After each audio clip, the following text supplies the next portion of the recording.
snacking. It's not snack time. There's our carrots, mashed potatoes, or Fluffy calls mush potatoes. Your mush. Here's the pot Salisbury onions, some mushrooms. But these are called blondies. They're basically a caramel version of brownies. So we'll set you guys up here for a minute. We'll start preparing things. I don't think there's going to be much sun. You can go swimming, but tanning, I don't think. Are you trying to get a tan now? Are you trying to be like Hulk Hogan? Let's see if this is...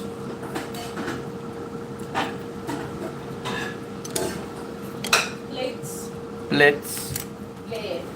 Let's see. This gravy is not thick enough for me, but it might have to do. Here's the Salisbury steaks. These are mushrooms and onions.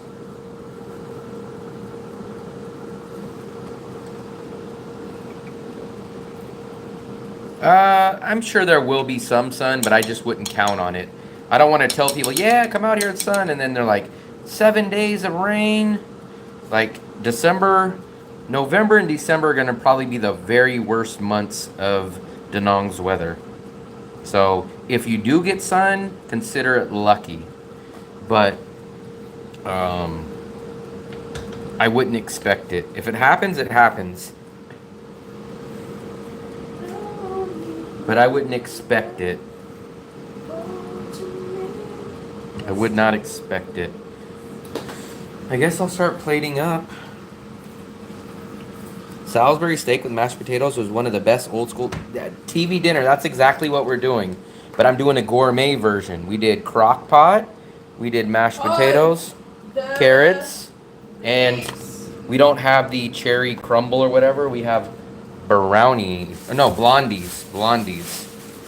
Blondies are caramel brownies, which are... Brownies are obviously chocolate. These will look just like brownies, except for they will be tan. That's why they call them blondies. What are you looking for, Fluffy? The green onion. And maybe even a little butter for the potatoes. We can let this cook for a little longer, because the longer it cooks, the more thicker the sauce gets. I'm trying to stir this around to evenly distribute this.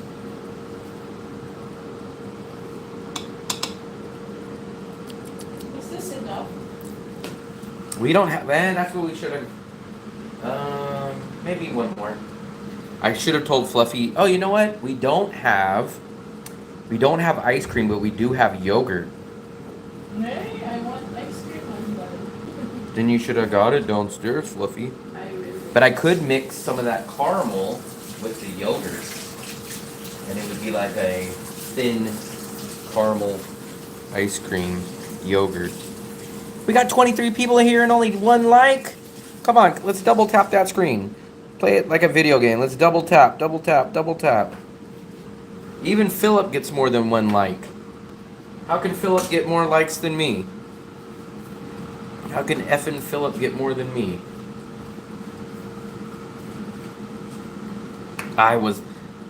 You were the one and someone else. Philip, man, Philip has like 4 or 5 likes during the stream. I got 3. Maybe because I don't move the camera enough. What do you do with that one? This is the Asian style of chopping. I don't like that on mine. I just like the greens. You were the one? You are the one.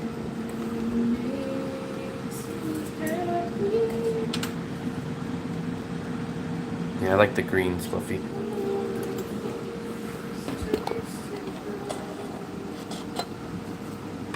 Ooh, look at this. Here's what Fluffy calls mush potatoes.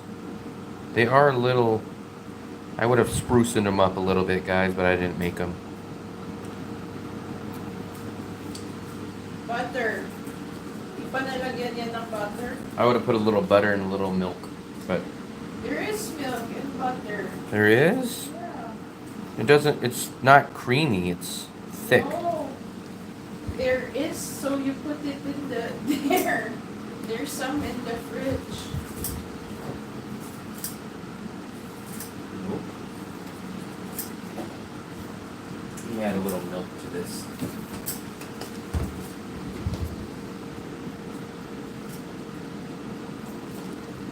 Just a little bit. A little bit will go a long ways. Let's see. Because see how they're kind of, they should be velvety. Like my underwear, velvet. Velvet with the hole. That's you. Do you want me to start calling you out?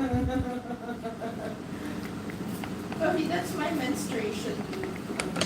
Oh, I dropped that. I think a little more milk. I don't really. Put it all in if you I don't want it that creamy. put some butter. Cooking channel is real. There's our Crockpot Salisbury steak and our carrots, and we have our dessert. This is almost there. This is almost there. Yeah, this is almost there, guys. Oh, you know what? Screw it. Maybe not all of it, but remember, you guys can always add more, but you can't take away, so Pepper. you don't want to add too much. Carrots is- This is almost there. I think we're gonna, I don't want to go overboard though. Pepper, I think.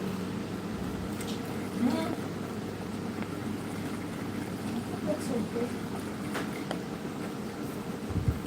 Needs pepper.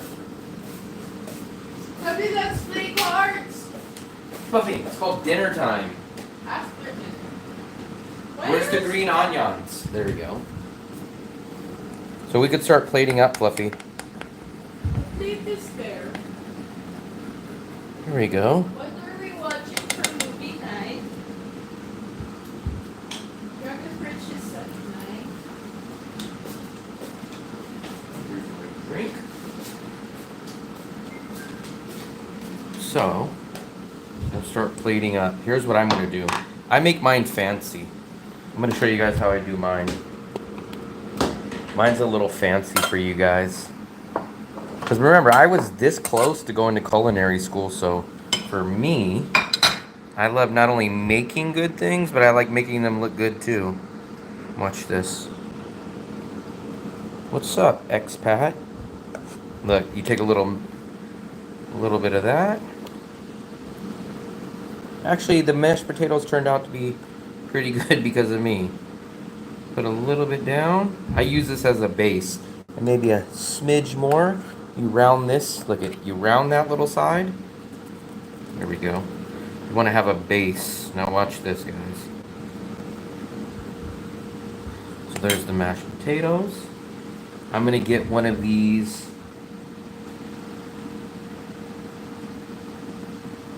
Look at this. Maybe we have the ice cream scooper. Let's see. There we go. I'm gonna wedge that one down there. Now look at this, guys. Look at that. Look at that. Gotta have. Ooh. There we go. Now for me, I love this mushroom gravy. Mushroom onion gravy. Wow, we actually have a lot. Look, so this is a lot of mushrooms and onions. So stir this around. Let me turn this off. I don't want that to cook anymore. I got my crockpot on YouTube, not on YouTube, on Facebook. It was a used one, but it was almost brand new. I love this sauce. And I bought it for $10. I bought my air fryer for $10, and I bought my crock pot for $10. And then what we'll do, thick G. And what we'll do, we'll come in here with a little bit of these sauteed carrots. There we go.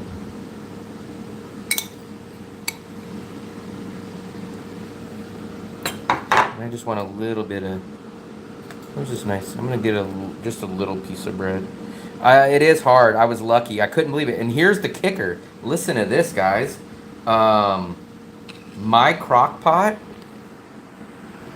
I found it. And I was like, "Hey, where can I pick it? Where can I pick it up?" They were like, "Oh, I'm near the beach." And I was like, "Oh, okay, cool." And they were like, I said, "Where at on the beach?"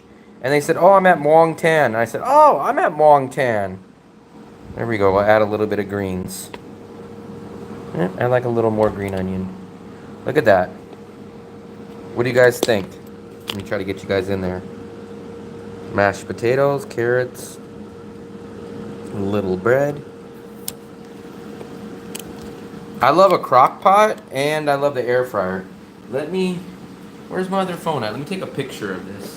Fluffy, make yours. What's wrong with you? I'm waiting for you to make it for me. Hell no. Fluffy, I cooked everything. Liar. What? Let me take one more picture. I'm not watching anything. I'm working right now, Fluffy. We're not gonna watch something. I'm gonna be paying attention to my audience. It was sold. The lady looked like she was Vietnamese, but she spoke English and she was staying here. I think she was a traveler though. That's the thing. So I can't say 100%. And instead of, you guys know that little apple cherry cobbler that they give you with, so basically how I made this idea was Salisbury steak, TV dinner, but I did gourmet version. Salisbury steak, the mashed potatoes, the carrots, and this is what I have. I don't have the cherry cobbler, but I have these. These are called blondies. They're basically caramel brownies. So there we go. Look at that.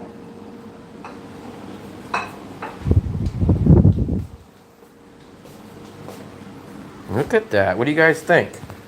The real thing is how it tastes. That's going to be... Let me lower you guys a little bit. So it doesn't matter how good it looks or how bad it looks. It's always how it tastes. I've had some stuff that looked great, tasted sucks. And I've had some stuff that doesn't look that good and tastes great. So... I'll cook the sides. Fluffy cook the sides. Let me try this. This is going to be the big... This is the sauce, so this is the base. Mmm. Let me give you guys the first bite. How many did you get? How many what? For salad. Kind of like one. 1.5. No, because one's like a half, and then the other one was like a little half too. Let me try the bread first. I love this ciabatta bread. Let me dip this in here a little bit. Look at that. It's like, almost like a bonnet. Mmm. No, I don't. Maybe Fluffy might. What? Mmm. What? I think the sauce might be a smidgen salty, but not over the top. Not over the top, though. What are you guys saying? What are you saying? To under $2 a serving, so we made a whole package of the ground beef. We got 4 burger patties out of it, or 4 Salisbury steaks. That was $90,000, so that was $3.75. Technically, Mark gave us the gravy packet and the mashed potatoes, which was free. Mine looks like more a TV dinner. So technically that's free, but if I would have got it back from the USA, it would have been under $1 for each of those, so $3.85. And then the carrot was very, very cheap, maybe 20 cents. So $4, and we're gonna get at least 2 servings out of it. So yeah, we're looking at probably right around $2 a serving, if not cheaper. So there we go. Let me give you guys a bite on camera. Here we go. Let's make sure it's done. I didn't even check to see if it's... it looks done. I know it looks a little pink on this side, but it's not. Let me show you guys. Camera always... It's not pink.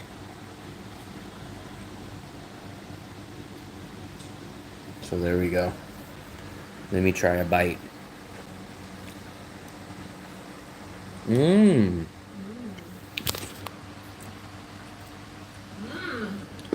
I like it. I like it too. Fluffy says she likes it too. Sathi, Keith, James. What's up? Everybody's popping in here now. Right when I have my mouth full. There's the mashed potatoes.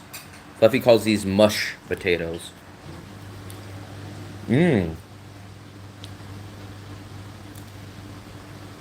We'd like to thank our sponsor for the mashed potato and the gravy. Mr. Mark. And the brown sugar in the dessert. We finished the brown sugar and I said, thanks, Mark. Mmm. It's good. South Africa. I don't think we've ever had anybody from South Africa. Might be the first time. Do they make Salisbury steak in South Africa? Mmm. Let me check that dessert. Probably they have a breakfast and a snack thing in South Africa. Wow, It's like called kashuka. Have you heard about it? Nope. It's like with tomato and then eggs, and it's like cooked in just one pan.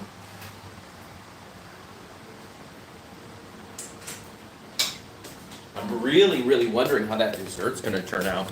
Because I think I've only had blondies one time in my life, and I've never made them. The finger job. He's like a finger or a hand model. That's so weird to me. Very good. I could probably sell this out here.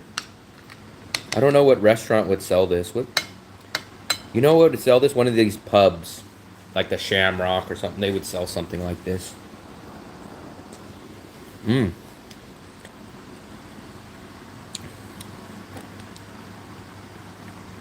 I've never been to Africa. I've only been to the continent of North America, Europe, and Asia. My goal is to go to 100 countries, though. I would love to go to every continent. Love to go to every country. I can't technically say this is steak. This is ground beef, but we form it into a patty. And then what I did is I brown both sides in the pan, and then I toss it into that crock pot. And they call it a Salisbury steak, so they technically call it a steak. But I guess in my official definition, this is definitely not a steak. Some people call this a burger steak. So it's ground beef formed into a patty that kind of looks like a steak. It's definitely not a steak, but it's extremely good when you cook it this way. Country is Africa is Morocco. Mashed potato. Too many tours and scammers. I heard that. I heard lots of people always tell me the scammers and the harassers in Egypt. I always hear that, though. I always hear that. Even my buddy owns a condo in Morocco, and he said the same thing about Egypt. Touts. Yeah, there's some words that you guys use that we never hear of in the USA, like tout. I've never heard that word till I started traveling. I don't know what a tout is. You're a dog. Mmm.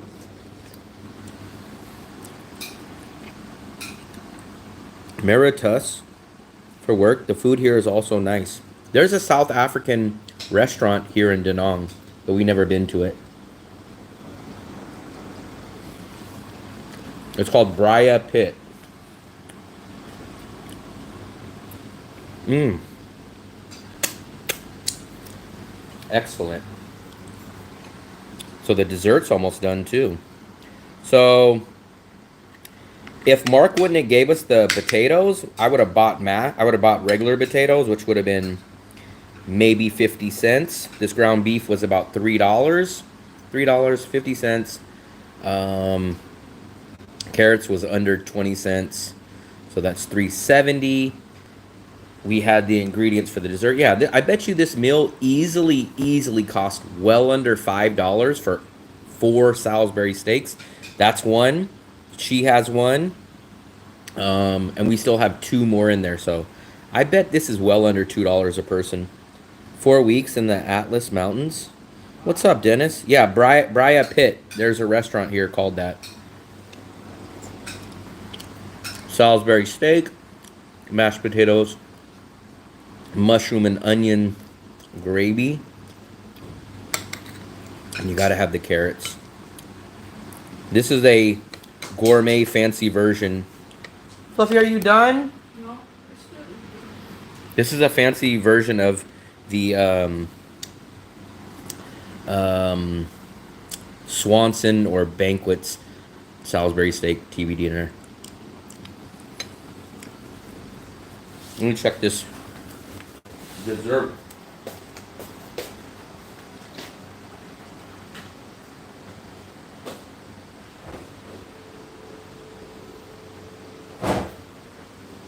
I think that's almost done. I wish you guys can taste it. It's very good. UK. Are you coconut man? No, you're not coconut man. We get a decent amount of people from the UK. My majority of followers are from the USA, but we do get UK, Canadians, Londoners. and Australians. We have Londoners. Where's Delsky been? This is a gourmet crockpot Salisbury steak. And look at how easy it cuts. Watch this. Watch this, guys. I don't even have a fork. I just have a spoon. I know it's so weird because when I'm looking at it, I'm looking on the side. This is all brown, but it does look on the camera like this is pink. So trust me, it's not pink. I can see. I'm looking through the phone. At least on my phone, it looks a little pink. But when I look to the side, it's 100% brown. You need to try English roast. What did I have? I had the English breakfast before when I was in London. But that pudding, I love pudding. But I think from what I kind of remember, like English pudding is like meat or something. I'm like, what the F and F is pudding, meat pudding or something like that. For me, Isn't it like eggs Benedict is for me, pudding is chocolate or vanilla. I feel like eggs Benedict is a breakfast, English breakfast. Mm. Do you want more sauce? No, I'm good on sauce. We got a lot of gravy. I definitely have lunch for tomorrow.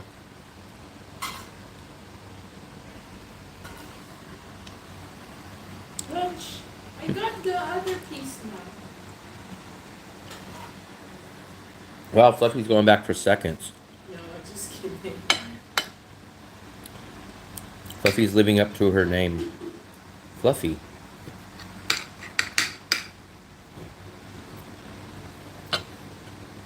Add a fried egg.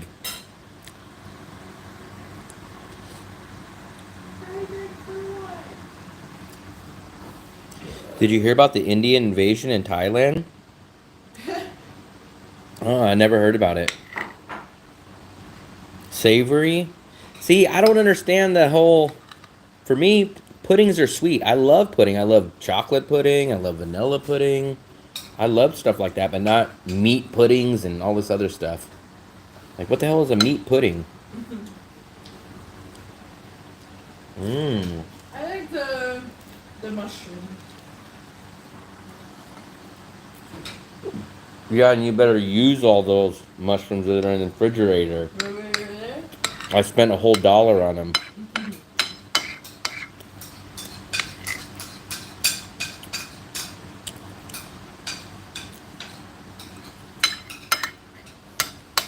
I don't even know what you'll do with those, Fluffy. Chips. Huh? What do you mean chips? They're mushrooms, not potatoes. It's like mushroom chips. How do you do that? You coat it with the batter.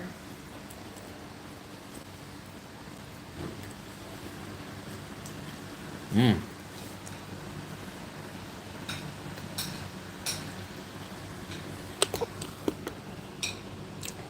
I did eat my vegetables. What do you call this? TV meals? Hmm? TV meals? In USA, they come in a container and you can put them in the microwave. They're called TV dinners. Mm-hmm. But this is a gourmet version.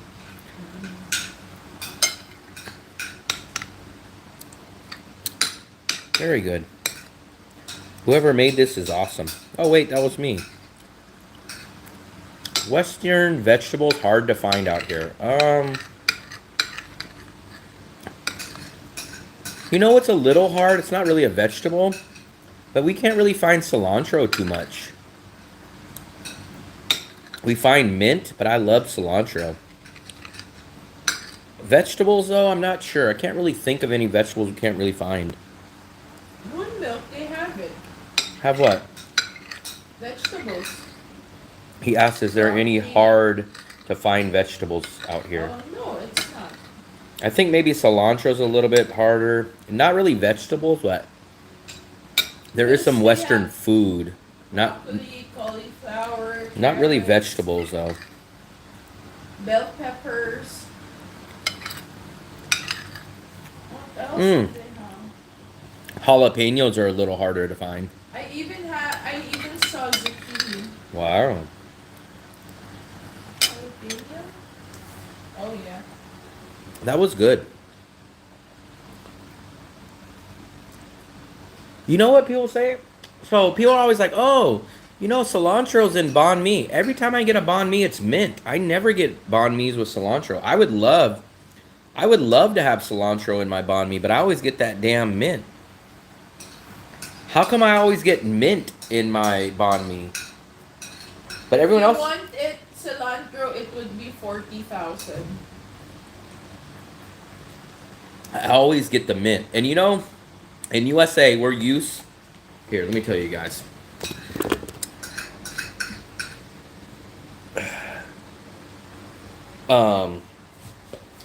Here's the thing that I'll nitpick on this. They'll give us like mint on the banh mi. I would love to have this with cilantro on it. I'm a cilantro guy. But the mint, and they just kind of like peel it. I don't like the stem. I don't like the stem on my cilantro or on my mint. I want you to take the stem off and chop the leaves up. I just want the leaves, because otherwise I'm eating a banh mi and I'm like, I got a big ass green stem and I'm like, tuh, tuh. Like, they don't ever take the time to chop those up.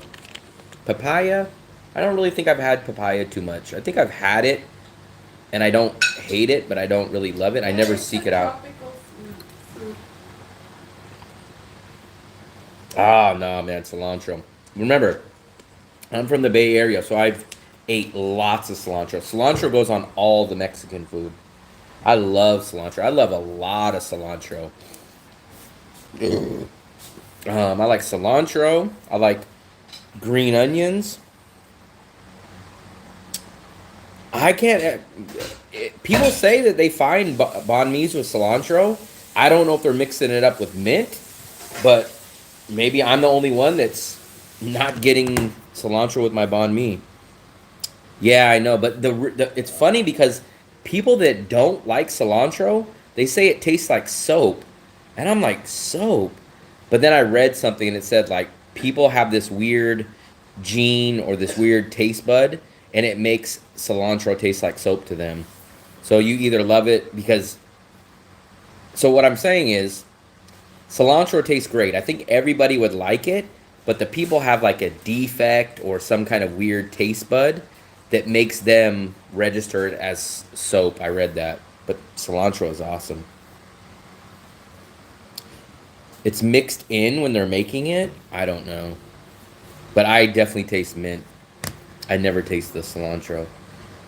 I'm not a big mint person. The only time I can kind of do mint is like when they make those mint juices, like the mint lemonades and stuff like that. I love cilantro, man. I would load up. I would always, when I get tacos, I say, man, put extra cilantro on mine. Ooh, let me check the dessert for us.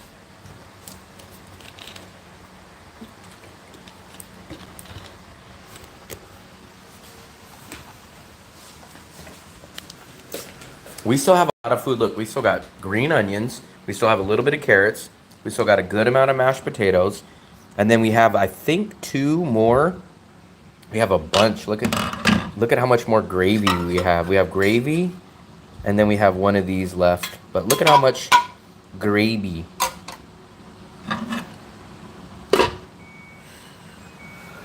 The only kind of mint I want, I like mint chocolate chip ice cream too. I do like mint chocolate chip. So these are blondies.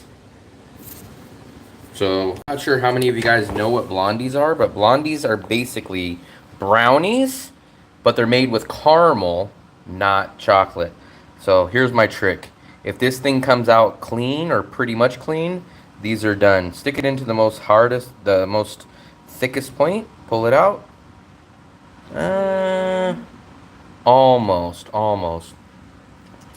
I think we'll do maybe like 2 more minutes. We want it to come out a little bit cleaner. Half and half for the month. I think those are gonna be good. I've had blondies one time, and this is my first time ever making them. Fish mints? Never even heard of fish mints. That sounds crazy. I don't eat fish. I'm full. Those Salisbury steaks are pretty damn good. How many did you eat? I ate one. I ate one because one was like a half that fell apart, and then I ate the other half. Fish mint sounds horrible. Never heard of it. Let me see what it says. What are fish mints?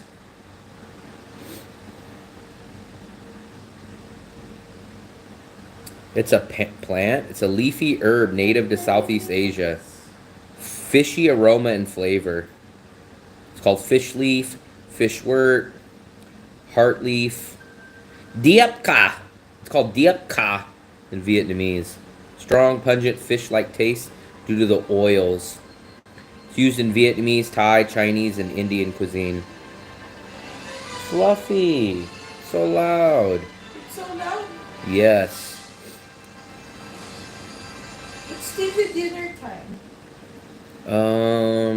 It's in India. They use it in India, Japan, and Korea, and Vietnam. Served raw with grilled meats, or in rice paper rolls. Oh, I need to charge my headphones.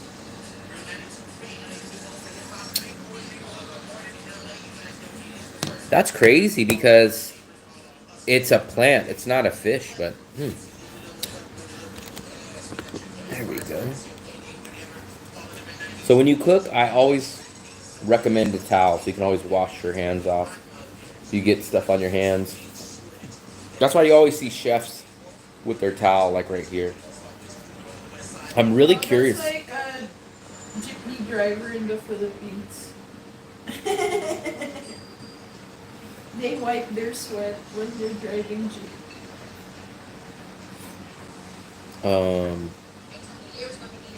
I'm very curious to see how these blondies turn out. I gotta let them cool though. They're gonna need to cool for a while. So we can't eat dinner till probably 9 o'clock. Turkey, loved it. Is a dish made of eggs poached in spicy tomato and pepper sauce with cooked turkey added into it. I thought mostly just USA eats turkey. I didn't know other countries eat turkey. I know Asia turkey is rare.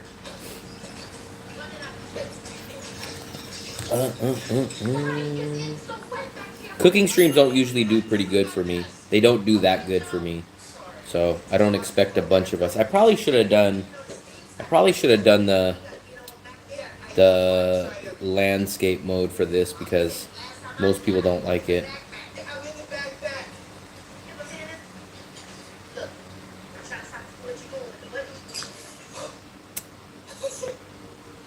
Tyson strainer. Whenever you have a towel on you, it makes you look like you're actually doing something. Like chefs use it to wash their hands, wipe stuff off. Trainers, you're like kind of wiping off stuff. So maybe you guys should just, if you guys want your boss, do this. If you guys want your boss to think that you're busy, just carry like a little towel over you and just walk around and just like wipe yourself, and your boss will be like, oh man, he's busy. Look, he's got a towel. That guy, sheesh, he's probably breaking out in sweat over there. He must be doing some hard work.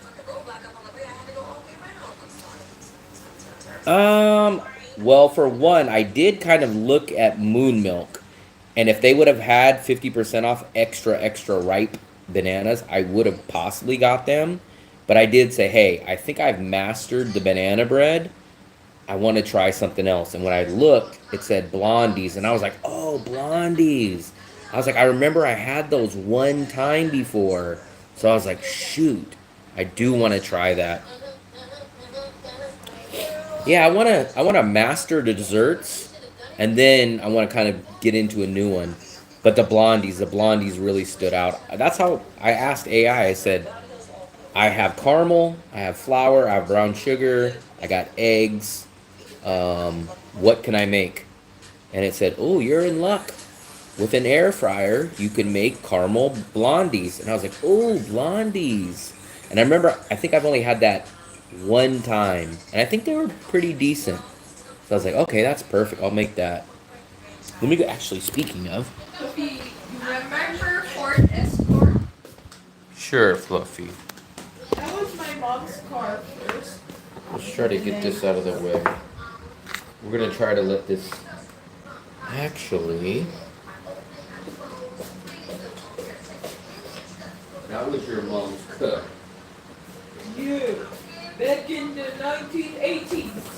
Why do you sound like Rodney Dangerfield? So let's try this. I think this should be done. This is probably done. Damn. It seems like it didn't cook as much. Maybe the middle part. I don't know, guys. That's kind of weird. Hold on. Let me check. I just checked with the chopstick. Let me move this. Right. Because look, Fluffy, watch. Watch. See? But I've already cooked it for well over 20 minutes. I'm gonna try this one more time. We'll bump this up just a smidge. Maybe the temperature. It told me 160. Now we're at 170. Fluffy, you're always on top of me. On top of you? Yeah. Don't exaggerate, William. Maybe I go to bed. You wash the dishes, okay? I hired maid. It's not an oven, it's an air fryer, but it should have been done. It said 18. Let me double check it. Hold on. So I made that air fryer brownie mix. I cooked it at 160 degrees, and I put it in. Damn it. You gave me an air fryer blondies mix made in the air fryer. You told me 160 degrees for 18 to 20 minutes. I first started it out for 18 minutes. I checked it. It still was a little underdone. I put it on for 3 more minutes. Still was a little underdone. And added another 3 minutes. What the F is going on?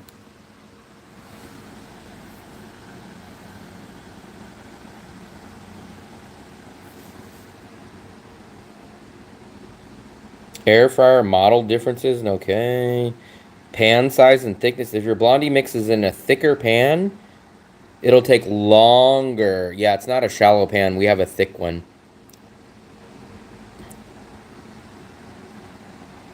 Okay. I would say mine is about 3 inches tall. Maybe not 4 inches, but probably 3 inches tall. Let's see what it says.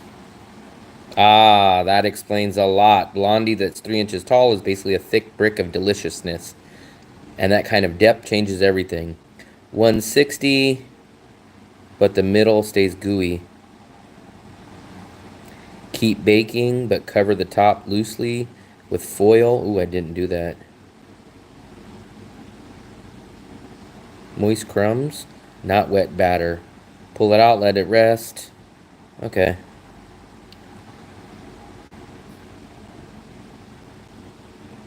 We're gonna see. There we go. I'll be watching UFC. I'll be watching UFC Sunday because for me, it comes on at Sunday morning, and I think it said, I think it's 6 o'clock in the morning or 8 o'clock. So I'll be watching it.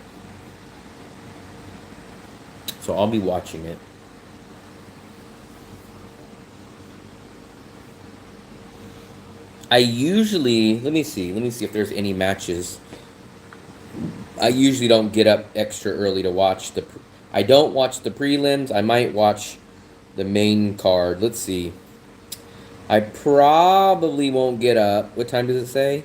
Starts at 9 o'clock here, so I'll probably get up about 9:20. So I'll probably catch the I'll probably watch the last 4 matches. I'll probably watch the last 4 matches, I think. That's probably what I'll do. Last 4 matches.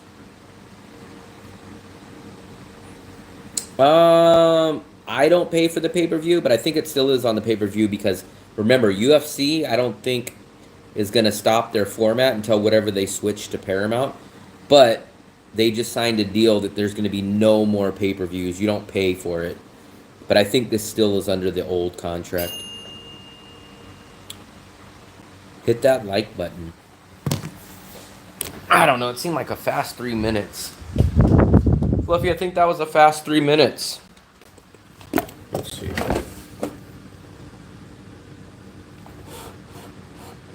Let me see. Is it pulling off from the sides?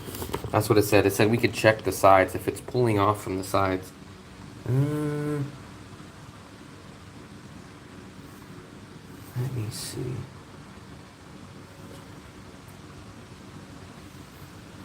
I'm gonna pull it out. Let me see. I'm gonna pull this out and let it cool down.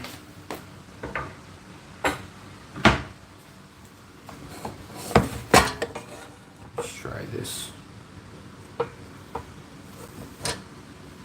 Yee.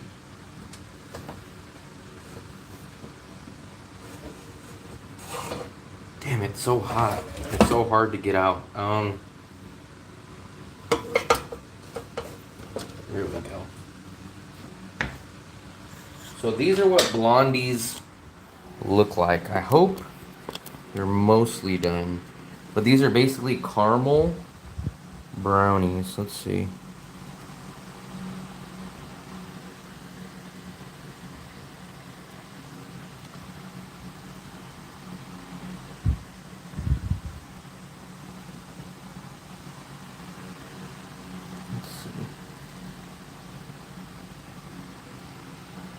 Yeah, these might be done.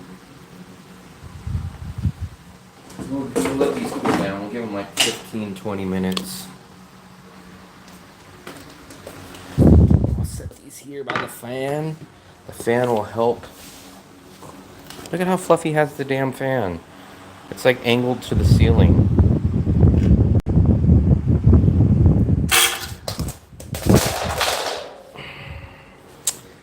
Thanks, Fluffy. I just cut myself. Let me stop the bleeding. Give me 1 second. It's bleeding. Wash it with soap. Fluffy, why did you have the fan like that? It was, wash it with soap. It was smoking.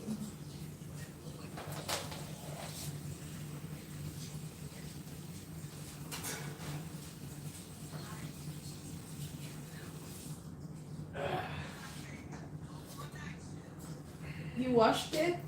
Yeah. Press it. Just press it. Yeah, we need a medic.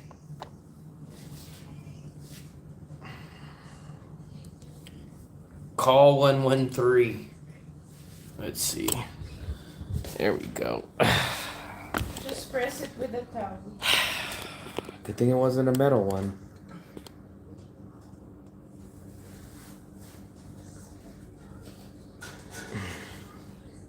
Nine fingers left.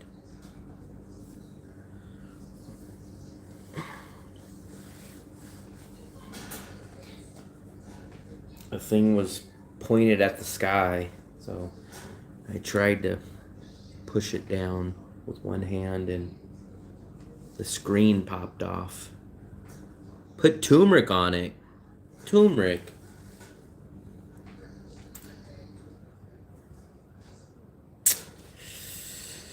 What was I talking about? Yeah, I can't ride a scooter. My hand's messed up.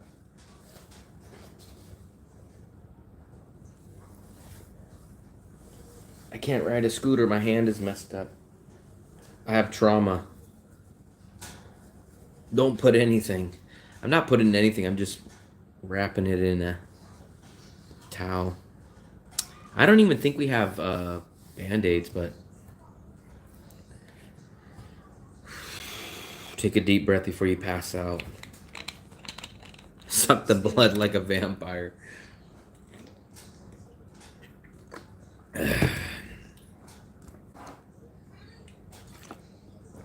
Yeah, I'll postpone it till 100K. I'll go around and I'll just wear like a cast on my hand for like the next year. I'll go around just having a cast on it.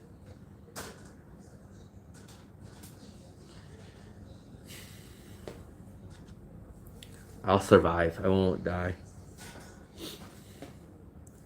Let me see. Oh, it looks like the skin is closing up a little bit. But as soon as I... Just press it. So it won't bleed. So it won't bleed. Let me wrap it. At least it's just one finger. Play with fun, kids. Your hands seem very delicate. My hands are very delicate. You know, actually, I'll tell you guys the most delicate thing about me, and it runs in my family, is our ankles. I've had so many sprained ankles in my life. And it's usually just like a little tweak, and then it'll just freaking snap.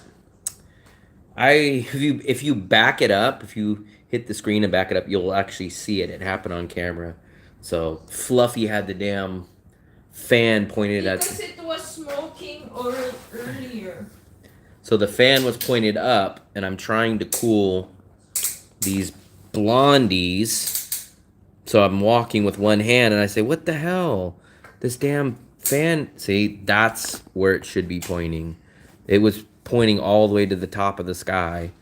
And so I tried. Yeah, Fluffy was all the way up. And I said, what the hell? Then put it like that. I don't need it like that, Fluffy. If I do it again, then I'm going to hurt my other hand. There. So I needed it like that, and I was walking. And I was like, why the hell is this fan all the way at the damn roof? And I pushed the screen, trying to get it down. It wouldn't go down. The outside screen popped off, and I guess my finger was there.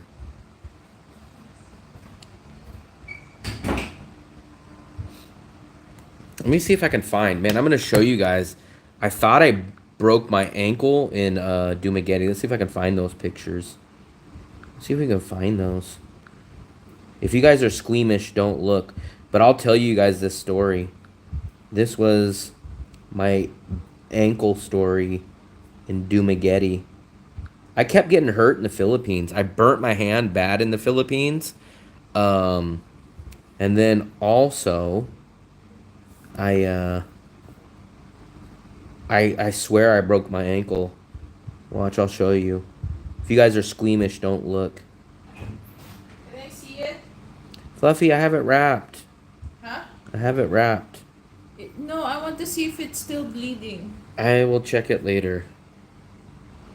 No. I don't want to check it right now. I'll check it. Hold on, I'm looking for something. Where the hell is my Dumageddon? Fluffy, what happened to my Dumageddon? You put it in Membership. I didn't put it. I didn't put in no damn membership.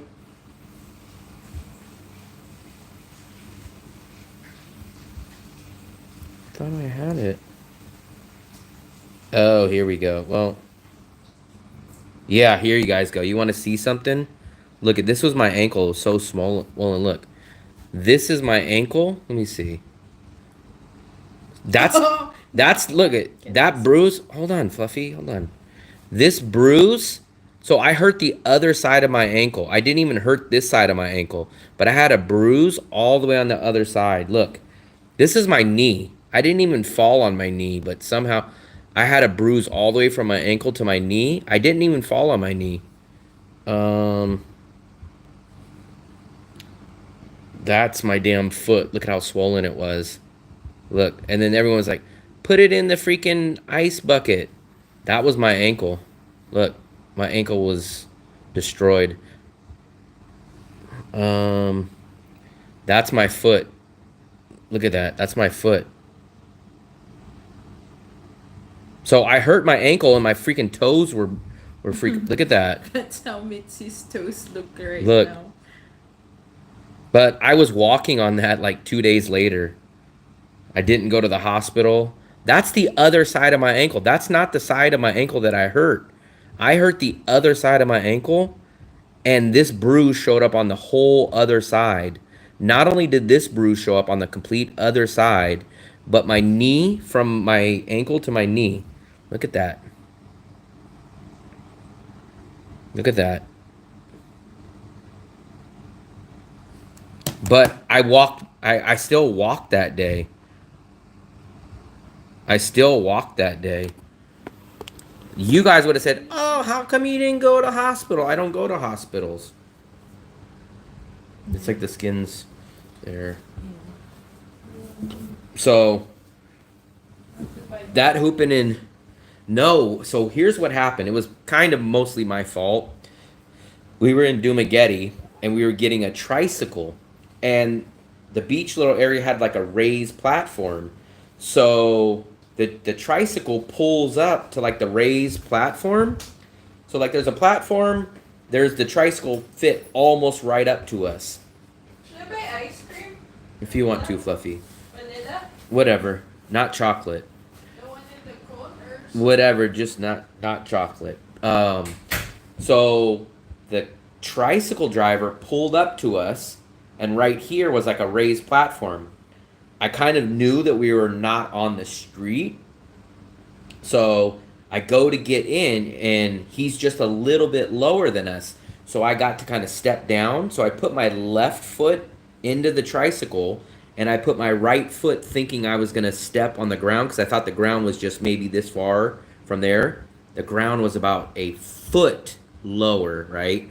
So when I had my left foot in the trike, my other foot went about a foot down. I didn't realize that's how far the ground was.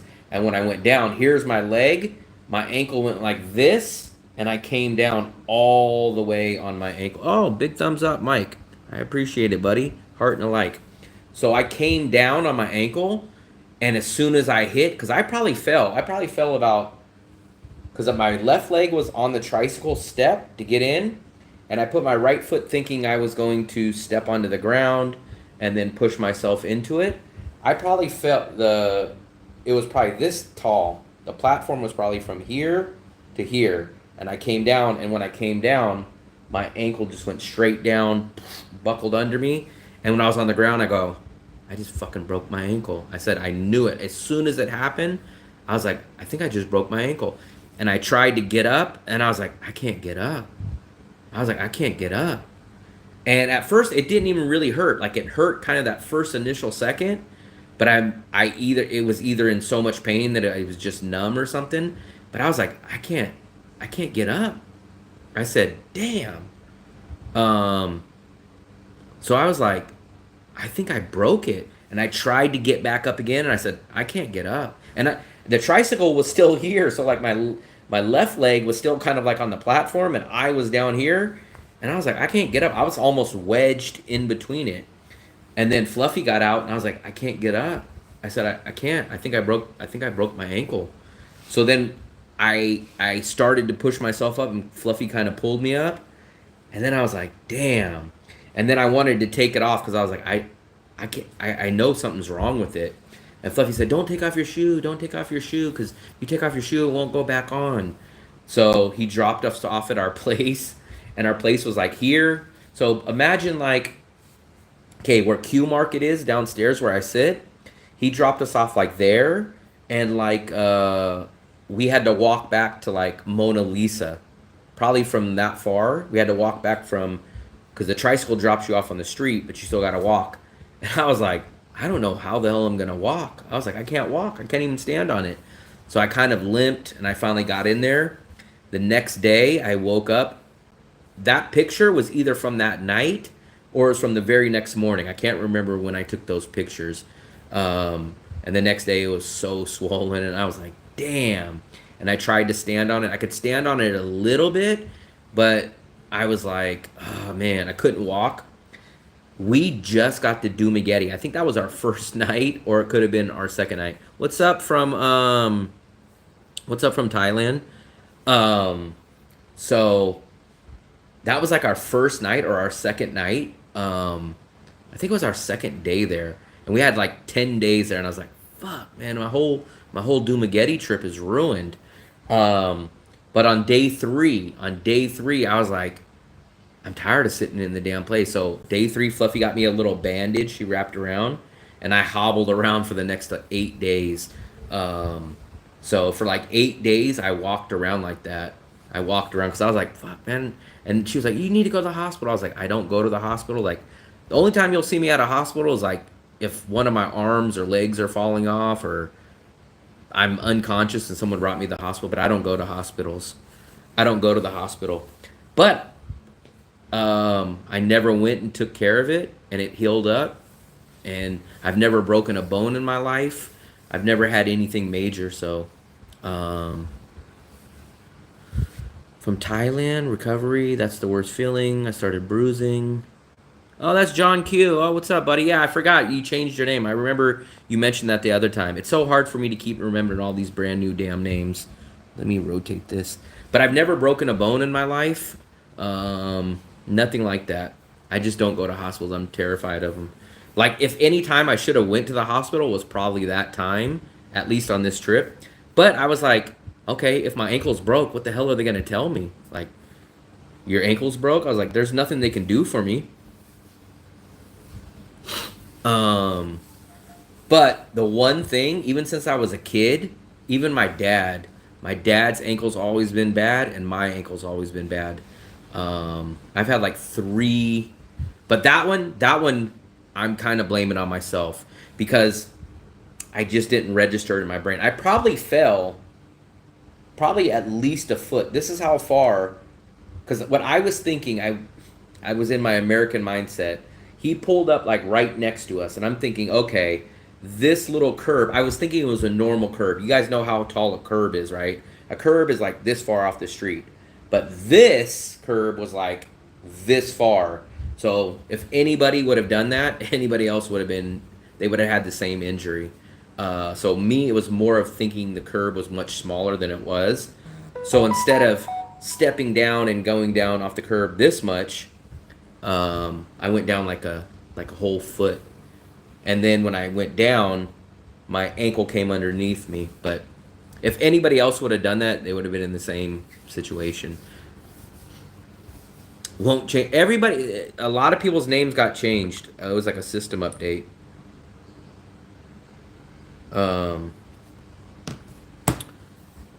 I should be in Da Nang in December unless plans. I don't have a plan to leave Da Nang. Now in my mind, I don't think I'm going to be here forever. I'm not just going to be here like, oh yeah, in 2050, are you going to be here? Like, eventually, I do imagine once the channel starts growing that we'll start traveling almost full time more. But I don't have an alternate place to go to now.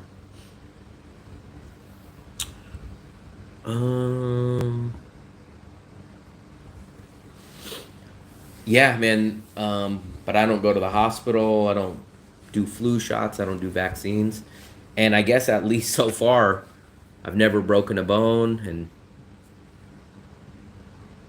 People in that region look healthy. My favorite Vietnamese dishes.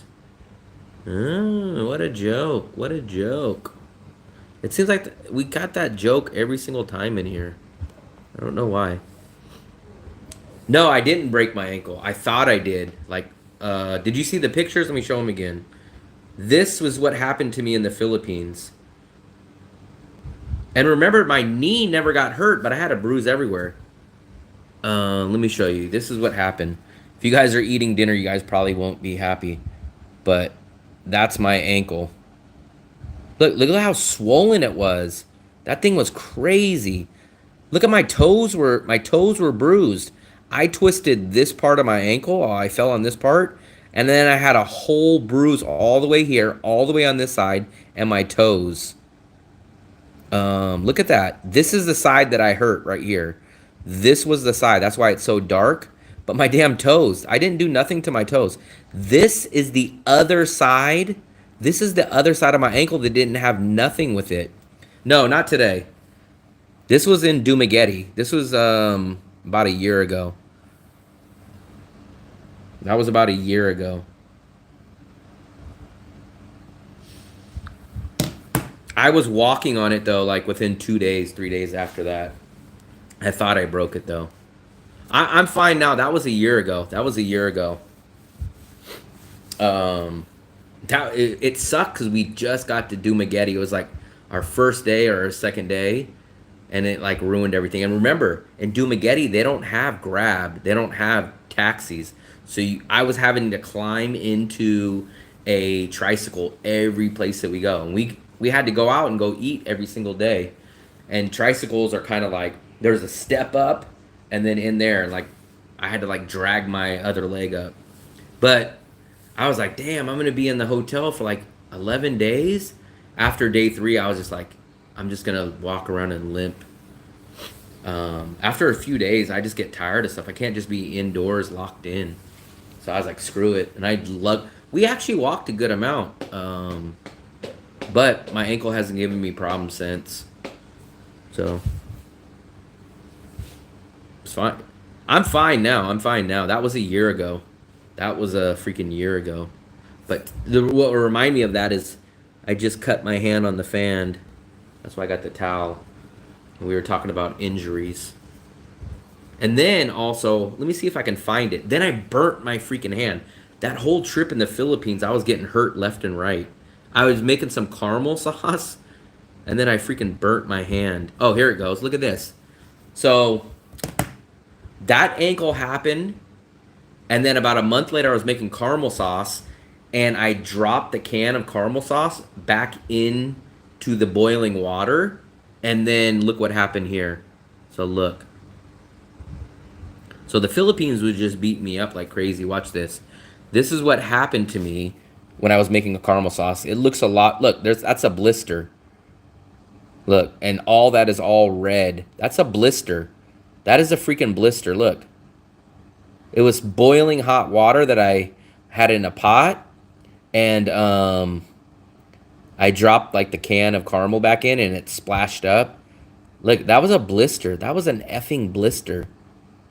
Look at that. That's crazy. That all happened to me, the ankle, and that all happened within about a month of time. So the Philippines, I was glad to get out of the Philippines, man. I was getting hurt all the effing time. The Philippines was beating me up. Here's the blondies. Let's see if they're... Let's see. I think this might have came out... Okay. We'll cut into those in a second.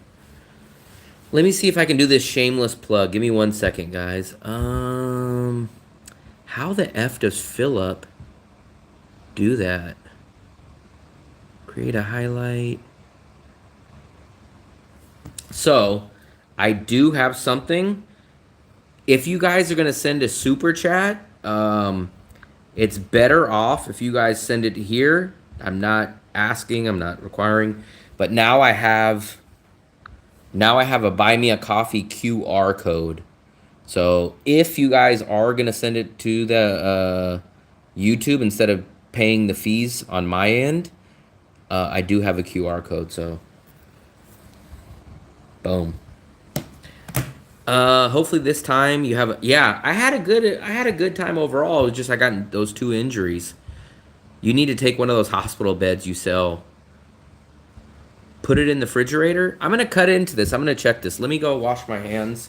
Give me 1 second. We'll let you guys look at this. It's called a Blondie. They're like brownies, but they're caramel instead of chocolate. We'll let you look at those.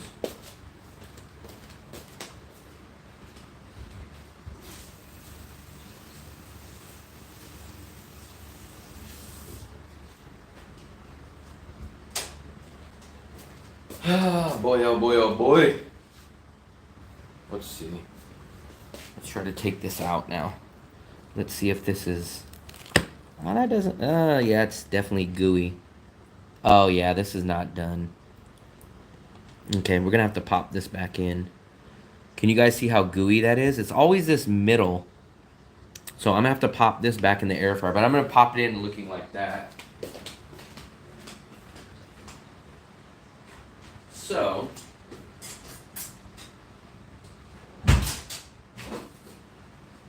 I think most of you guys missed the cooking stream. I cooked a Salisbury steak. We've already ate dinner. That's why we're doing this. There's our mashed potatoes. Here is our homemade Salisbury steak with our gravy. That's mushrooms, onions. We had carrots, some green onions. So let me pop this back in here. Let me pop this in here. I'm hoping, I'm going to try to turn that down. All we got to do is just kind of solidify this part. YouTube algorithm, super chat. YouTube's like super chat, so it's 50-50. Yeah, so if any of you guys want to send one, that would be preferred, but it doesn't matter to me. I don't care if I have to pay the fees, but people said, you have a buy me a... People told me, that's how I found that out. They said, don't you have a buy you a coffee? I said, yeah. They said, go into the settings and you have a QR code. And I was like, oh, okay. That's good. I found myself first time in Brooks Live. In a Brooks Live? That guy's insane? Who's insane? Fluffy, what did you get? Vanilla. Who? Vanilla. It says milk. What is that? Band-Aid.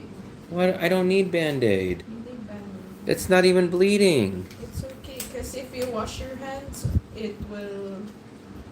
I just washed my hands right now. Yeah, but like it will hurt. It will hurt?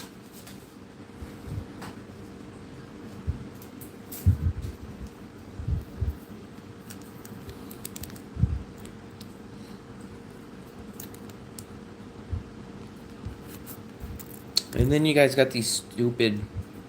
These are the most saddest excuse for Band-Aids I've ever seen in my life. We have Band-Aids that are normal size. You guys have these crazy, stupid midget Band-Aids. Oh, Fluffy.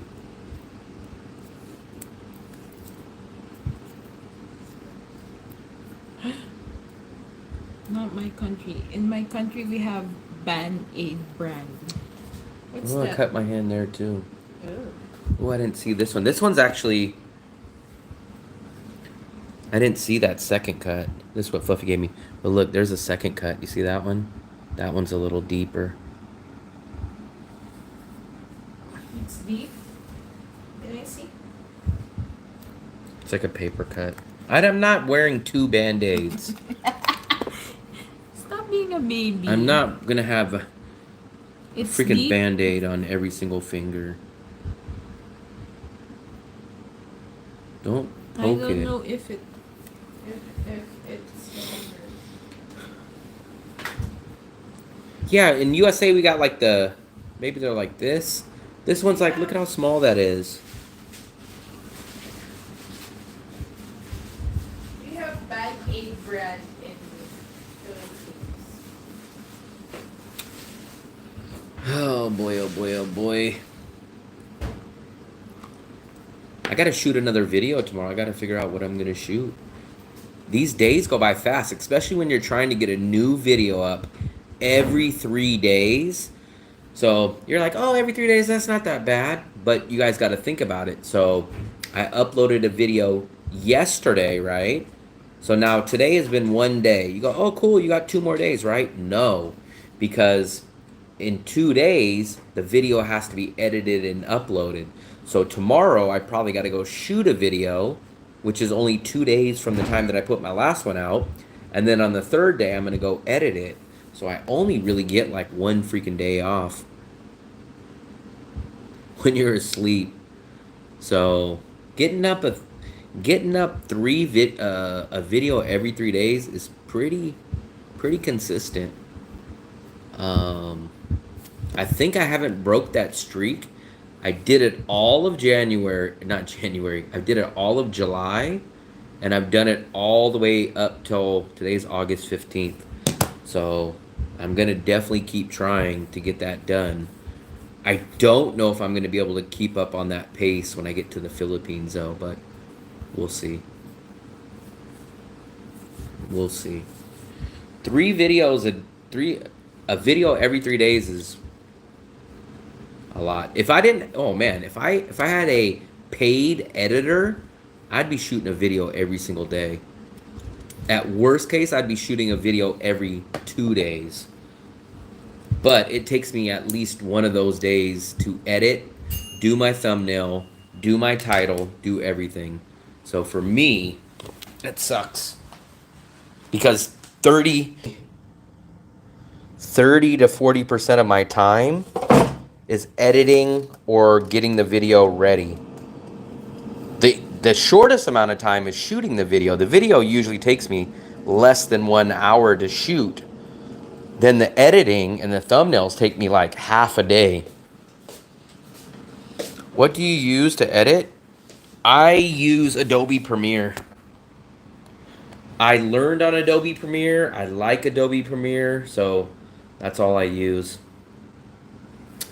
Evan hired a young lady, but she charges $20 per video. Now imagine, I get up about 10 to 12 videos a month. That means $200+ is going to a editor. I mean, up till July, there were some months I was making $300 a month, maybe $400. That means over 50% of my revenue that I make on YouTube would just be going to the editor. That's crazy. So if I could get it for maybe like $10 a video, even I'd be, because I probably get up 10 videos. Let's see. Yeah, I get up at least 10 videos a month. $100 for 10 videos. I would maybe think about that, especially in my just breaking even phase now. $100 maybe, but $200 to get up my 10 videos, I couldn't do that. Maybe 100. Maybe 100. I would have to really think about it. Yes, but if I gave her $200, that would probably take me back down to no profit. So I would just be, so last month I made 900. So let's minus 200. I would have made 700. So I would have been in the negative $50. So I wouldn't have even, I would have still been in the negative. So I wouldn't have made any money. I would have actually still been $50 short if I would have paid an editor. And who even knows? Someone can edit and do something, and maybe I don't even get any extra views. Maybe I don't get anything extra. But I would have definitely lost $200 instead of being up 200. No, instead of being up like 150, I would have been down $50. So that's kind of the thing. And also, you know, he says he can't really use her for the interviews because he said she does speak okay English, but when he does like a 45-50 minute interview, he says it's too much for her kind of follow the sit-down interview. So he has to do the...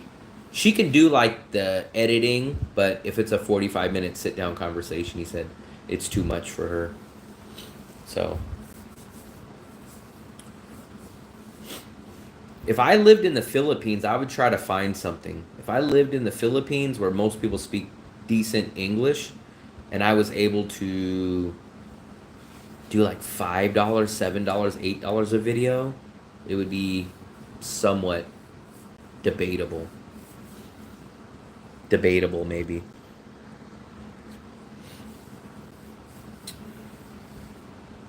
Man, I got freaking 2 cuts now, man. Fluffy set me up. Maybe it was an inside job. She was trying to whack me. She was trying to... we're talking about a couple things. I just cut my hand on the fan. We just did a cooking stream. I'm checking on my dessert now. So we did a gourmet crockpot Salisbury steak with mushroom and onion gravy, mashed potatoes, carrots, and we're gonna check on this. Yeah, I think that's kind of done. This is called a blondie, which are, imagine brownies. Everyone knows brownies, right? These are not chocolate brownies. These are brownies that are made from caramel, not chocolate. Let's see if we can... Damn, Fluffy. Let's try this. Let's see if we can get this out. How the hell am I going to get this out? Texas. Man, we have a few people from Texas. Yeah, there's the mashed potatoes. We already ate a bunch of this. That's... Here, we'll dig in. This is the Salisbury steak. That's mushrooms, onions, and then all of our gravy. Look at this. All this mushrooms and onions. Look at that. That's made all in the crock pot. So this is all in the crock pot, guys.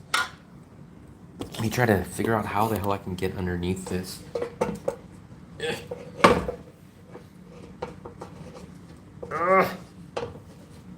There we go. There we go. There we go. Now we'll try to let this cool. Let's not touch the fan this time and get cut. There we go. That's upside down. So this is why you're like, why the hell is it circle? That's because that's the bottom of the silicone mold that I just took out. How can we clean the kitchen before we... The kitchen will be cleaned, but we just made dinner, so... Understand, when you cook stuff, it causes a mess. We haven't put anything away yet. So, think before you speak. Or think before you type. We moved in yesterday, level 34A. Oh, yeah. We stayed... I thought we stayed at 35A before. Is there a 35A? We definitely stayed at an A. But I swore it was 35A. What the hell is a Mozzie ring? So that's a silicone, and that silicone has that bottom, but the top, when I flip it over, you guys will see. And hopefully this will be good. I've never made a blondie. Never made a blondie. I've ate a blondie one time, but this is my first time that I've cooked it. Maybe this is going to be better than banana bread. It's so funny, the guy said, what a mess, clean up my kitchen, and then one message later he goes, hi. I don't know what the hell a Mozzie ring is. I know what a mafia ring is.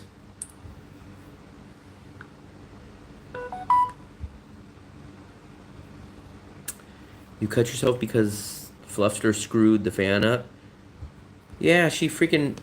The fan was like this. It was pointing at the roof. And I was like, why? And then, so I had the brownies or the blondies in my hand on the cutting board, and I go, let me go put this on the table in front of the fan so it can cool them down a little quicker. And I was like, why the hell is the freaking fan pointed up directly at the roof? It was like this. And so I put my hand on it trying to push it down, and I was like, it won't go down.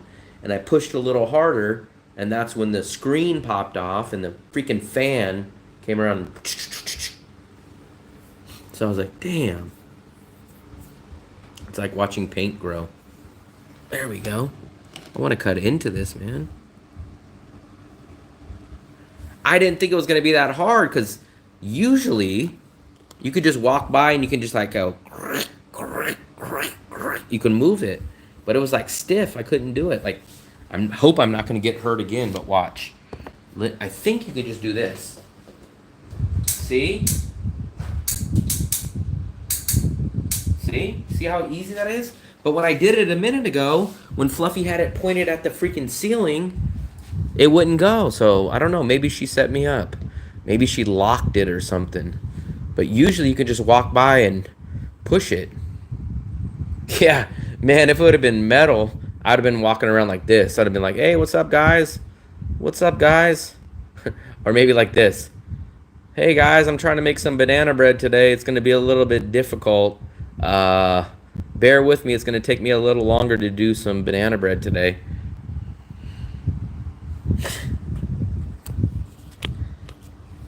Yeah, we're going to give this about another 5 minutes. I just can't believe it freaking popped off. You know why. Fluffy's going to get mad because I'm going to blame her again. Fluffy the other day cleaned the fan. So what happened is she took that screen off. And she cleaned the fan blade out and she took the screen off. So maybe it wasn't as tight as it was before Fluffy cleaned it.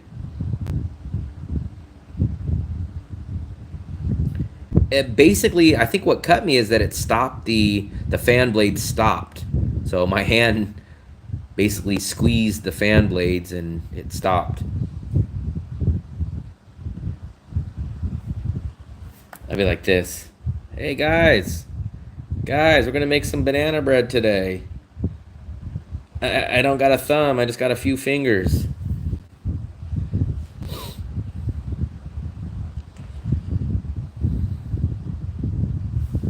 Let me see. Okay, this is good. I think this is good enough to... Fluffy, are you gonna get the ice cream? Let me see. I'm gonna make mine now. Let's see, we're gonna cut into this.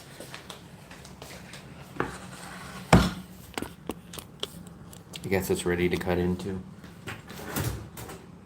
Where's my knife? Where's my special knife?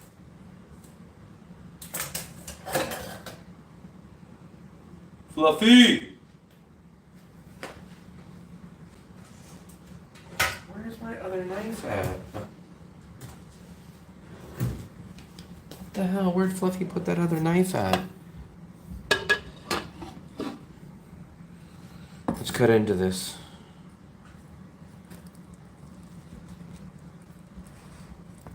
Damn it.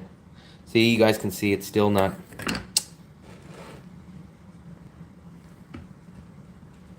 Let's try to get under this. So, you guys can see it's a little gooey.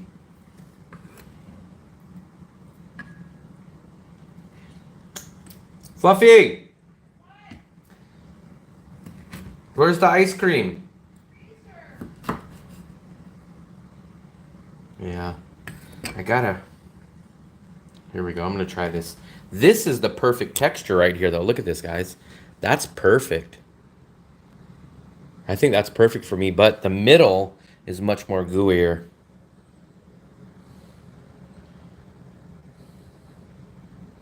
This is called a blondie. A blondie is basically a caramel brownie, so it doesn't have chocolate. But you missed it, man. You should have been here for this. That is our Crockpot Salisbury steak with our mushroom and onion gravy. That's what Fluffy calls it, mushroom and onion gravy. We had some mashed potatoes. We had some carrots and some green onions. So, ow! I just poked myself. Here we go. Let's try this. I think this is gonna be good. I've had a blondie one time before. I've never cooked them, but look at that. It's like the color of a pumpkin pie, but it's a brownie that's not made with chocolate. It's made with caramel. Let's see.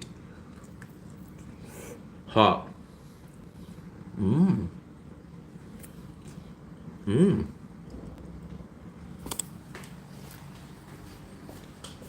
Cook overnight. The Crockpot, no, we cooked that about. We put it on high, and it took about 3 hours to cook the Salisbury steak. Army guy. Besides, we got big fish to fry. See this It's hot. Yeah, look nice. Did you come out the middle? You want me to roll this at the ends? It's No. good. We want you to break it to the I like it. Is it better than banana breads? I don't know. Yeah, well, I like banana bread. I like this too. Yeah, it's still hot. I took a bite of it's hot. But here's my problem. I gotta figure out without overcooking things. Because look, guys, here's my problem that I keep having. Look. So, this middle is just a little too gooey. And I think what's happening is this silicone dish is a little too thick. I gotta put this back in. See, because you guys can see, you can kind of see that that's a little too thick. But I don't want to overcook it. That's the problem. We're gonna try to cook this maybe 3 more minutes. These are really good though. Actually, remember I told you I've got my blood sugar checked. I got it checked. It must have been around, I think, October of 2023. Remember, I took a quick job and I had to take a physical. Remember, that's the time that I told you. The only thing that was bad was my eyesight. But no one in my family has high blood sugar. I don't have high blood sugar. Nobody I have in my family has diabetes. So all the stuff that is supposed to be bad. But remember, I never take medicine. I'm not basing it on anything scientific, but I feel like the less that medications you take and stay away from stuff, that you're just better off. What's up, Earl? Yeah, we just had our Salisbury crockpot steak with mushroom and onion gravy. I think that's roasted garlic, mashed potatoes. We had some sauteed carrots.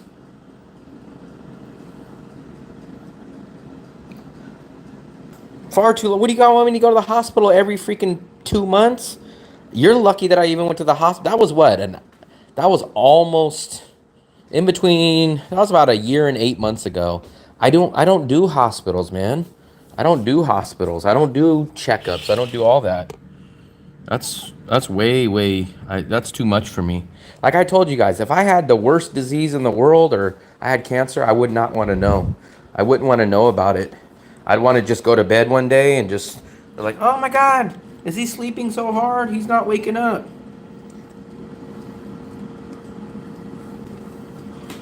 Diabetes. When baking in air fryer, leave to stand on windowsill. I did that. That's what we do with the fan. But I think, here's what I kind of think. My silicone is about this thick. I think I should probably be not filling it up to the top, because I think it doesn't cook properly. Where's the ice cream? I don't know, Fluffy, you're the one that got the ice cream. I kind of like these blondies. I got 2.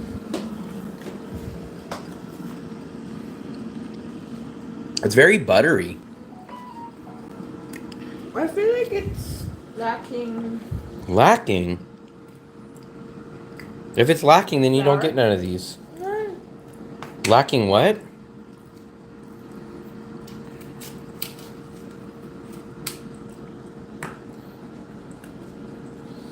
I gotta wait another couple minutes because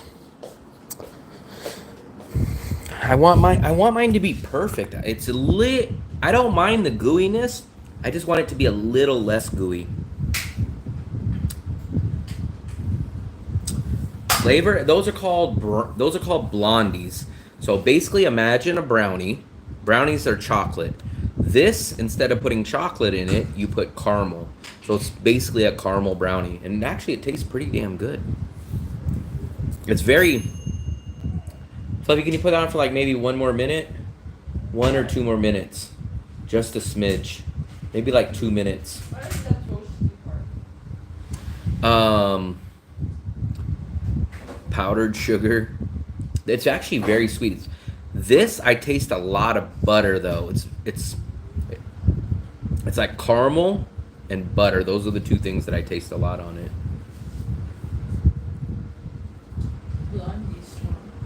Fluffy's eating it.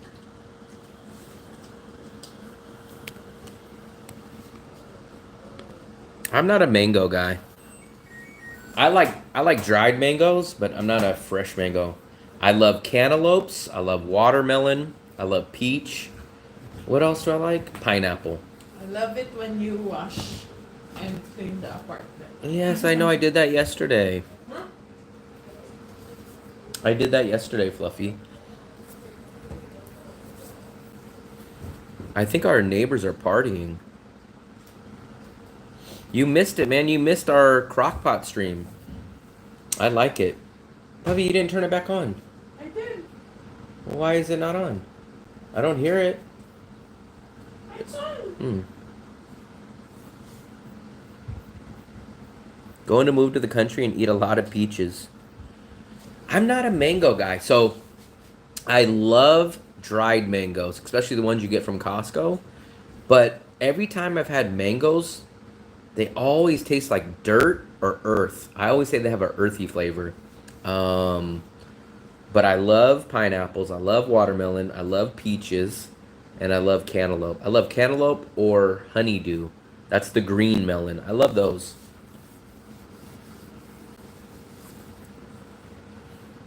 Cleaning company. Man, this death row shirt's wearing out. Look, can you guys see? It's kind of wearing out. So, my backup option. Now I have a second death row shirt, but I don't like this death row shirt as much as my original. There's my other death row shirt. So there we go. Look at that shirt. I still haven't wore that shirt. That shirt reminds me of Coconut Man. That's how Coconut Man goes to the club. He's got his hair all spiked up. He's got his glasses on. I got a bunch. Look at these shorts. I got a whole bunch of clothes that I've never even worn. I'll show you guys. I rarely wear these shorts. Black shorts. Oh, look. These are not black.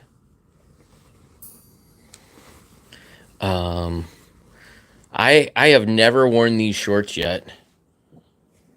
I should wear these soon. Maybe I'll wear these soon. What else shirts do I got? Look, you guys are all seeing all my non-black shirts. Gray.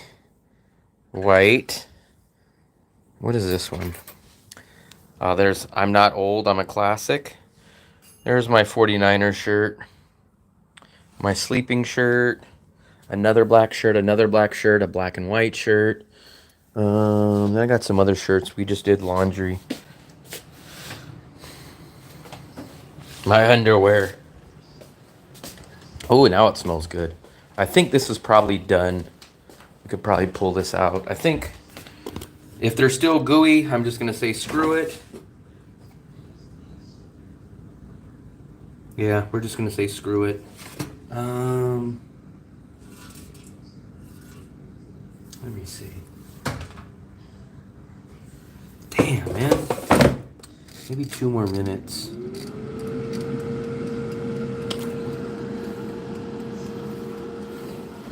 I don't know.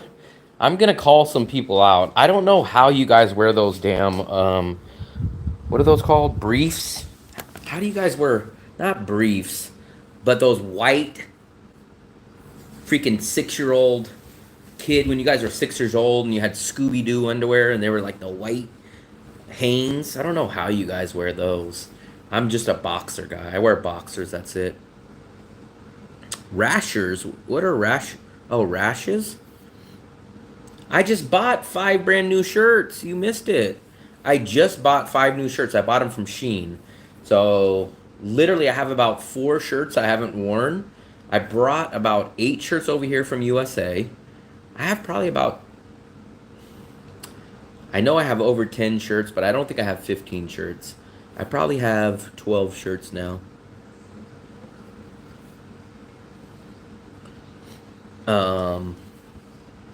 I just got 5 new shirts. I got that I'm Not Old, I'm a Classic. I got that little bear one. I got the Death Row shirt. I got a brand new all black shirt. And then I got another shirt that I can't remember. If Cosmopolitan, if composition of mix not quite sometimes won't firm up. I don't know. I'm just going to give it that last thing. Whatever it does, it does. It's better than before. I don't know how you guys can wear those little white underwears. Yeah, I don't like those. I don't know how you guys can wear those. I need boxers. It took me a long time. So I'm 99% boxers, but it took me a long time to do the boxer briefs. So the boxer briefs are like, they're still shaped like boxers, but they kind of are more tighter and more conform. Those are still a hit and miss to me. I could kind of do those, but I'm just a regular boxer guy. You guys that wear those white underwear that look like freaking Stone Cold Steve Austin wrestling shorts, I don't know how you guys wear those. A rooftop pool. Fluffy doesn't know how to swim though. She goes like this. She needs the orange floaties. November though. November might be raining, but it depends. Cotton boxer briefs. See, the boxer briefs are too conforming. I feel like I'm being violated. I need my balls to breathe. I need room. I don't like feeling constricted. I think some people still wear those, especially Russians. I know damn well if we went down to Nha Trang and we seen those old Russians wearing Speedos at the beach, I know damn well those are the kind of guys that probably wear those white freaking white underwear. I can't do the no underwear. I can't do that. I can't do the white underwear, the white tight underwear, and I can't do no underwear. I'm just a simple boxer guy. I'm just a simple boxer guy. I'm just a simple boxer guy. But those damn Russians wear those Speedos, and I'm like, those are the guys that wear the Speedos, and then they lay right in the middle of the sun with not an ounce of shade, and they lay there for about 7 hours, and then they come up and they look like a freaking tomato, and I'm like, dude, is your skin gonna fall off? Like, you've literally laid in the hottest sun for about 7 hours, and they're like, we love it. I'm like, how the hell do you do that? I'm glad I never have those problems. I never have stomach problems. I never get sick problems off of food. I'm so glad. Like, I hear a lot of people, like, have travel problems, and either I'm, like, the luckiest man in the world, or maybe I just over-plan or something, but I'm lucky. I haven't ran into a lot of the problems that you guys run into. Like, you guys like, oh my God, you ate 3 or 4 peppers. You're going to be paying for that tomorrow. And I'm like, no, I'm not. Like, I eat those on a daily basis and nothing. Amazon Prime is my friend. Actually, I just logged into Amazon Video. I'm able to use it, Prime Video. And I gave Fluffy my VPN, and it wouldn't let her log in. White Speedos. That's not me. Let's pull this out. It's done. It's as done as it's going to be. I don't care. If it's not done, it's not done. However done this is. Let me pull this out. Look what Fluffy does. Fluffy just goes around. She just like leaves the ice cream open, and it's like, Fluffy, what the hell? She just leaves the damn ice cream open.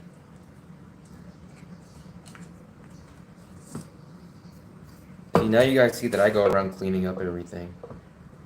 You guys are always like, she must be doing all the work. There we go. Ah! Damn it. That's what I was worried about. This string. It's starting to fall apart now. I'm gonna have to let this sit for a minute. Damn it. It's effing falling apart. Damn it.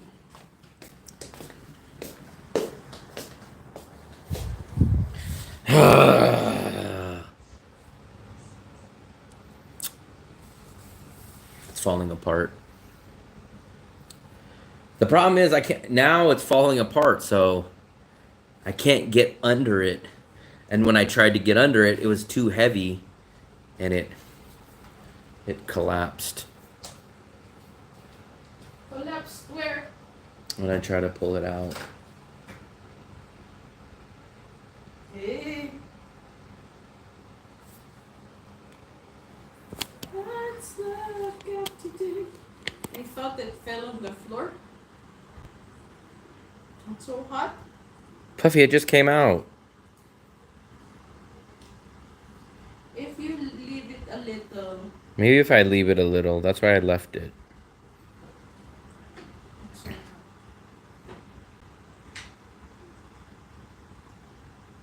But it would be good with this. The ice cream you didn't shut? Yeah, it was supposed to be so it would be. Where will you put this? Why didn't you put parchment paper? I didn't want to waste any. I never really have. The reason why is I usually can get it out with the metal spatula, but somebody used the metal spatula. So I guess you're going to probably have to let that sit for a minute, Fluffy. Maybe it'll firm up because it'll probably continue to cook and it'll probably cool down. But for right now, it's too liquidy. So if you were doing my plan, you would have done it this way. My very first Asian country I ever went to was China. So for all of like the new age travelers, they're like, yeah, they use this word. This word never existed before. Go to this country. It's a soft landing. Soft landing. My very first Asian country I ever went to was China. Imagine going to China for your first ever place. That's where I went for my first Asian country.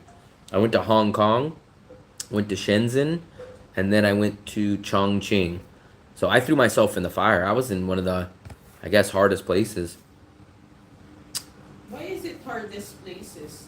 Isn't it Chongqing is like Fluffy, popular you're eating now? all that. I haven't even had a piece yet. No. Fluffy's eating all the blondies. It sounds like Evan thinks Danong is too transient for families. I don't think so. I don't think so on that. Especially if he's comparing it to Nha Trang, no way. But I don't know. Everyone's got their own take. Mai likes it, but turning on Evan, I don't know. I don't know. I think it's great for families. We've met a lot of families here. I'm not gonna say a lot, but we met a decent amount of families, and all the families all had a good time. It's good with ice cream. Well, let me have a bite for once it cools down. Did you get it out, or it's still in there? Oh, I have to. You said No, you let it sit for a few. My first was Singapore. So I went in 2019. So I knew a lot less about tech stuff back then, and I still was able to navigate it. I do remember having a little problems with language though, because at the time I wasn't a master of Google Translate, but all the menus were in Chinese. There was no pictures, there was no English, so it was harder. But I was able to do it. Remember, I was a first-time traveler. I did go to Europe, 9 countries before that, but that was my first time in Asia, and I was able to do it. The only place I've never really had Google Maps work really good for me was in South Korea. That's the only time that I had a problem with that. South Korea, gave me problems, and I was like, why South Korea? South Korea is so great. It's tech. And they were like, because of North Korea, they need to hide certain stuff. And I was like, really? I've never had a job while traveling. I wish I did. I wish I had a job while traveling. But I left the USA. So I'm a person that's left the USA and figured out how to make money out of the USA. I wish, man, I'd be set if I had a job while traveling. Um, I I'm kind of glad that Philip's not coming to Danong to raise the prices and stuff. I don't know why Philip loves Nha Trang so much, but here's what I'll tell you. I spoke about this earlier. Philip is one of the rare people that Nha Trang is kind of good for him because look, he doesn't want an apartment. He wants a hotel. Most people that are long term don't want hotels. They want a kitchen, they want a bigger space, they want a living room, right? So Philip is a rare person that Nha Trang is good for because here's the one thing I'm always going to give Nha Trang, at least recently. Nha Trang has better deals on cheap, good hotels. So for me, hotels are short time. So they have good prices. You'll go get a hotel for 12 bucks a night. You'll have a pool. You'll have maybe even a gym. And you'll get a free breakfast buffet at a lot of these places. And you'll be you'll be 5 minutes away from the beach. Da Nang, you're going to spend probably $15, $16 for that same equivalent place. And it's probably not going to have a breakfast buffet. So it's much better in that position. But then the other problem that I ran into was food prices in that area. So Philip lives in the main area that I would probably want to live in. But the problem is food prices are so expensive there because they're owned by Russians, they're owned by Koreans. But here's how Philip gets around that. He orders everything on Grab. So Philip is a rare case. Philip likes to stay at hotels long term, which is not normal for most people that want to live long term. They want an apartment. And he orders everything on Grab practically. So for him, Nha Trang works. And then here's the other part. He doesn't do border runs. So like he leaves after like 80 days and then he'll go to the Philippines or South Korea. So all the downsides of Nha Trang, he never sees. He never affects. That's why Philip can do Nha Trang. Let me see. This is the question. Nha Trang spinners. Did you travel for work? Nha Trang has more nightlife, but the beaches are better because they're more calm. I worked in South Korea growing up in India. Was safe to the British. Don't come back. Don't come back to where? Did I miss something? Don't come back sounds like a dick. I don't even know what he was talking about. Don't come back to. Maybe he read my mind when I was saying don't come back to the live stream. No. So you can get a really good cheap apartment like Marcus has, but it's 20-minute grab ride away or an hour and 20-minute walking.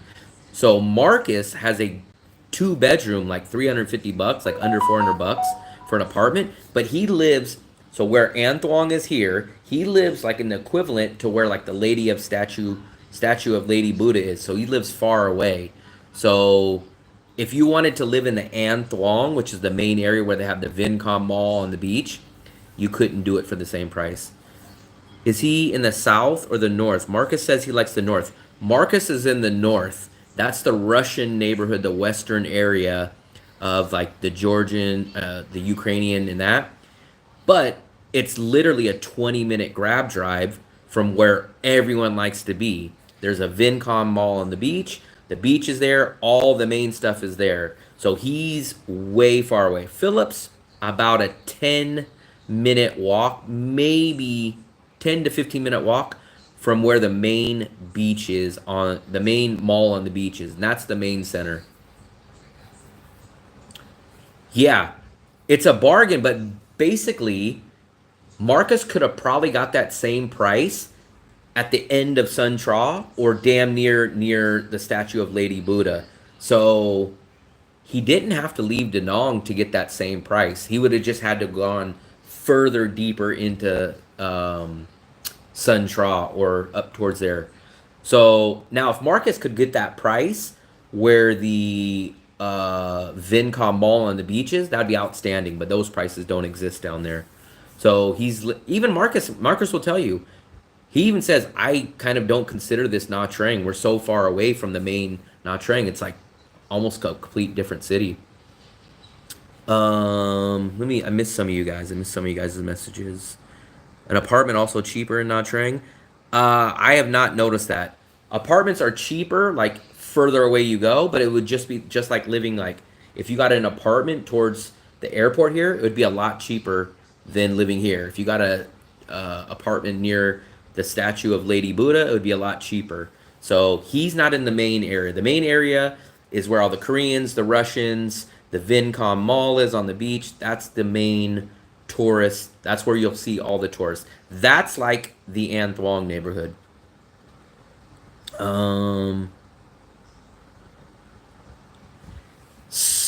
So here's why Nha Trang fits Marcus. So this is the two guys that are rare that Nha Trang's perfect for. Marcus likes it because Marcus doesn't eat Vietnamese food. He says he gets Vietnamese food like once every 2 weeks. He does a lot of work in his house. He likes to go downstairs and there's a pizza place, there's a burger place, there's all the Western food. He loves Western food. And it is cheaper. I've noticed the Western food is cheaper in his area than in Da Nang. But he'll go down there and he'll just edit out his video, stay there. He stays at the small little beach. It's not the same beach that you see at the other end of Nha Trang. And he stays there. He doesn't. I asked him, like, when's the last time you left your little neighborhood? And he said 10 days, 12 days. So he stays. It's like a compound. There's 5 different apartment complexes in his place. And he has like 3 grocery stores at the bottom. And he basically lives in that compound. He lives in that compound 100% of the time. How far are you from Mai An Beach? So Mai Key Beach is behind us, but it's weird because Mai Key is the same beach as Mai An, and if we cross the street here, we start in Mai An. So when I cross the street, a lot of my videos will start in Mai An, but we walk 2 minutes up and we're in Mai Key. It's all the same beach. They're just called something different. Those are the 2 perfect people that fit Nha Trang. It's Philip because he loves the cheap hotels, which he would get cheaper in Nha Trang, better, cheaper hotels than Da Nang. I don't dispute that. And someone that's like a Philip had to walk around and go get food at the local spots in that main area. Philip's budget would be outrageous, but he orders Grab food and they deliver it to him. So he's able to get the cheap restaurants because they drive it from across town. They drive it from here. But if Philip was like me, someone that never gets Grab and just goes to the local restaurants, he'd be spending a lot of money. And then Marcus is on the other end. Marcus lives almost, it's literally like, if we walked an hour and 20 minutes, that's how long it would take, or a 20-minute Grab drive. Because when we rode from our place to Marcus's place, when I shot that video with him, it was 18, 19 minutes. Marcus doesn't do the Vietnamese food. He loves the Western food. He loves the pizzas. He loves the burgers. And then he just goes downstairs. All his whole life is downstairs. His laundromat, I think he said. His produce place is downstairs. He's got 2 or 3 grocery stores. All of his places are right downstairs. So his whole life is in that little radius. But if you were like a person like me, Nha Trang would not fit me, because then I'm like, okay, how am I going to do my visa run? They're like, oh, no problem. You could do the 23-hour sleeper bus. And I'd be like, 23 hour? No way. Then they say, okay, well, you could spend double and you can go to the airport. Okay, let's go to the airport. Oh, the airport's 50 minutes away. 50 minutes away. Or if you were someone like Dale, I don't know what Dale would do, because I don't think Dale would want to live that far in the Russian neighborhood, and Dale couldn't pay those prices in the main area. I am from the USA, about 30 minutes away from San Francisco, but I haven't been back to the USA in a year and a half. So Philip would actually, in my opinion, Philip would probably spend less money in Da Nang. He would probably downgrade his hotel, though, because he wouldn't get, I don't think at that price, he wouldn't get a breakfast buffet, and he may or may not get a pool. That's why I'm saying the hotel is a great deal. But Philip shouldn't be living in a hotel when he's there for freaking 6 months. I couldn't live in a 25 square meter hotel for 6 months. I could do it for 3, 4 days, but I couldn't live in a hotel for 6 months.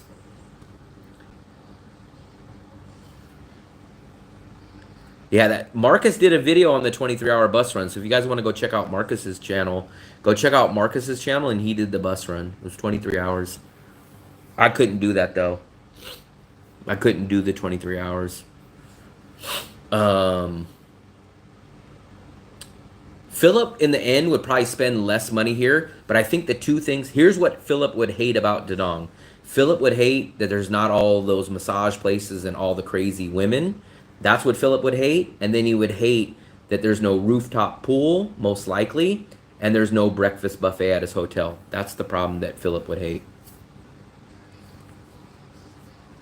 I'm not a big pasta guy. Remember, I told you guys I'm a hit or miss on pasta. Some people's spaghetti is really good and some is really bad. And I had pizza in Rome and it wasn't as good. We just did that in Prague, Hotel Da Nang. 11 million for 2 weeks, breakfast and pool. So you can find some of that, but I will tell you guys, in general, Nha Trang's hotels are cheaper and offer better amenities. I will say that. That's the one thing I definitely will give to Nha Trang. Way better in this apartment in your building. 21, man, you guys are paying 21 million. You guys make me feel bad because I'm trying to get my apartment lowered. But then like my next door neighbors are like, yeah, they want 23 million. I'm like, 23 million? I'm like, are you guys crazy? We pay 12.5 million at this 2-bedroom, 2-bathroom. 12.5 million, and we're at the top. And we have the city view. We have the whole panoramic city view. 12.5 million, and that includes electricity. So we don't pay for electricity. We can run all the electricity that we want 24 hours a day. And I know everyone that comes here, they always like, oh, beach view. I want beach view. I definitely want beach view. But I wish I could show you the beach view. If we go out there, the beach view is freaking, it's freaking dark at night. So you don't really get to appreciate the view at night. There's the Dragon Bridge. The city, yeah, the city and the beach view. So I like, the second best view to me is if you guys stay on that side, because then you get to see the Dragon Bridge to the left, and then you get to see the beach to the right. That's my favorite.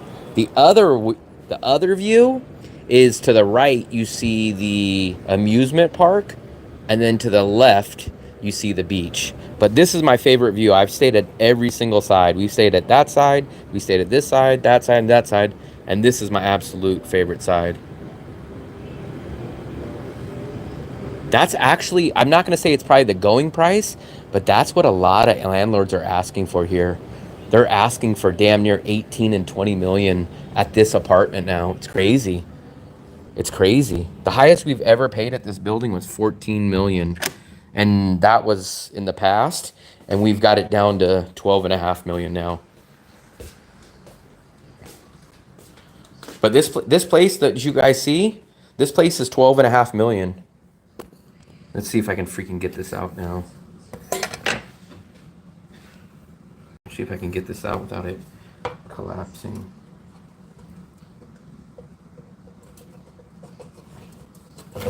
There we go. Now we got it.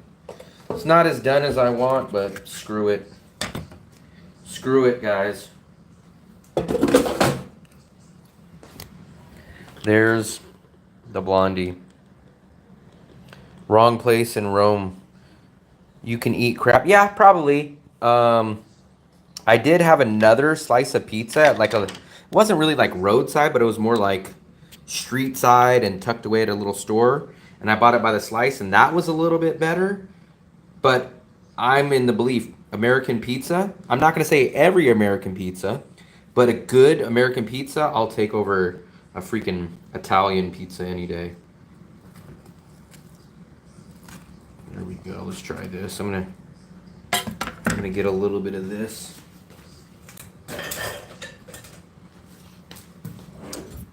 USA beef, USA steak, and USA pizza, and USA burgers. There you go, there's my slice. That's good enough for me. It's not as... It's okay, it's okay. And then Fluffy ate some ice cream. Let's dump some of this ice cream on it. Ugh, it's melted. It's melted. Damn it.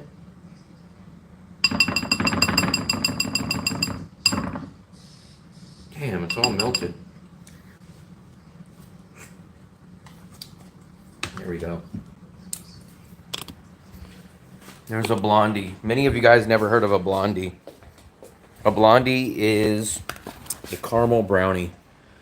21 million was cheap. I cannot believe they're asking for that. That is a crime. So when I got back here, when I first got here in 2023, one bedrooms you could get for about 8 million. 7.5, 8 million for a one bedroom here. Then 2024, you could get a two bedroom for about 9 million, 9.5. This is a two bedroom, two bathroom. We're on the top floor, 12.5 million, which realistically means we're probably paying about 11 million for the rent. Because remember, we have electricity included. So no matter how much electricity we use, it doesn't matter. If we turn all the lights off, we still pay 12.5 millions. If we run all 3 ACs and cook every day, we still pay 12.5 million. So electricity is unlimited for us. We negotiate with our landlord. We're like, man, we don't want to pay 14 million is too much. So we got it down to 12.5. I just can't believe that they're asking. When Fluffy told me this same place that's connected to us, this wall. So we stayed at this wall last year. Last year we stayed at, if we punched a hole through here, we would see our old apartment. We stayed at that place and we spent, I think 13 or 14 million there. They're asking 20 or 22 million now. And I was like, man, that's crazy. That's the problem. So here's exactly what's driving up the prices in Da Nang.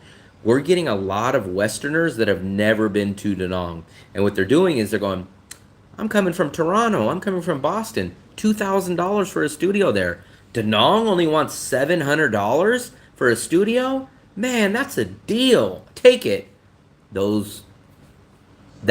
same studio was probably that studio was probably $350 last month or the month before. And the landlord's like, oh my God, we got all these new Western people. They're just throwing the money at us. Keep that price up. Keep asking. They're probably encouraging the other landlords, don't lower the price. Don't rent to Will. Will knows what the price is. Wait for someone from Miami. Wait for someone for Toronto that's never been. Ask them. If they message you, hey, have you ever been to Da Nang before? Oh, no, I've never been there. That's the guy that you want. You want to rent it to him. He's not going to have no clue. That's the guy.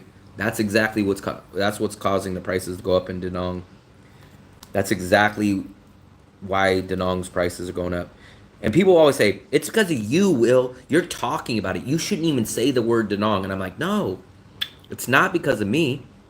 I'm the one that's spreading the word. I'm telling you guys, negotiate. I'm telling you guys, don't pay this. Don't pay that. Don't pay this. Don't pay that. I'm the one that's combating these landlords.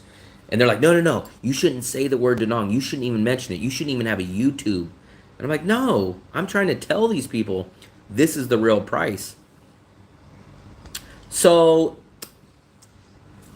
I believe a lot of these hotels and stuff that are getting built, once they're finally up, if they get finished, there's going to be too many places to stay. When that happens, the hotel's going to have to lower their prices, and then the apartment's going to have to lower their prices. But when are all these apartments going to be done? I missed a lot of you guys' mess. Let me scroll back up.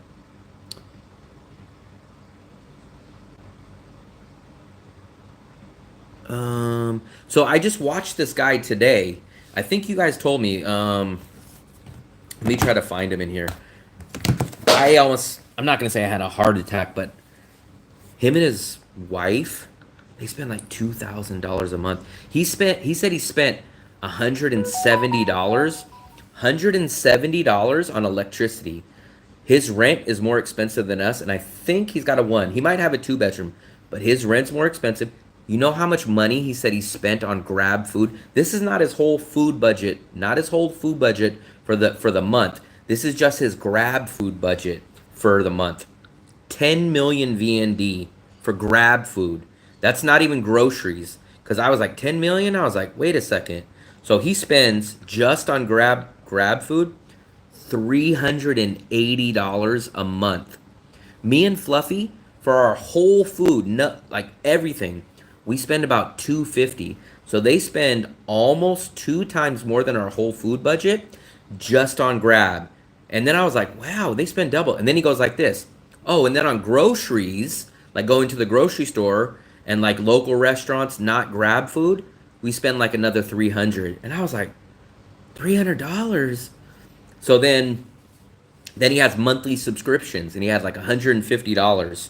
So he goes, yeah, at the end, we don't live like a king. We live very modest and just like a regular person. And it was $1,900 a month. $1,900. And I was like, oh my God. And he was like, we don't even, they don't drink. They don't go to clubs. They said they walk everywhere. And I'm like, where the hell is all this money I'm going to? 400,000. Well, wait. Let me clarify. 400,000 a day because of right now, because you can't leave, right? Or are you saying on a normal day where you're able to go out and about, you still spend 400? Because that's what they're spending. There's no injuries with them.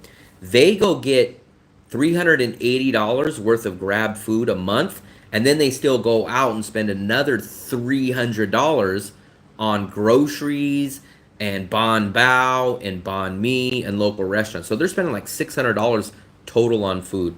Let me show you the guy's channel. I like his channel. I just can't believe his budget though. It's this guy, the part-time expat.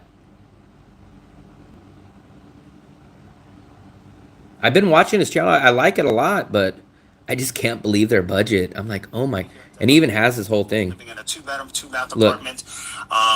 Expenses are readily available. I got a PDF if you want to see that. Let me know in the comments. Leave me your email address. I'll be happy. Oh, you know what? Watch this. This is crazy. Expenses, since we got here in March, here we are in August. I'm going to continue to do this for the entire information. So that you can. Look, I was reading his comments because I was going to say nice video. And look, this guy, Steve, I know this guy. He's popped in our chat room. His name's Steven Santiago. He goes, walking is the best exercise for the heart as well. Will Travels is in Da Nang also. He says he spends about $850 a month as a single person. Big thumbs up to you, Steven. I appreciate you mentioning me, but you did get a little bit wrong. We spend $750 a month, and I'm here with Fluffy. So it's $750, and it's as both of us. So he was a little off, but I did correct him on that. I actually commented. But I also commented on the guy's channel. Nice video. And what did he say? Thanks for watching. But I couldn't believe it, man. $1,900. His rent was wrong in the title? What do you mean? Cost of living in Da Nang, Vietnam, July. So let me try to find his... I want to see his spreadsheet again. Make better decisions when it's time to make the move and plant your... Give me 1 second.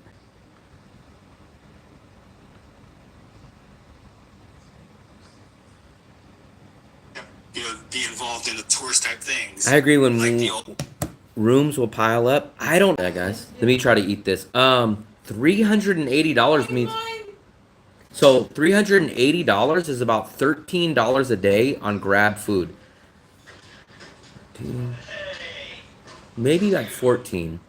But that's not all that they spend. They spend $13 a day on Grab, and then it's like they spend like another $10 outside of Grab on food.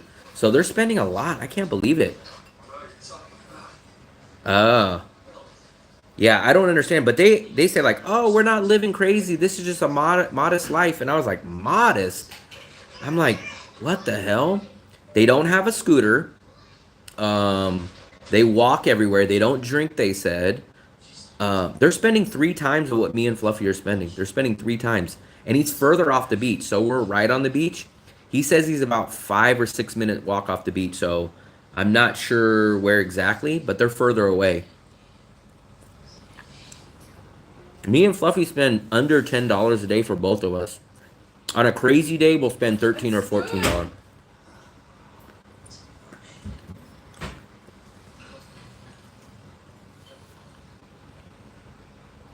But they spend 4.3 million on electricity. 4.3 million. I was like, what the hell? Are you mining Bitcoin? I've never heard of anyone having a 4.3 million on electricity. I think that's what he said. Let me double check. I think it was 4.3 million. It was either 3.4 million or 4.3. Did you use ice cream? Going to the beach, which a lot of people swear that Hoi An Beach is better than Let me try to go back to this.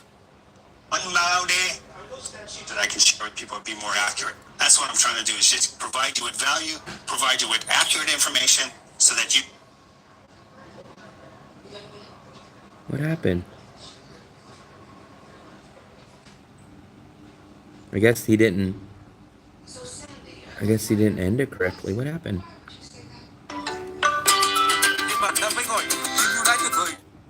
What's up, everybody? I think it's time to do a monthly update on... There it goes. Look. Here's his rent. His rent is more than mine. We pay 12.5. Electricity, 4.3 million. 4.3 million. Water, that's crazy. Water should be no more than 100,000 a person. It actually should be less than 100,000. So I don't understand how they're spending 300. They're being charged 150,000 per person, which is that's criminally high. Me and Fluffy, when we rented the place here, it's 50,000 a person. So we spend 100,000 on water. Even expensive is 100,000 a person. So they're being charged 150,000 per person. Management fee, that's bullshit. You shouldn't be paying management fee. He spends 18. So just on his rent and electricity, he's spending 18 million. So he's spending, this is basically my whole budget for the whole month on all my bills. He's spending that just on his house. So his electricity, his rent, his water, and that. He's spending basically what I spend in a whole month just on his rent and his water and his electricity. Let's see. From one room to the time indoors. So we go to the beach 2 to 3 times. Add motor scooters. We would be lazy, actually. See, he's saying they don't use... And I'll use Grab cars only because I can beat the heat. And here's the crazy thing. He goes, we're just living a modest life, very minor. We're not living like kings. We're not doing... And I'm like, dude, you're spending 3 times more than me. It's a car, so we're not at risk. And so I'm glad we don't have a scooter. I like it. I like his channel, though. His channel is very... His channel is very educational, and it's good. Basically, you go to another kind of cost. Let's go to his food budget. So our meals are very inexpensive, but it's, we do eat some Western food, so those kinds of foods are associated with higher costs. So our total Grab cost for the month is about $100. Food. Look at that. That's crazy. Those kinds of foods are associated with higher costs. I think this is his transportation. Oops. I think this is his transportation. So our total Grab cost for the month is about $100. Food for eating out, we spend a lot. Probably about $350. $350. $350 on Grab. On Grab. So he spends $100 on Grab transportation. That's insane. You know how much me and Fluffy spend? We spend maybe $5 a month. He's spending $100 on transportation, but look, he spends $350 on Grab food. That's not his whole food budget for the month. That's not his whole... No, if you ask him, he's spending very little, he says. I'm talking about 2 people too, though. I'm talking about 2 people too. So me and Fluffy spend half this on both of us. And this is just his Grab. He hasn't even got into his regular food budget yet. This is just Grab food, $350. This is just his Grab.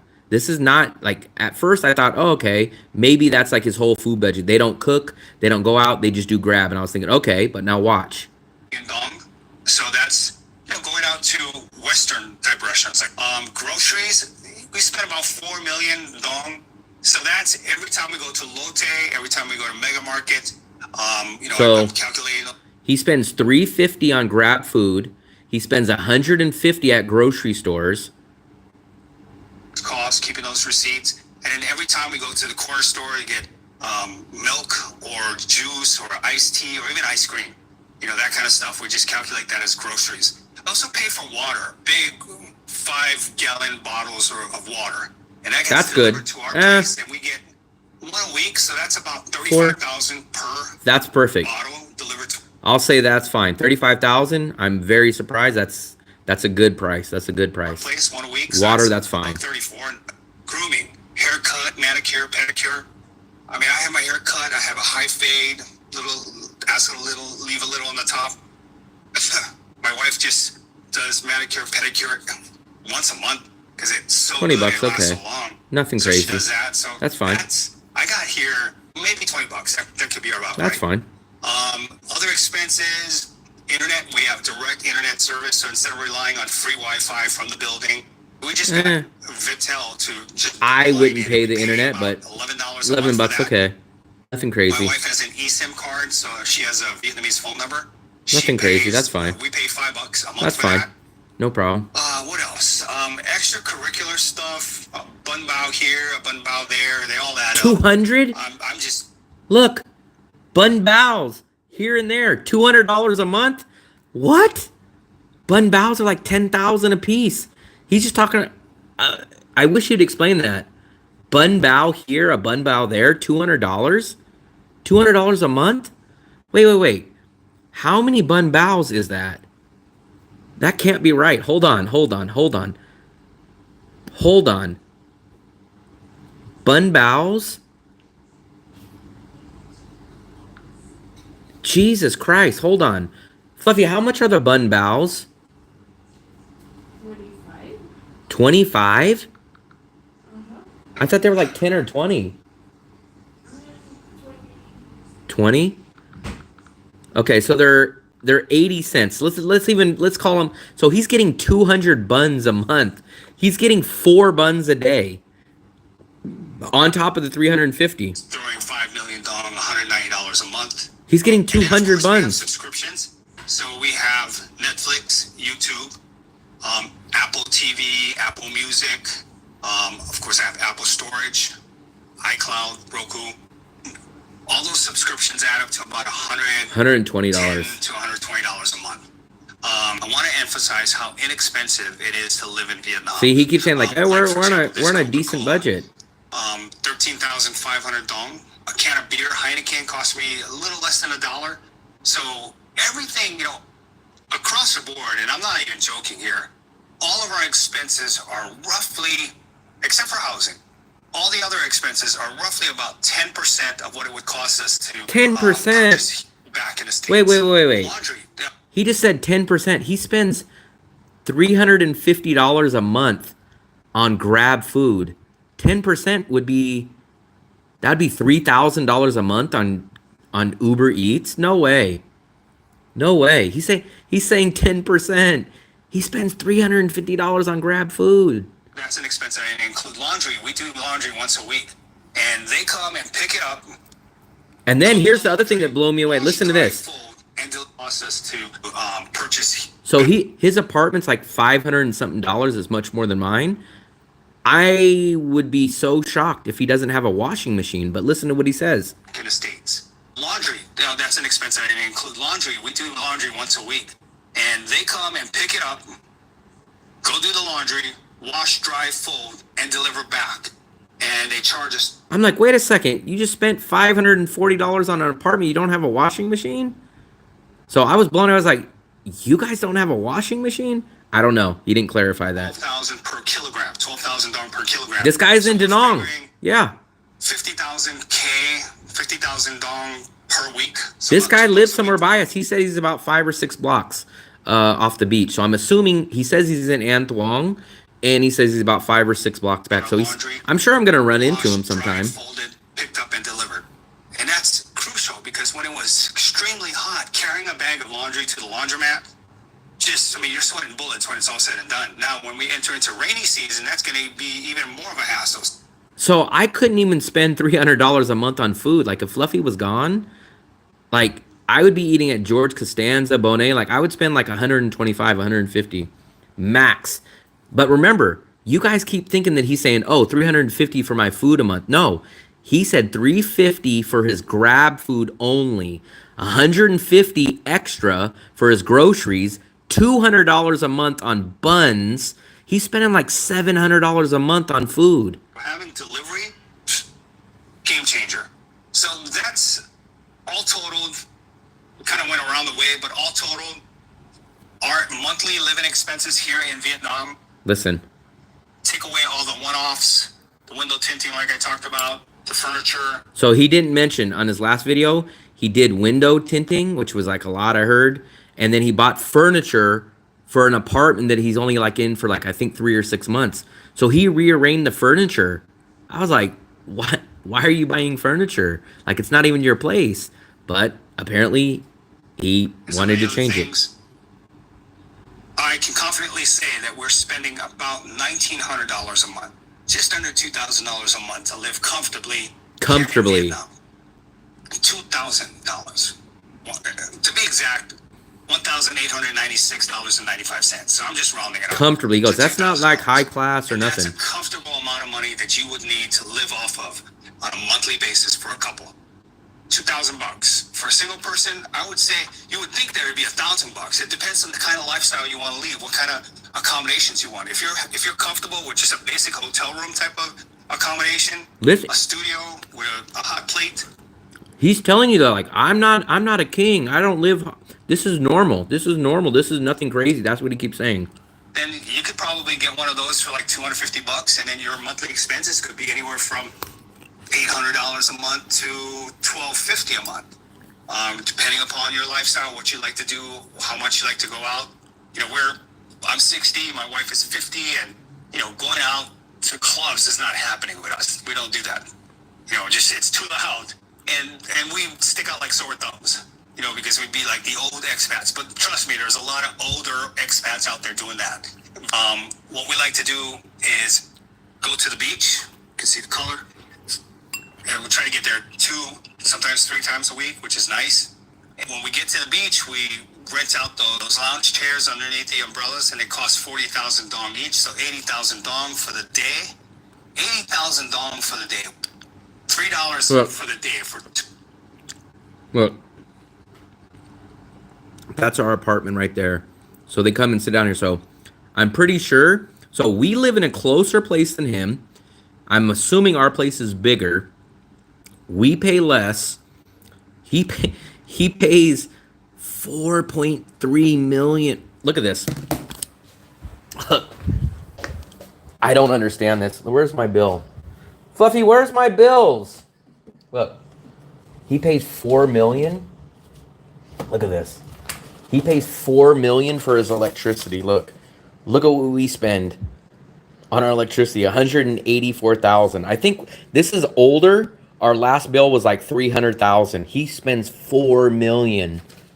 Like, I don't understand where these prices come from. But remember, he's paying 300,000 for water, for his water usage. That's like triple the price he should be paying. The umbrella. And of course, you can order drinks from them directly, or you can just bring your own. Sorry. Okay, so I just downloaded Duolingo because I'm always like your flat is 480. Everything. So I made a deal with the landlord. I told her, I said, give me one price. I don't want to pay electricity. Whatever you think is the electricity that you think you'll use, I'll include it. So I give the landlord, you guys were here. Some of you guys watched the live stream the other day. The landlord came and I gave her 12.5 million. That's it. I don't pay anything else. And mine and Fluffy's food budget, we spend about 125 each. Maybe on an expensive month, we might dip into like 140, 150 each. So we spend $300 to 250. 250 is usually what we spend on food a month. If we go crazy and have like Gildas 3 times a month and a bunch of bikini bottoms, we might almost hit $300 for both of us total. He's spending just on grab food only grab food, almost double that. And that's not even including his groceries. So then he spends another 150 on groceries. He spends $200 a month on buns. You know the bun guy? He said he spends $200 a month. That's mine and Fluffy's whole monthly food bill. That's mine and Fluffy's whole, just for buns. So, like, the guy's eating a ton on Grab food, right? Like, you guys are like, hey, I eat Grab food. The guy's eating Grab food. Then he's spending $200 a month on buns. Then 150 on groceries. And then more to go out to restaurants. So I'm like, does he just eat 24 hours a day, 7 days a week? Maybe because of breakfast, maybe. But still, it shouldn't be $1,400 more. It shouldn't be $1,400 more. That's just crazy. Yeah, $2,000 a month in Vietnam is crazy. I live closer to the beach. I think my place is bigger. My place is bigger. I live closer. I live on the beach. It's crazy. 10 million? I don't understand. Did you guys just seen my electricity, right? So I don't pay electricity, but my landlord tells me on the 6th, please go downstairs and pick up the printed out bill. And then I send a picture to her, and then she calls them. And then when she pays it on her phone, she sends me the copy. So our electricity is like 300,000. I think 350 something thousand was our last bill. He's spending 4 million. No, on that caption, maybe he meant that, but on the caption it says $200. It says a bun bow here, a bun bow there, and then he talks about buns. I have this bun guy. I love the bun guy. We spend about $200 on buns. And I was like, $200? Powdered hot chocolate. What's up, everybody? I think that's we almost ran the end and accidentally a hit the place where phone. you can live. Let's see. He's spending like literally like $600 or $700 a month on food, but it's still the numbers still don't add up to me because his apartment is $500. Let's just do a quick calculation, right? So something wasn't adding up. Let me see. $1,890, $96. He said, let's screw it. We'll go with that. So he spent like $515 on rent. Okay. So we're left with $1,381, $350 for Grab, right? $150 for groceries.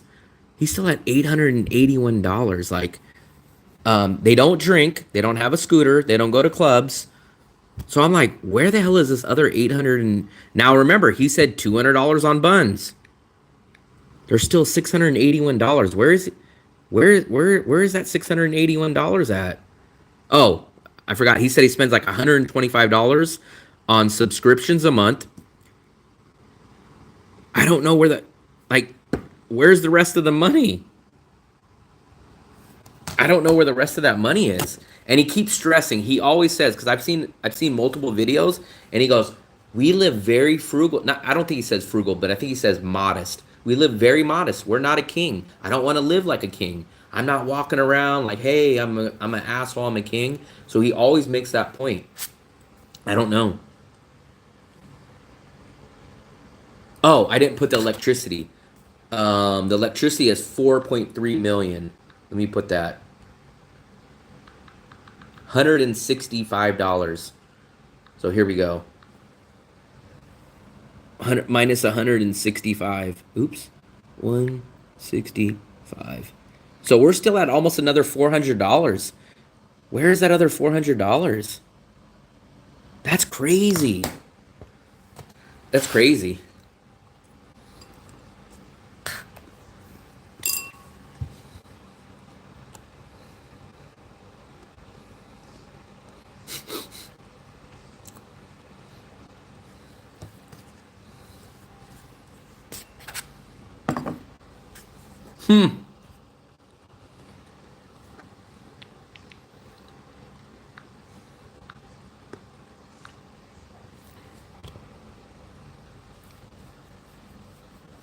I don't know. But here, so how much is,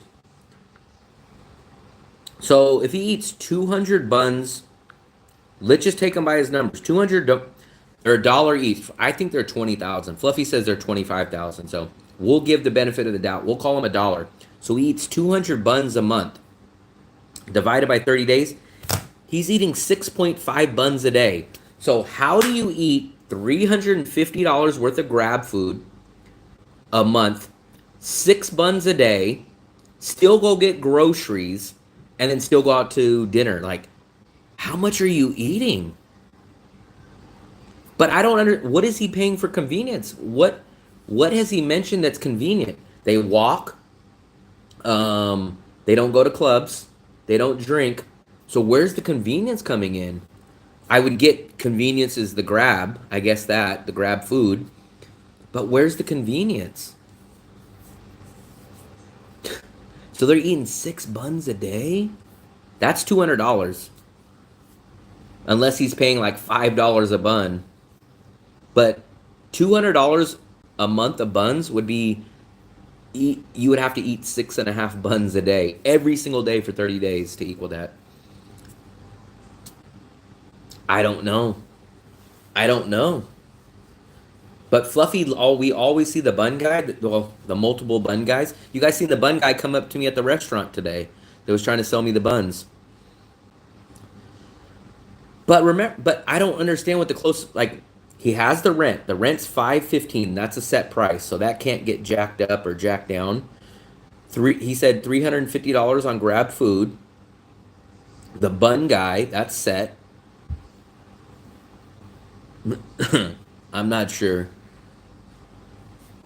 Maybe. So, I don't know. He's spending at least $600 a month. So they're spending $20 a day at least on food.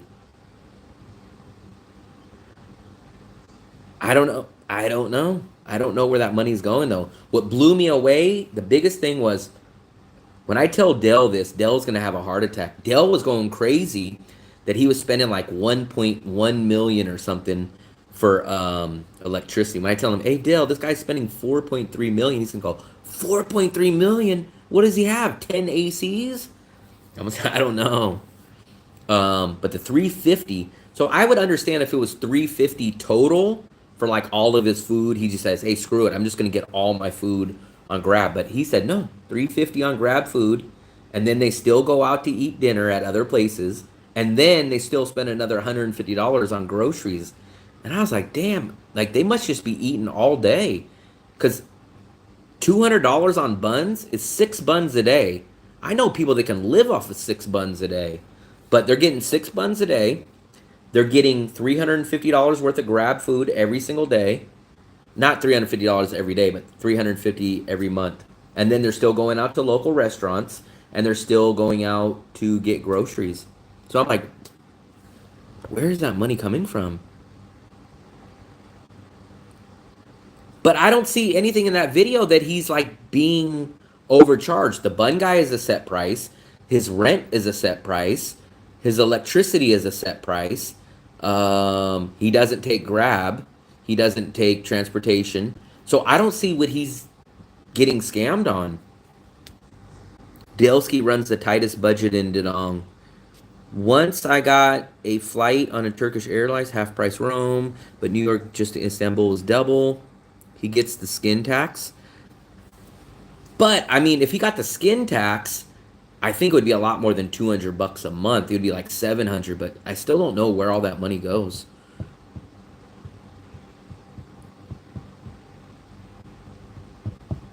I need to do a reaction. I don't understand. Now, the guy would probably, I don't know, I hope he wouldn't get mad. If I ran into that guy, I would tell him, I'd say, man, I'll help you out, man. I'm not gonna say like, hey, I'm gonna make you live in a dumpster in a tiny little studio. I'll say, man, you can live the same life, but let me shave 20 or 30% off your budget, like that. Like I'll tell him, man, go down to Food Street.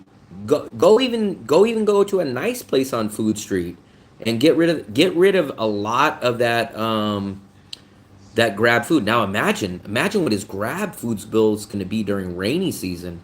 If that's what he's spending during summertime and nice season, man, his grab food bill is going to be crazy. Yeah, imagine what it's going to be when it's raining.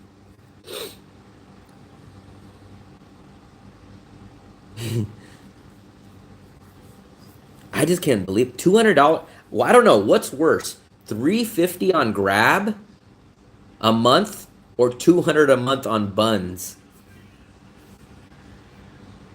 He's in the great area. He's exactly where I'm assuming he's somewhere here because I looked at the picture and I could see my building in the background. So he's in our same area. In fact, he's actually in better shape for the restaurants because he's closer to the cheaper restaurants and the local restaurants. I'm closer to the beach. So I have the better beach location, but he's closer to Food Street. He's closer to the better restaurants. Shoot, I couldn't even spend $350 a month going to Bikini Bottoms every day.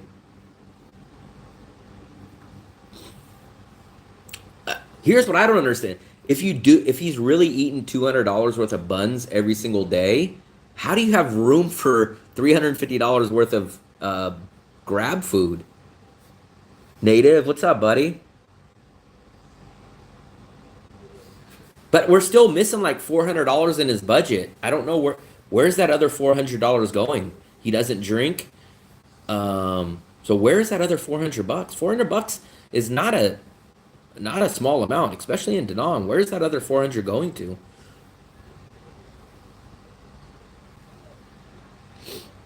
I don't know where that other $400 is going to, because he says he doesn't do alcohol, doesn't do clubs, doesn't do bars. So where is that other $400 going to? He's got a wife. It would be kind of crazy if he doesn't drink, doesn't go to clubs, but then he does cocaine. But I don't think nobody would risk that out here. So I don't know where that other $400 is going to. Maybe massage, but I would think he would put that in his video. I don't know why he wouldn't mention the massage places in his video. He did mention his haircuts, which is like $20 a month. Okay, $20. I mean, that's not breaking the bank. And he mentioned they pay to get their laundry done. I'm shocked because he's making it sound like they don't even have a washing machine, because either he pays more for his apartment, which I would be blown away if they don't have a washing machine in a $500 apartment, or they have a washing machine and it just sits there and they don't use it. So he said he calls someone, they come pick up his laundry, they go wash it, and then they bring it back to him. So that makes me think, like, why doesn't your apartment either have a washing machine, or why are you calling people to come pick up your stuff when you have a... All you got to do is literally toss it in and then pull it out.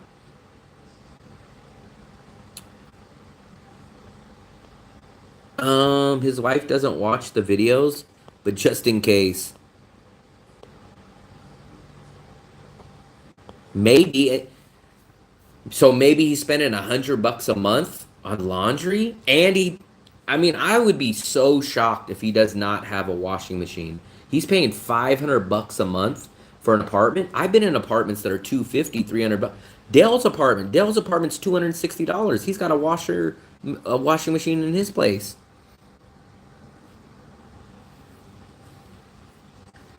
I don't know, but the guy's doing a budget. Actually, he said you guys can check my budget, but I didn't see a link to it. I would love to see his link, and then we can actually go line by line. Which is obvious. So our total. But remember, so for water, he's paying $300,000. That's crazy. Like, I think the max that they can charge you for water is $100,000 per person. That would be $200,000. He's spending $300,000, and his electricity. So he's spending $19 million on his water, electricity, and rent. He's cooking the books. I want to see his. The rent. We charge $4,000 bad, considering it's the. But what's crazy is he doesn't. So in his mind, he doesn't think he's spending a lot. He's like, I'm just like a regular Joe. I'm not going out. I'm not living fancy. And I'm like, if you swapped our budgets and you gave me his money, I would be blowing my nose with the $500,000 just to break. I'd be literally getting a Grab from here to bikini bottoms. I'd have to get a Grab from here to cross the street to spend that kind of money. I want to find out where his. During the month of You're supposed to be able to see his spreadsheet. Sorry, we only use. But I know he overestimates because he's like, if you live in a tiny little studio, a real small one, and you just have a little hot plate, you could probably live from here for like maybe $850. And I was like, $850? I was like, dude, you can have a 2-bedroom or a giant 1-bedroom and live here for like $700 with everything. Like, he was like, if you get a tiny little studio and you have a little hot plate, you could probably survive for like $850 if you're a single person. I'm like, look at what we have. We live here for $750.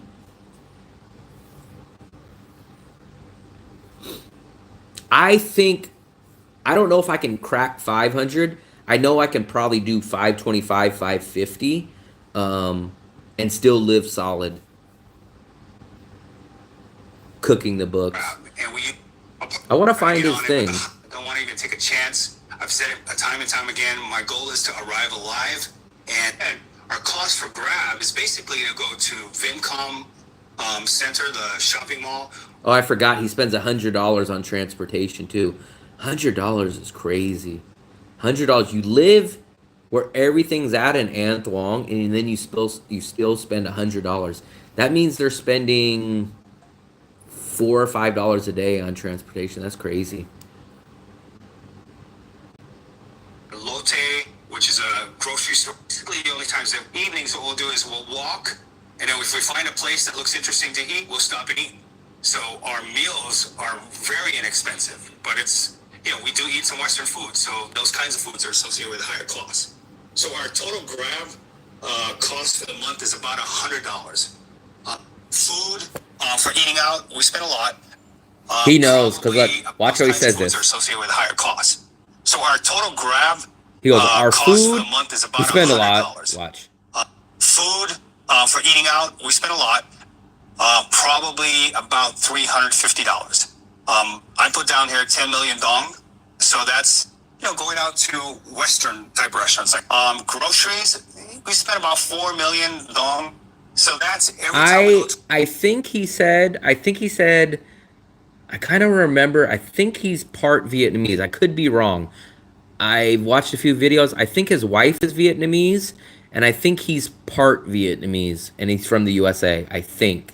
Lotte, every time we go to Mega Market, I'm calculating those costs, keeping those receipts. And then every time we go to the corner store to get milk or juice or iced tea or even ice cream, that kind of stuff, we just calculate that as groceries. I also pay for water, big 5-gallon bottles of water.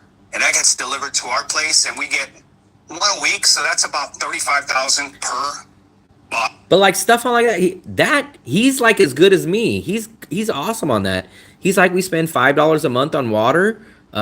We get $35,000 a bottle. Like, that's great. He's doing some of the categories he's doing on. He's doing awesome. But then the other ones, it's like he does really, really good. And the other ones, he's just like, I did so good on the other ones, I'm just going to go crazy on the food budget. Delivered to our place one a week, so that's $1.34. And grooming. From what I can understand, $350 just on Grab, $150 for groceries. So that's what, $500? And then he kind of glossed over it. He was like, if we go find a restaurant and we like to eat at it, we will sit there and eat. So I'm assuming he's spending well over $600 a month at least on food. Haircut, manicure, pedicure. I mean, I have my hair cut. I have a high fade. So this guy, he just came across my feed. I've been watching him. It stood out a lot because he did a budget video today, and he's basically spending $2,000 a month. And he's living in our area somewhere, and I've been watching his channel. I think he's a newer guy out here, and I've been watching his channel. I like his channel. He's very informative and stuff. But every time, I was just so blown away because the first video I seen, they moved into an apartment, and I think they had a 3-month lease. And he was like, yeah, we got to do a lot of shopping. We're going to rearrange all the furniture. We're buying a new couch. And I was like, what? I was like, you guys are renting. And he's like, yeah, we're renting for 3 months. We're getting a couch. We're getting new chairs. We're basically rearranging the whole house. And I was like, for a 3-month rental? I was like, what? And then the crazy thing is, I can't confirm this, but they lived in another apartment and they bought like the all kinds of new furniture for a 3-month rental, and now they moved over here to An Thuong, and it sounds like they didn't even take their stuff. It sounds like they just went and bought new furniture again. So I was like, damn, every apartment you go to, you start buying new furniture, and then you just leave it or something. Because he goes, watch, in the middle of this, at the beginning, he goes, I'm not going to include. So like apparently they got window tinting. So he rented another apartment, and he went and he got window tinting on all of his windows. And I'm like, but this is a rental. Like, I understand if you own this place, it's going to cut down on like your stuff, but watch, I think he says this. I think it's time to do a monthly update on expenses and give you a report for what it costs us to live here in Da Nang in the month of July. So as many of you know, if you've been... I hope he gets subscribed. I like this guy. I just don't understand his budget, but I like his videos. So I don't got nothing against this guy. I kind of hope I run into him.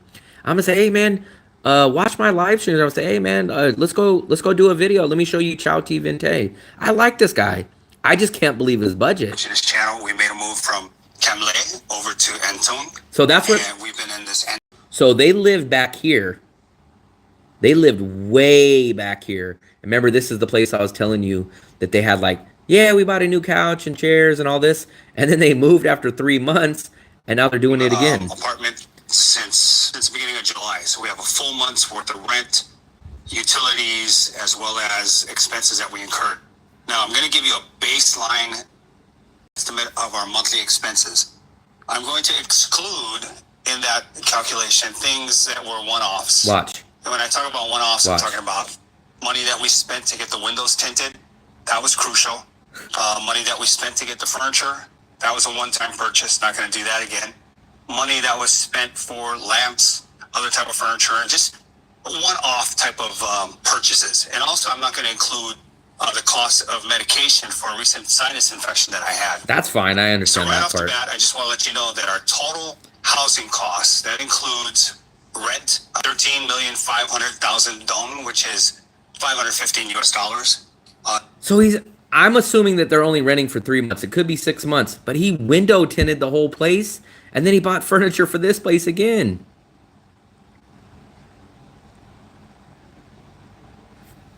Yeah, I don't think they're monetized yet. Let's refresh. Let's see if we got him any. Did we get him any more subscribers? Let's see. I hope we did get him some subscribers. Let's see. So He's at 958. Look, time to do a monthly one of you guys on subscribed. expenses Oh, and I'm give not you a subscribed. There we report for go. what it costs us to live here in Da I'm Nang subscribed. in the month of July. What's crazy is if I'm not subscribed, how come I get all of his notifications? So he should have 959 now. Let's see. What's up, everybody? I think 959. it's time to do a monthly I don't know update how on I get his notifications if I'm not subscribed.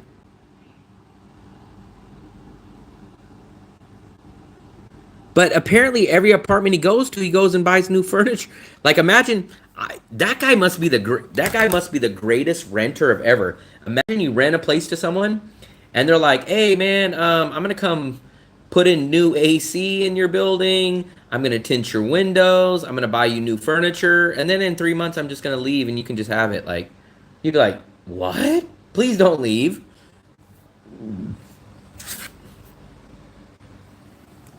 expenses and give you a report. So I'm talking about money that we spent to get the windows tinted. That was crucial. Money that we spent to get the furniture. That was a one-time purchase. Not going to do that again.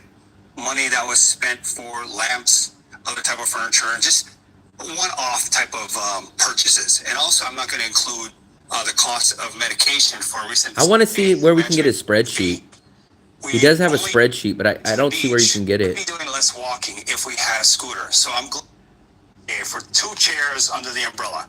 And of course, you can order drinks from them directly, or you can just bring your own. We just bring our own drinks. We bring 3, 4 beers, 2 iced teas, a couple of waters, and pick up a bun me along the way. And that's he shows that an covers us Excel for the sheet, entire time. but he says We're you can staying get on it the from beach, and somewhere. we I would like to probably look at spend it. about 2 to 3 hours each time that we go to the beach. Fluffy, this is the guy I was telling you about earlier today. The ones that buy all the furniture, and they spent $4 million on electricity. So it's a very, inexpensive expensive Yeah, form of entertainment. that's his Get out wife's into the brother that water, sold it's him the lamp. refreshing. Get the vitamin D and flash your money. I want to Just- see where we can just get his eat. spreadsheet. That was one way because when it rains, Let's see. Let's go watch another one of his channels because I want to know where his freaking...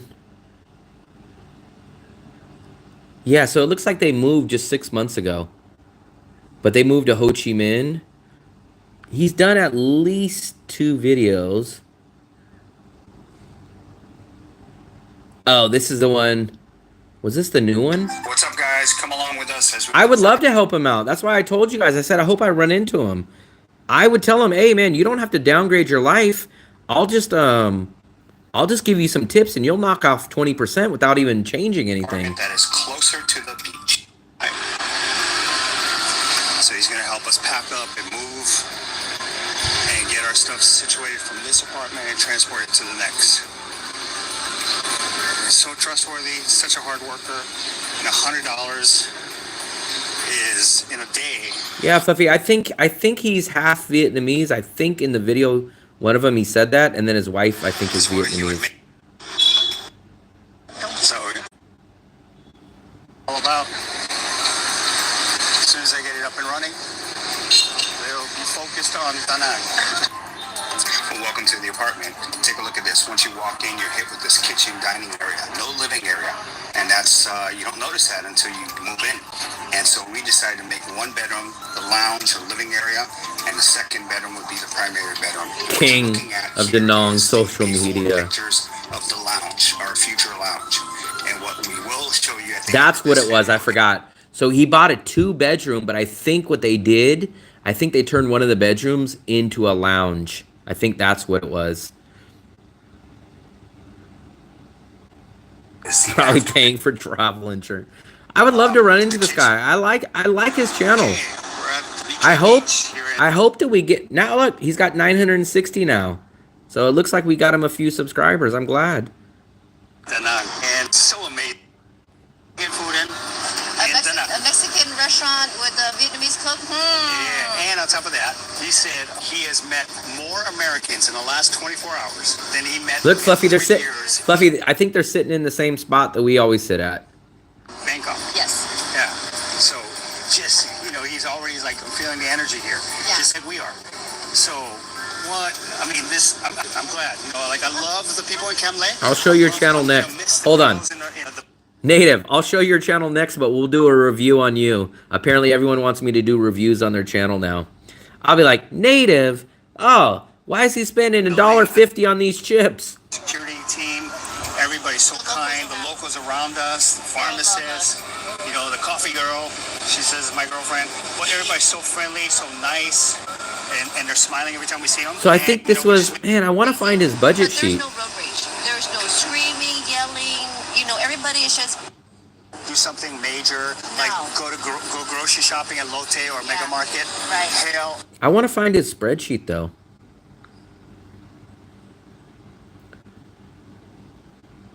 I hope I run into him. He's supposed to be somewhere in our neighborhood. what's up, everybody? I think it's time to do a monthly update on Expat. So, let me do our buddy a favor. Let me help him. I should do a review on his channel, but we'll just do this real quick. This is our buddy Native's channel right there. So go here. Look, he's got $5 lobster on the beach. Now watch. What kind of man eats lobster? You guys should be like me and not eat any seafood. Hawaiian tribal dance. I can't complain about Hawaiian tribal dance. I can't do it. A jeepney. Come on. What's going on with jeepneys? So, there's the Natives channel. Man, at 10, no, he'll probably do that at 1,000. At $1,000, he'll be like, hey, I'm going to rent every single scooter in town. That was my little rant for the day. I just couldn't believe he was spending that. I was like $350 on Grab Food. Like, he probably makes $350 a month just on Grab Food. Just on Grab Food. He probably makes Mitzi look like a freaking homeless guy. Like, he's like, I spend 350. He probably says I spend 350 just on Grab. That's not even any other food. Oh, for the shameless plug. I appreciate it, buddy. I appreciate it. Hey, this is what I seen. I went to go watch your live stream. I think it was a live stream today, but it said your live stream was private. So what's going on with that? Like, you you have like a private live stream or something? What's going on with that? He's not. That's what he says. He puts it up. I don't know why he would make a budget video and lie. Like, it kind of defeats the point. I have no clue why he would be making a budget video and just completely cooking the books.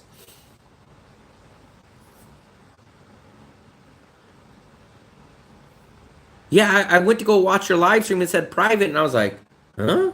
Why is it private? He spends $200 a month. I want to find this. $200 a month. I can't. I don't want to go back.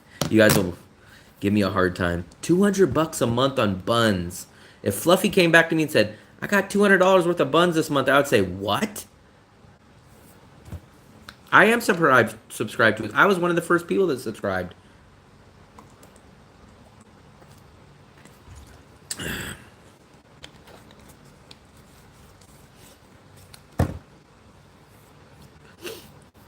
Her brother's the bun seller. Whoa, let me cut up this. Let me package up my blondies. I kind of think I'm almost in the boat that these blondies are better than the banana bread. But let me package it up. Damn, Fluffy didn't even package up our dinner. Well, that's going to be my lunch tomorrow. Let me package up my blondies. These blondies are actually pretty good. I'm gonna probably try to make some more of these till I master these ones.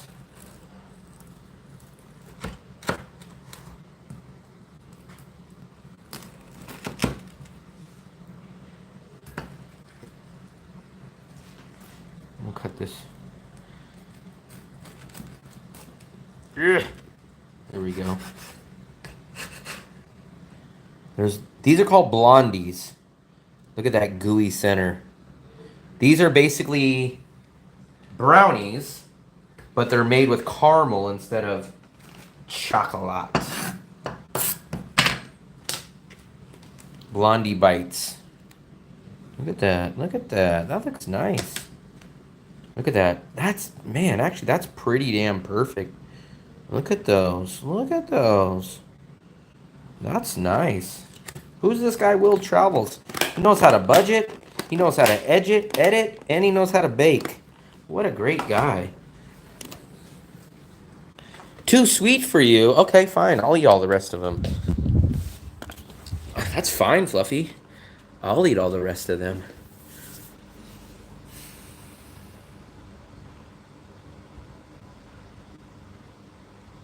Let me scroll back up. His brother is the bun seller. You know what we have to do? Give him a nickname. I don't know. I feel like if I give him a nickname, he'll have to charge me. He'll be like, hey, that's $200 a month for a nickname. I don't think about the wasteful part because at least what he's explaining, there's nothing negotiable. Like, the $4 million is his electricity, so whatever the electricity bill gets printed, so it's not a negotiation. His rent is set. I just don't know how he's spending $350, like $350 just on a portion of his food. Fluffy finished the melted ice cream. $350. He's spending about I'm calculating at least $600. At least $600 minimum on food. Which,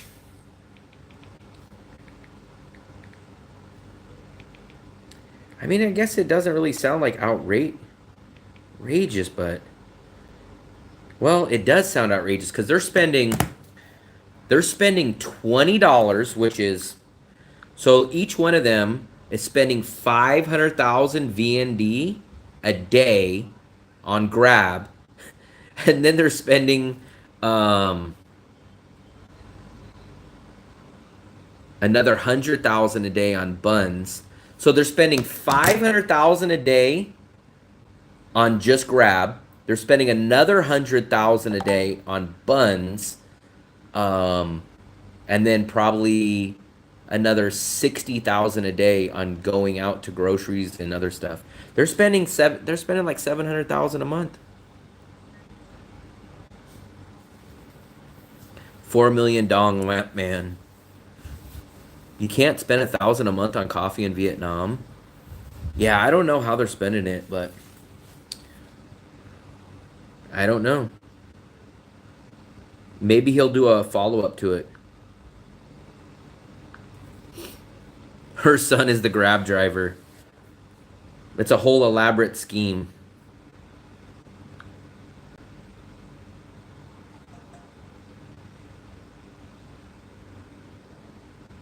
So your hats, great videos. I was just at March, April. It's clear almost every day. Just save on a place. Keep up the great work.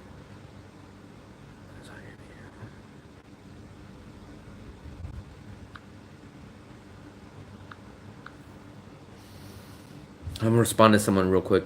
What's up?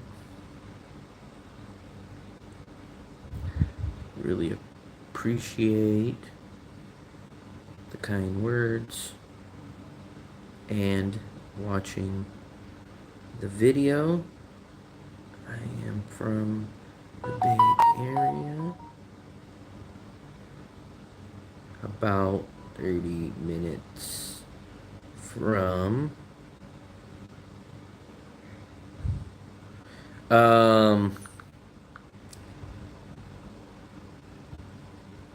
I just made a deal. I wanted to invest in the Vietnamese stock market. I just put about $1,000 into the bun bao guy because I have this knowledge that someone's gonna start buying a lot of buns from the bun guy. So I just invested my whole life savings in the bun bao guy, hoping that our friend is going to start buying the business.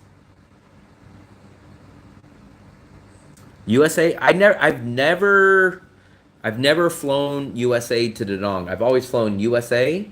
I flew San Francisco to Manila before. I've flown San Francisco to Bangkok, San Francisco to Hong Kong. So I just get into Asia. I find the cheapest, easiest, quickest flight into Asia. I land in that country and I maybe stay a day, 2 days, or however long you want. And then I get a cheap Asian domestic flight from like Bangkok to Da Nang, Manila to Da Nang, Tokyo from Da Nang. So that's how I do it. Yeah, I'm doing some insider trading over here.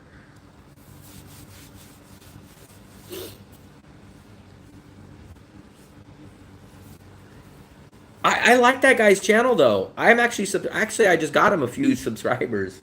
I think I've watched all of his Da Nang videos. The only thing, I'm just so shocked at his budget, man. I'm so shocked. I can't believe it every time I watch it. Because I tell you guys all the time, I'm like, I don't understand who lives here for $2,000. That guy does a video and it's his budget. And I'm like, geez. I'm like, I want to meet him. I want to meet him and say, hey, man, let me show you these 2 little things that can knock down your budget a lot.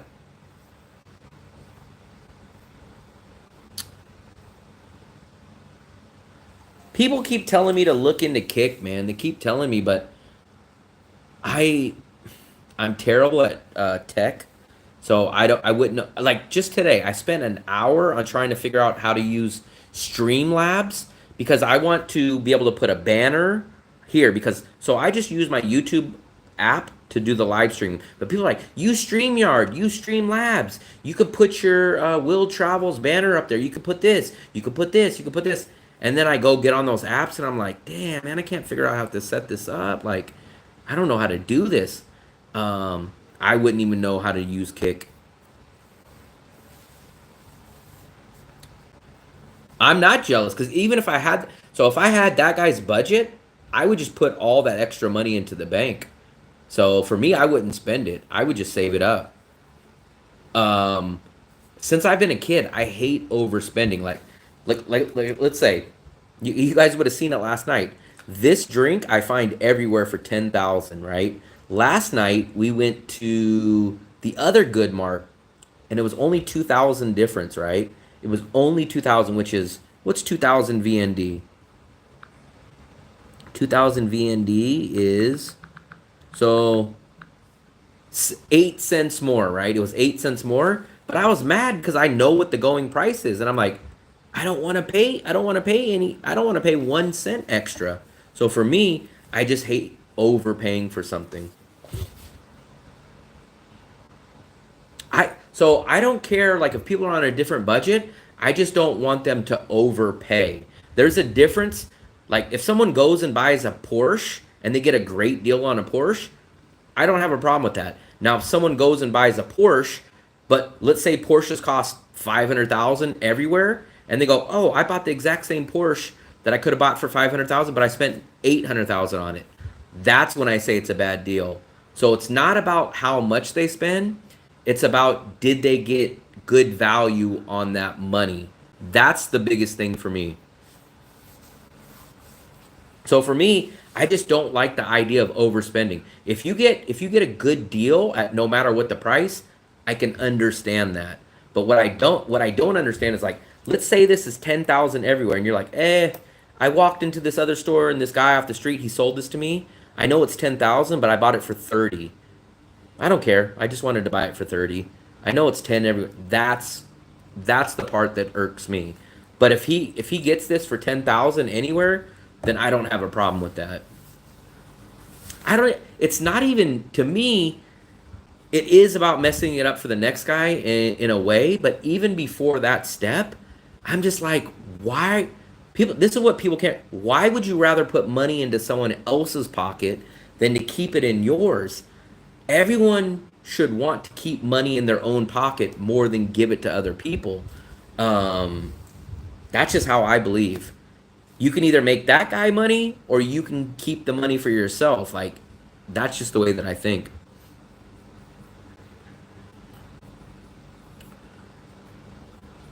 For me, I just hate overspending.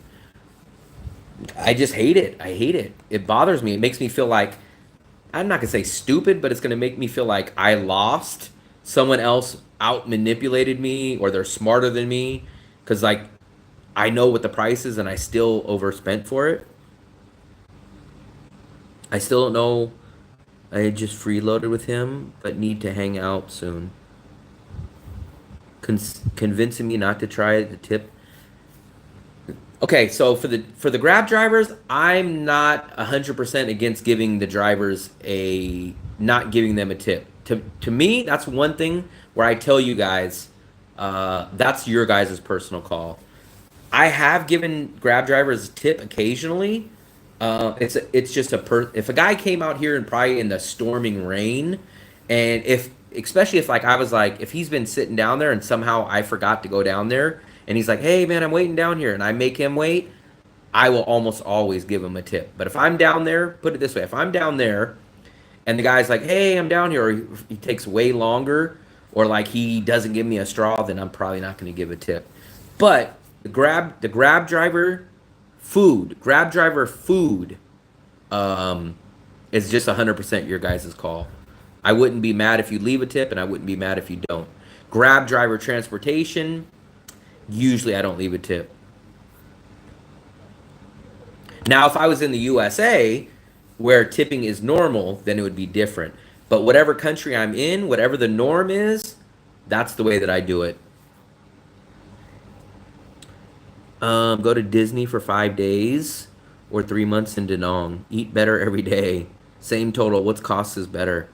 I've been to Disney plenty of times. I've been to Disney like 3 or 4 times. I would choose to go to Da Nang just because I'm a traveler. Plus, have you ever seen all those people getting into fights at Disneyland? And it's usually like the families. It's like the old-ass dads are getting into brawls, and you'll see them on TV.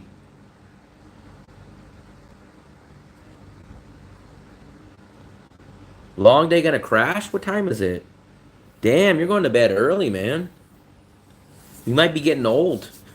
You're becoming a senior citizen. You're like Delsky. Yeah, Japan's the same way. Like, Japan, it's actually kind of bad if you try to leave a tip. Because in some countries, people don't understand this. In some countries, if you leave a tip, they take it as you're insulting them. In their mind, you're saying, you don't make enough money. Let me help you out, poor man. There's some countries that think like that. So you got to understand, I kind of follow the land of the law in whatever country. Like if I go to USA, I'm probably most likely going to have to tip. There's going to be few situations where I might not. But if I go to the USA tomorrow, then I'm going to probably leave tips. I'm just going to have to do it because that's the way the country works. Vietnam is not really a tipping culture. When we go to the Philippines is a much more tipping culture. So when I go to the Philippines, I'm probably going to tip more.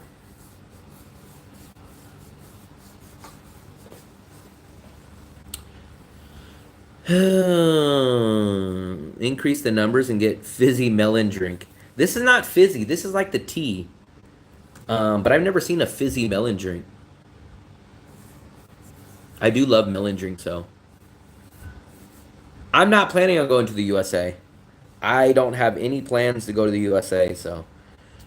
It was kind of funny. I talked to my dad maybe, I don't know, month, maybe, I think under 2 months ago. I can't remember when that was. July? I think it was 4th of July. Somewhere around 4th of July, I talked to my dad. And they were like, you don't have to come home for anything. You can stay out there as long as you want. I was like, I don't have to ever come back. And I said, the only thing that I'm kind of worried, somewhat, not even worried, but thinking about, was that my license is going to come up for renewal in February. And I'm hoping that I can renew my license online. But they're like, you don't have to come back for it. I was like, no, I don't got to come back for nothing. So the only thing I'm kind of nervous about is if I'm going to have to do an in-person driver's license renewal. That's the only thing. What's the subscriber count? I don't think we got many on this one. I think people aren't really interested in my cooking streams. Every time I do a cooking stream, they don't do so good.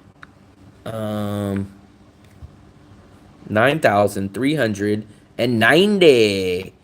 By tomorrow, we'll probably be at 9,400. Damn. How was dinner? Fluffy still hasn't put it up yet, but we'll show it to you. So here was our dinner. Salisbury steak. There's the mushroom and onion gravy. This sauce is extremely good, actually. Fluffy still hasn't put it up. There's our garlic mashed potatoes. There was our carrots, our green onions, and this was actually good. This was my first time ever making these. These are called blondies. Blondies are basically brownies. They're exactly what brownies are, but they're made with caramel instead of chocolate. So that's what we had.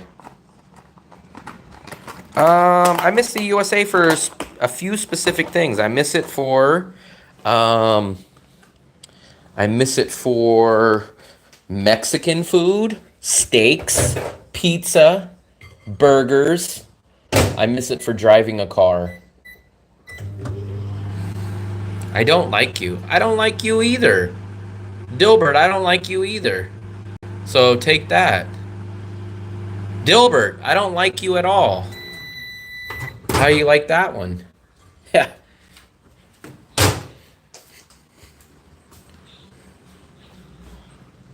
I want Street View. Eye exam renewal will, in person yes, real ID maybe. So I don't need the real ID. I don't care about the real ID because I have a passport. So I don't need the real ID. Don't let it lapse. You have to start over if you do. Get an international license, 3 years.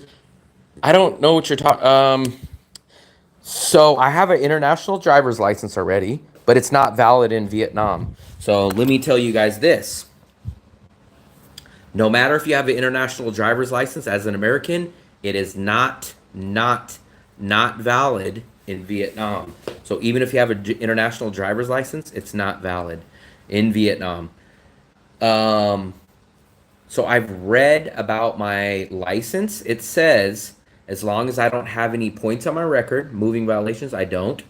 And as long as I haven't renewed my last 2 driver's license online, then I do not need to go in person. I think the last time I renewed it was during COVID, so it was online. And then, I can't remember the time before that. I kind of think I went in person. I have an international driver's license. And I have no plans of getting a real ID. I don't want a real ID. I have a passport and I have no intentions. I don't need a international driver's license. All right, Danny, I appreciate it, buddy. I'm gonna hang around for a few more minutes too. It's 11 o'clock. I appreciate you guys showing up. I'm gonna stick around for a few more minutes. I think technically you can buy a car here, but I don't think us Americans can drive cars. I don't think we can. I think technically we can't drive anything over 50cc legally. Why you want a car? Cheaper to be driven around in Vietnam? You look so fluffy in my tablet. Ow! Look, it's so big. Why are you still talking? Yeah, I miss driving a car in the USA. I miss food in the USA. I miss. I mentioned it earlier. I miss the what I call what because I haven't finished my dessert yet. I'm busy. I miss the customer service, meaning if you have a problem. When I say customer service, I should say you have a problem at a business in the USA, it gets taken care of. You have a problem out here in Vietnam, maybe it gets taken care of. Maybe they don't care. Maybe they don't respond. Can I mix the carrots here at mashed potato? I don't care.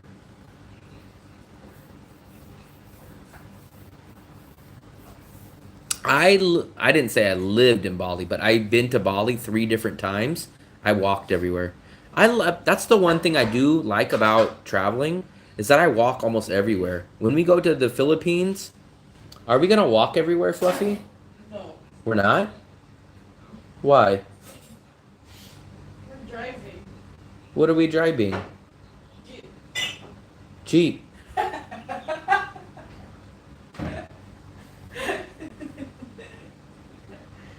If you were going to travel to other towns. I don't know. I think we'll walk a lot though.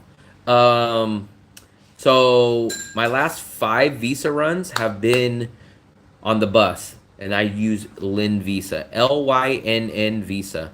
But this upcoming visa run, I'm flying to the Philippines. I'm gonna be in the Philippines for my visa run this time, so I'm not doing the bus run this time.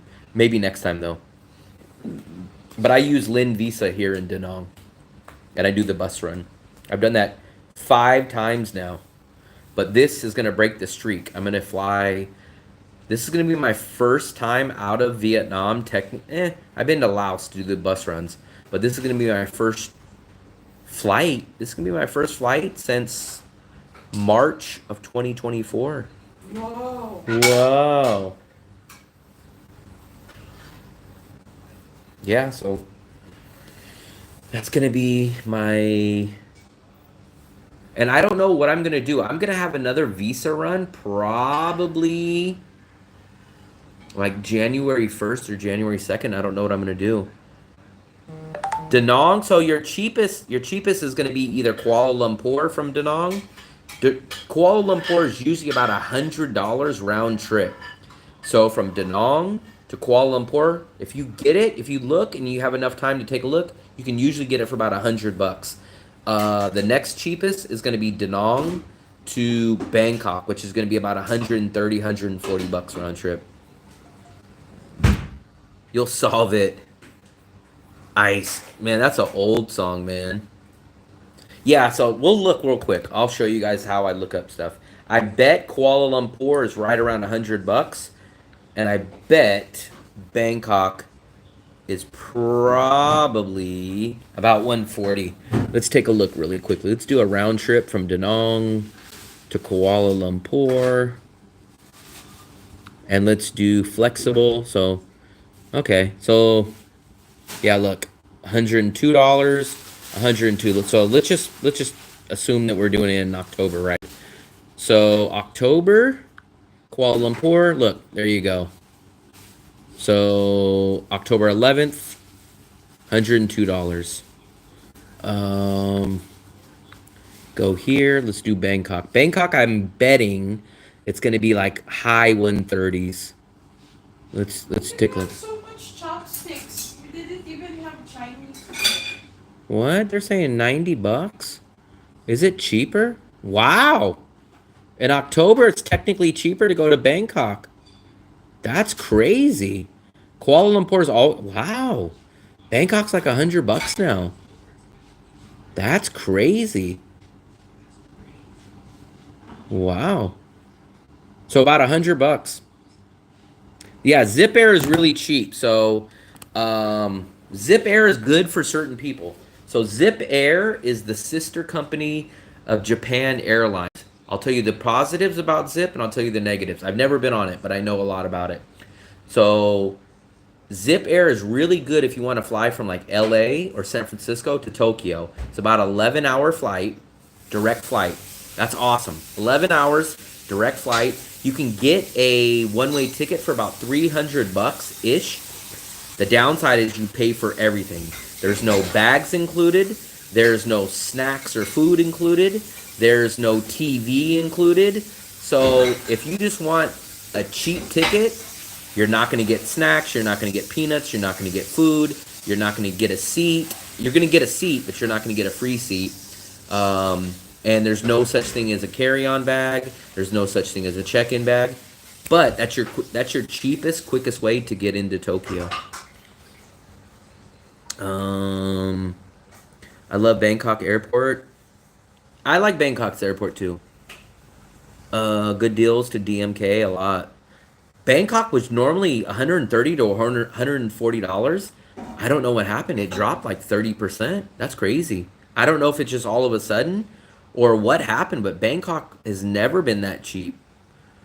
Zip Air is Japan Airlines' sister company. It's a newer company, and I heard people have a good time. It's just you got to understand, it's bare bones. You're not going to have a TV. You're not going to have entertainment. You got to pay for every single bag. So if you guys were carrying like one bag, and if you guys were like a minimalist, you're going to listen to all your headphones and stuff like that on your own phone. You're going to bring food on. It's a good deal. But if you're thinking like, oh man, that's a great deal, it's like United, then you're kind of not in for a good deal. I've never seen Bangkok that cheap. Never. Bangkok has always been, I think the lowest I've ever seen Bangkok in the 2 years I've been here was like $120. I just can't believe Bangkok's cheaper than Kuala Lumpur. It's only $3 cheaper, but Kuala Lumpur has always been the cheapest. So I don't know what happened. I don't know. Bangkok went down about 30%, but it's never been that low. I've never seen it that low. Let's ask my secretary. Did something change? Let me see. I just noticed that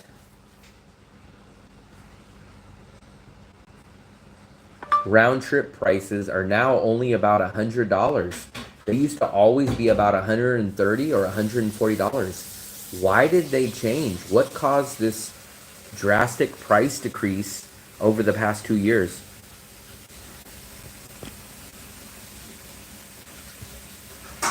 The Bangkok, I like Air Asia. Increased competition, so maybe this is it.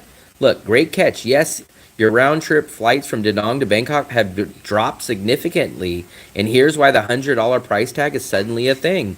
Increased competition. Airlines like Thai Vietjet, Thai Air Asia, Vietnam Airlines, all running direct flights between Da Nang. More carriers. Post-pandemic recovery. Where the F was this stuff when we were going from Da Nang to Bangkok all the time? It wasn't back then. Dynamic pricing. Tourism incentives. Both Thailand and Vietnam have been pushing regional tourism hard. Lower fares encourage short-term traveling. If you're flexible. So there we go.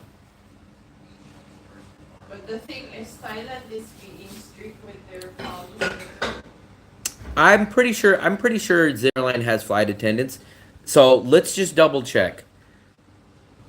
So I remember hearing about an airline called Zip Airlines. It's a great price, especially from San Francisco to Tokyo. It's like $300 one way, and I believe it's a sister company of Japanese Airlines. But I heard the downside is that you basically get nothing. No free bags, no entertainment, no food, no snacks. Can you please tell me if I'm correct on that?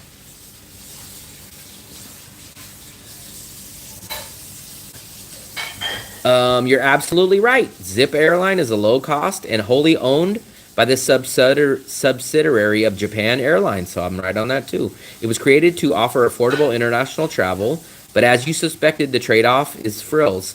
Checked baggage, no checked baggage. So you must be purchased separately up to 5 pieces. Carry-on. Okay, so I guess you can bring on carry-on. 2 pieces allowed, must weigh under 7. So you can bring on carry-on, but there's no checked baggage. On most international flights, you can bring about 50 pounds of free bags, but not on Zip. In-flight meals, no meals. Entertainment, no entertainment. Seat selection, no. So you can't pick your seats. There's no TV, there's no entertainment, there's no snacks, no meals, nothing. There is a carry-on bag. So that's what your trade-off is. So if you guys are going to take a sleeping pill and bring your own food and have your own entertainment and you just want to get to Japan, like Tokyo for like $300, 11 hours direct flight, it's a great option.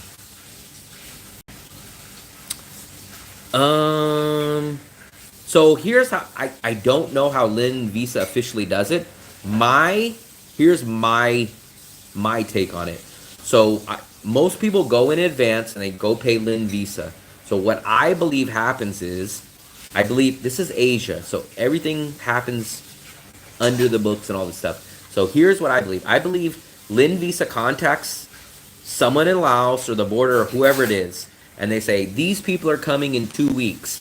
Get all their paperwork ready. So once we get there, all we got to do is get them their stamps, and it can be done. That's what I believe happens. I can't say for sure because I don't know, but that's what I believe. My friend moving from Pattaya to the Philippines. Ooh. Less tourists. I want you to go 2 + 2 is 5. Get your COVID vaccine 3.0. I've been trying to research as I have 45 days. Is it worth? So if you're going to stay, I don't like the 45-day visa. The only person that I think is good for the 45-day visa are people that are only going to be here for 45 days or under. But if you think or know that you're going to be here for longer than 45 days, pay the extra $25 and just get the 90 days. It's only $25. The worst thing to me is you say, oh, damn, I want to stay longer than 45. You got to go get on a bus, pay $150. You might as well just have paid the extra $25.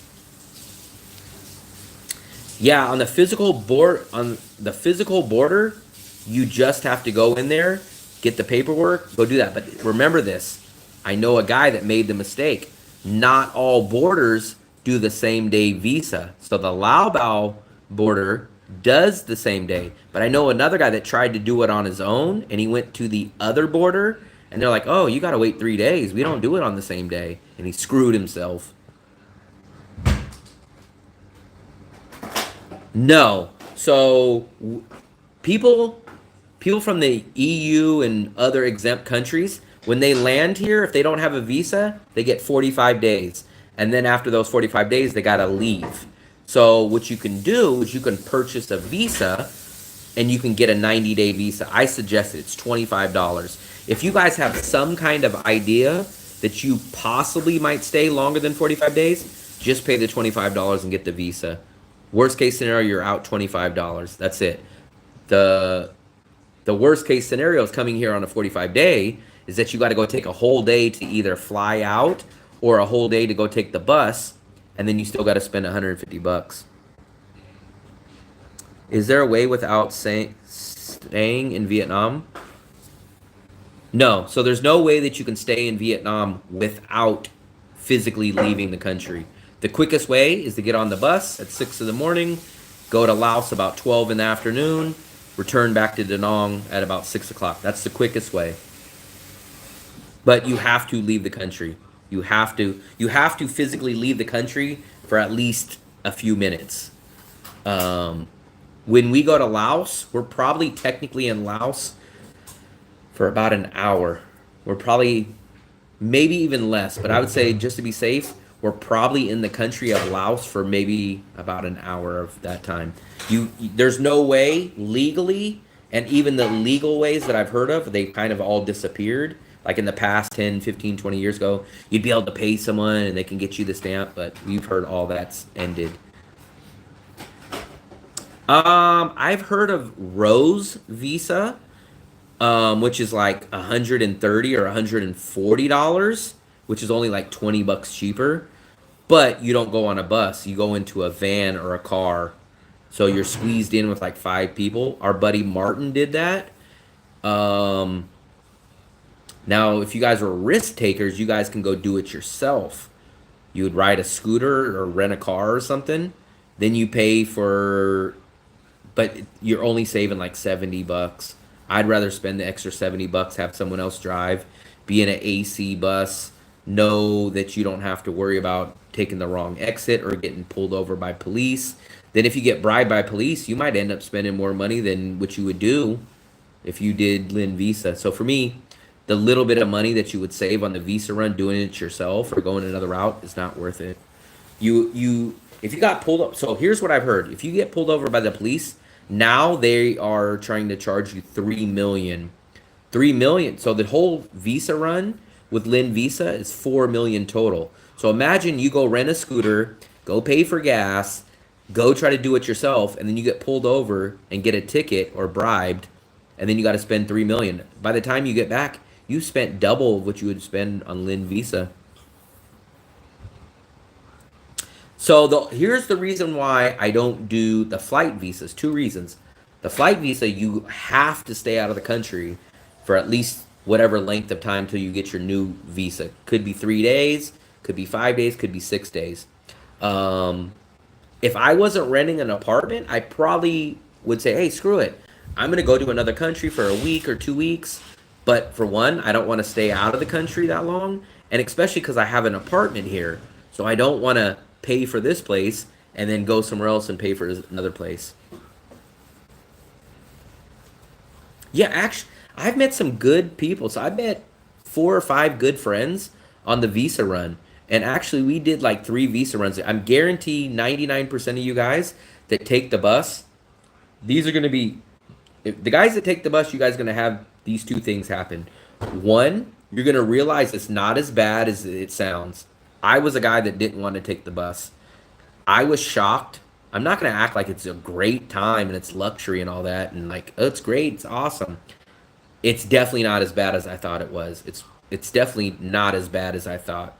And I meet good people on the bus, people that I still talk to now. Those 2 things usually most people will find out.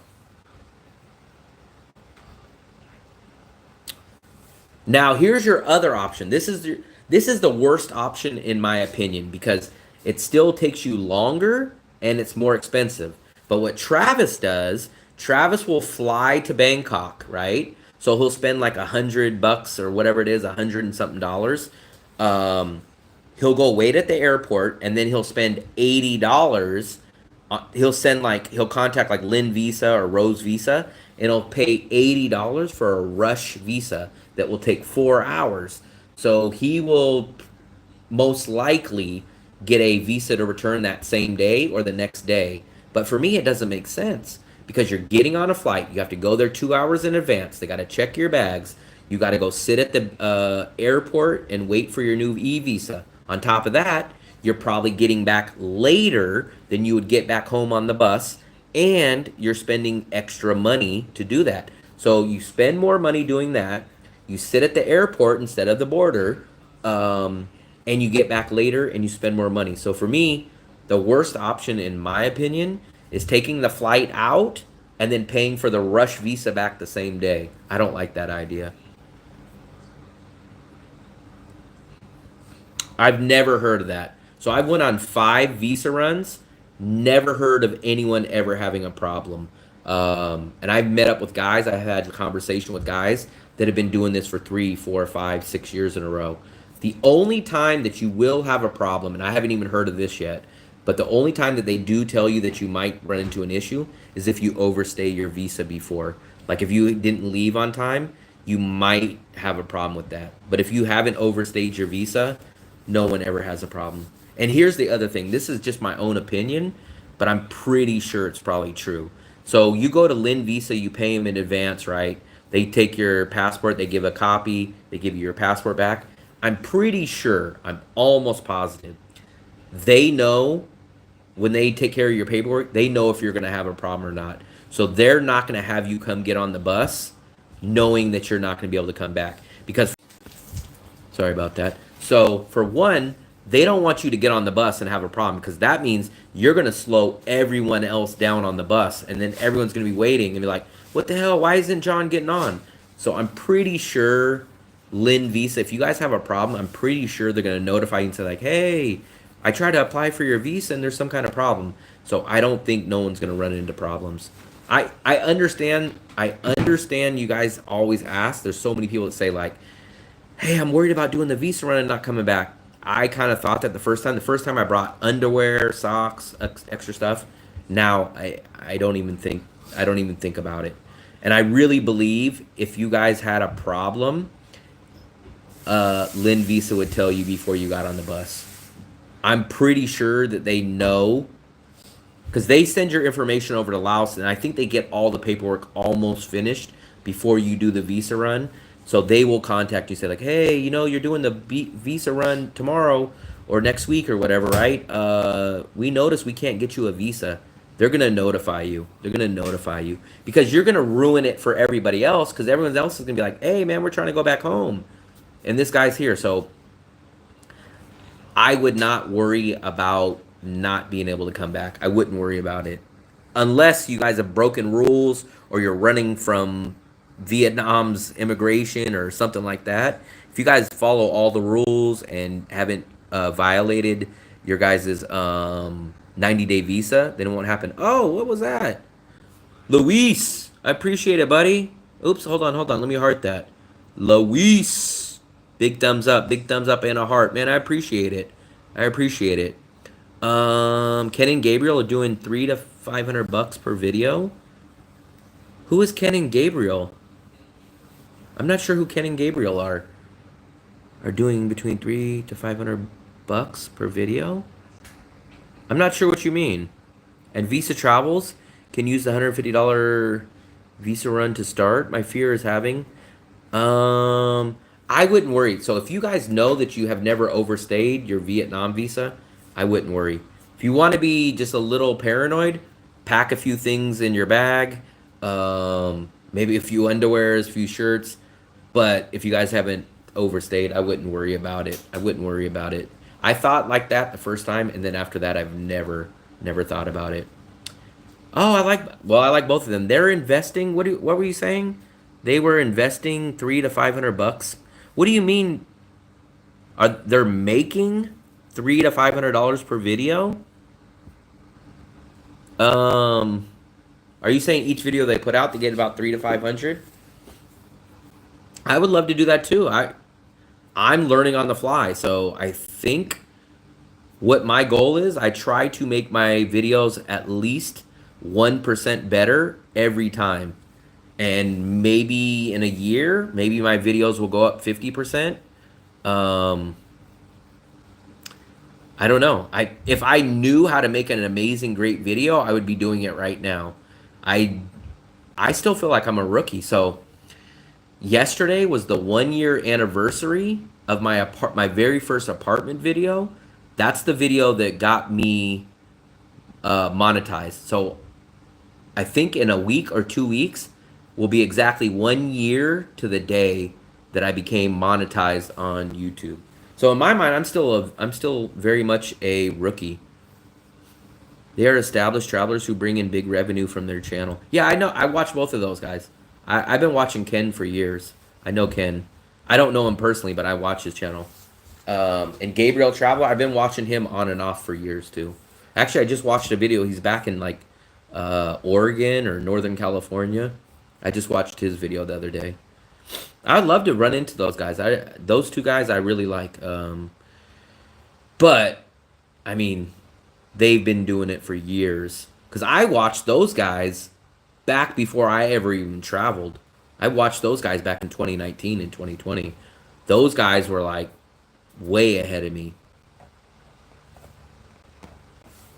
Those guys are way ahead of me. Japan, 30K in the right area with the aging population, only to get better. Italy can be cheap. I've heard that from a lot of people. So I have a travel buddy that's from Europe, and he always talks about, man, it's so cheap to live in rural Spain and rural Italy. And I'm like, maybe, I don't know. But I'm not a province guy, and I'm assuming when they say rural and stuff like that, that's the European word for province. I'm not a province guy. I'm not a province guy. I can't do that. I don't need the biggest city in the world, but I need a legit city. Yeah, I'm in the same base. Rural, you don't have many options. Everyone knows your business. The infrastructure really isn't that good. Just like all that stuff you're missing. $500 in Poland's pretty damn good. I think I could probably almost touch $500 in Danong if I was by myself. I don't think I can get under 500. I think I could probably realistically do about 525, 550 out here if I was by myself. 100 times property on props on property tax. Come back, edit, and maybe get half the money back that you would have paid in Visa. If I knew more travel would do that and the money would come back, I would probably do more trips. That's why I've been kind of dipping my toe into doing Vietnam travel. That's why we go to Quy Nhon. That's why we go to Tuy Hoa. That's why we go to Nha Trang. Because I'm thinking, okay, if we at least get outside of Da Nang and we go travel and go show a train, go do this, but those videos usually don't do good. Then I'm like, I'm now that scares me off more because I'm like, damn, I'm gonna go spend more time, more money, and then what happens if those videos don't do good? Then I'm double screwed. Not only bad views, but I even spent more money. We're gonna find out when I go to the Philippines. So last time I was in the Philippines, my videos didn't do good. Now we'll find out. So it's a perfect opportunity. I'm already going to the Philippines. Let's see. If my Philippines videos do good, maybe I'll start going, okay. If I start kind of traveling a little more, maybe the videos will do better. But if I go to the Philippines and they get 500, 600 views, then I'm like, maybe not. So we'll find out. We'll find out a little bit more when we go to the Philippines.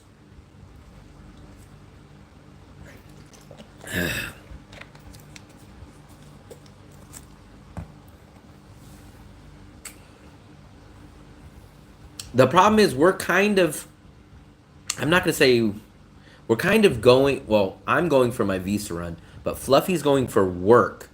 So for her, I'm kind of following her because we're going to go check into different hotels in different cities.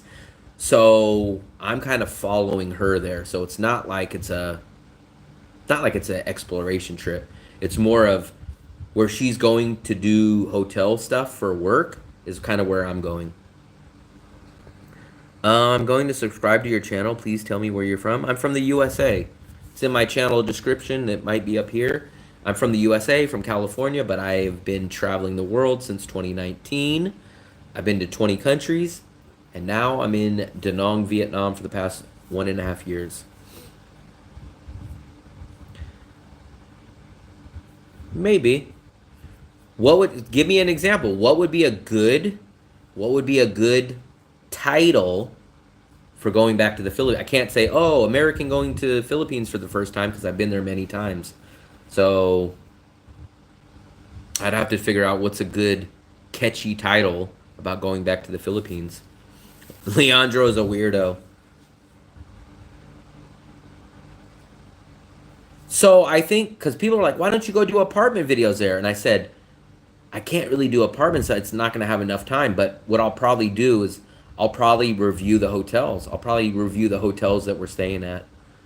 I have no clue. Like, people somewhat like my hotel reviews here, but that's Da Nang. Are people going to like my hotel reviews in Philippines? I don't know. Puglia by train station. Once thriving versus the sticks, better than outside the major cities. Bread, coffee. I'm assuming you got to be talking about Europe. Shocked American visit the largest market, but I've already done that. So I'm kind of trying to stay away from the clickbait stuff because I've been to Manila plenty of times. I have to have something like returning back to the Philippines after a year and a half, but people are like, a year and a half, that's not long. So it's got to kind of be something like that. Like, I was in the Philippines a little under 2 years ago. Steve Santiago, what's up, buddy? I don't know if you noticed, but you missed it. We were talking about the channel that you commented on. I gave your comment a thumbs up. I watched that guy. What was his name? The guy that has the married wife, and they spent $2,000 a month on their budget. You mentioned me. Big thumbs up, man. I appreciate you mentioning me on their comment. You said something like, "Hey, Will Travels is in Danong," but you had the numbers a little wrong. You said, "Oh, Will Travels is in Danong, but he spends $850, and he's single by himself." I spend $750 a month, but I'm here with my girlfriend, so it's $750 for both of us. I appreciate it though. That's one of the first time it was funny because I watched that video. I watched that guy's channel, and it always blows me away at how much he spends. We were just talking about it like 45 minutes ago. We were just watching. I was showing the video on here. And when I was watching it, I was like, "Oh, someone mentioned me." And I looked, but you put $850 and put by myself. But I was like, no, I spend less. So I spend $750, but I live here with my girlfriend. But I appreciate you mentioning me on that channel because we were shocked. That guy said he spends $350 on just Grab food. And then I don't know if you caught it, but we kept talking about he spends $200 a month on buns. American returns back to the Philippines. Shocked. That could be because shocked. I'm kind of expecting that the prices are going to be a lot higher than what I went last time. But I guess I can kind of use the word shocked. Philippines versus Vietnam. Yeah. I'm going to try to make, if I'm there for 2 weeks, I'm going to try to make at least 3 or 4 videos. Maybe 3 or 4 videos at least. But I'm going to try to do live streams. You guys will see my first technically I've done a Laos live stream when I was going to get my visa. But this will be one of the rare live streams in another country. And then remember, I think the icing on the cake, I think I'm going to stop back in Bangkok for a day or two. I think I'm going to do a night in Bangkok because shockingly, it's cheaper to go from Manila to Bangkok to Da Nang than it is to go from Manila to Da Nang. So I think I'm gonna make a return to Bangkok. I haven't been to Bangkok in almost 2 years. So I think we'll get Manila in, a few other cities in the Philippines, and then we'll do a Bangkok, man. Maybe you guys, I don't know if I'm going to be able to shoot a YouTube video, though. Maybe, because it's going to just be maybe 24 hours. Maybe even less than 24 hours in Bangkok. Fluffy, you're not going to Bangkok. You're going to be working for one. For two, it would cost you a lot of money to just go for 18 hours. It's going to cost you too much money. You're going to fly in for 17 hours, and then you're going to turn around and fly right back. See, Kick, you can wage a deal with live streaming if they like your streams. I don't know. Let me see what... Let me see... Watch this. Well, I hate how YouTube has that stupid button. Let's do this. So I currently have a YouTube channel and I do a lot of live streams. People keep telling me about getting on Kick. I have no clue. I'm worried that I won't either know how to use it or I won't make money like I do on YouTube. Can you please, in a simple way, explain it and give me realistic expectations? Let's see. So let's see. You're asking a smart question and you're not alone. Many YouTubers are curious and cautious about Kick. So here's an example, simple breakdown of what Kick is. Kick.com is a live streaming platform. Is backed by Stake.com, a gambling company. Yikes. It offers looser content moderation, and a stream first revenue. Revenue split 95%. YouTube 70%. Monetized very low. Just a few hours streamed, 1,000. Payouts weekly, monthly, ads limited, strong ecosystem, tips, donation yes. A 95-5 split is the best in the industry. Downside to Kick, no built-in audience. Okay. No exclusivity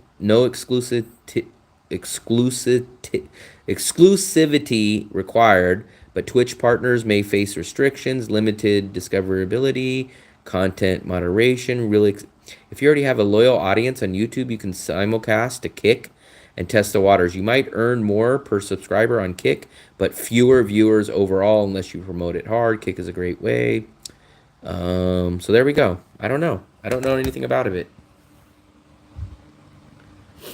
I don't know anything about it.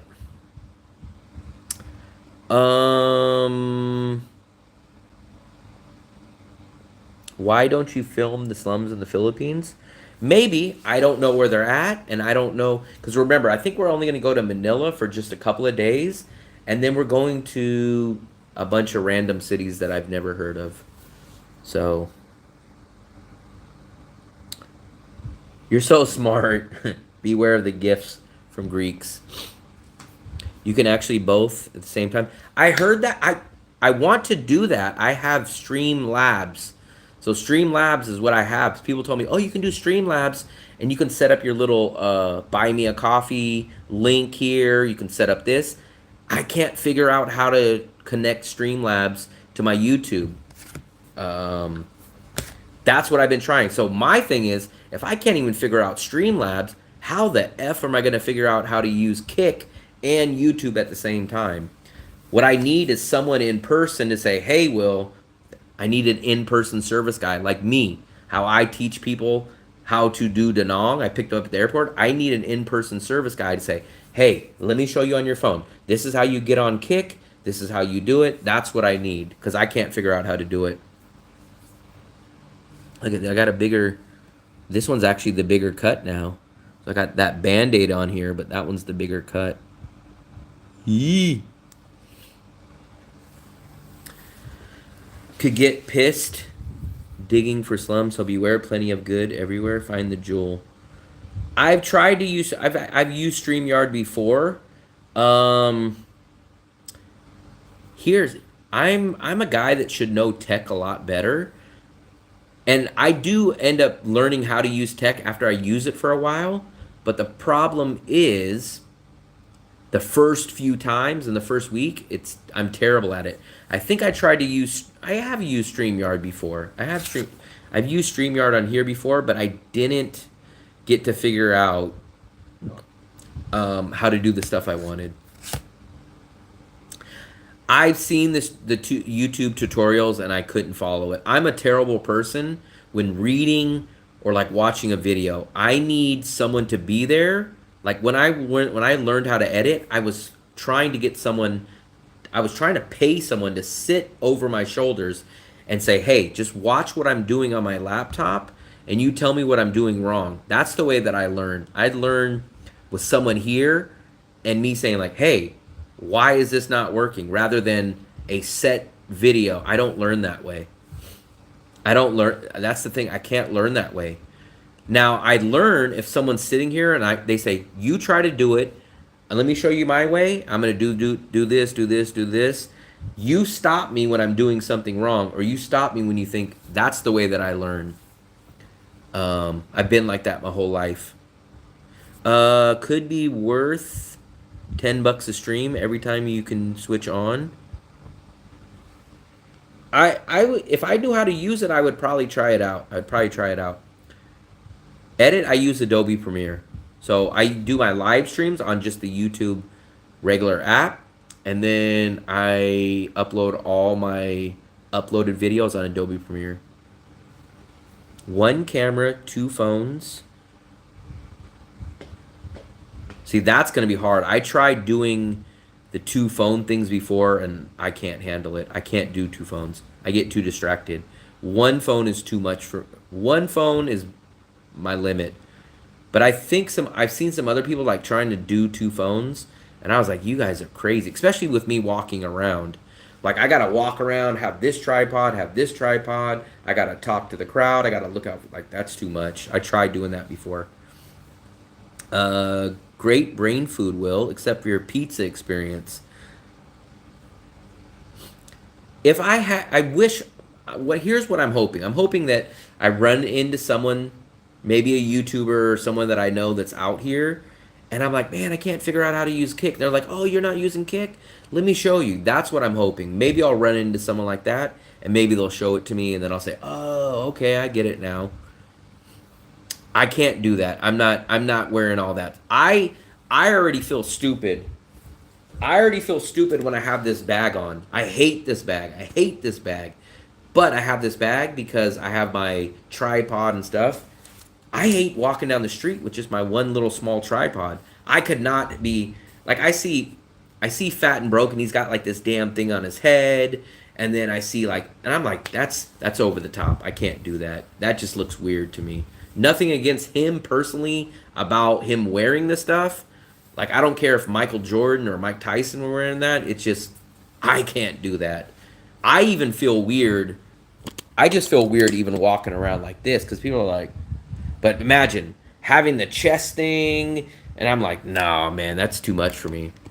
And that's what probably stopped me from making some money. There's some stuff that I just don't do. Like, there's some stuff that limits me. I don't do massage videos. I don't put people on camera that don't want to be on camera.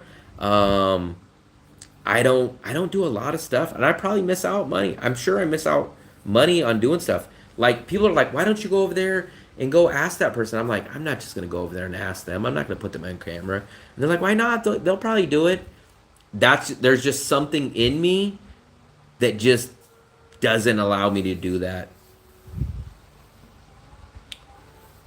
I have done the 4K walking tours. I don't know if you've seen. I used to do those.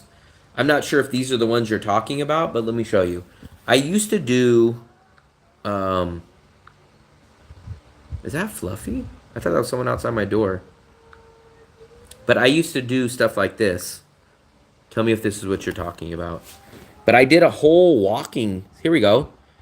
Vietnam walking. So look, 4K walking tours. But are you talking about like me talking and walking? Because these are all walking videos. This. But I do know some of those people do those walking videos. And they don't talk. It's just completely quiet. I don't do any of those, but I do stuff like this. Watch. The An Thuong neighborhood. So I did walking tours like this. Right here. And it intersects with the main hub down here, which we'll shortly be at. So guys, this is going to be An Thuong 1. So I do walking tours like that.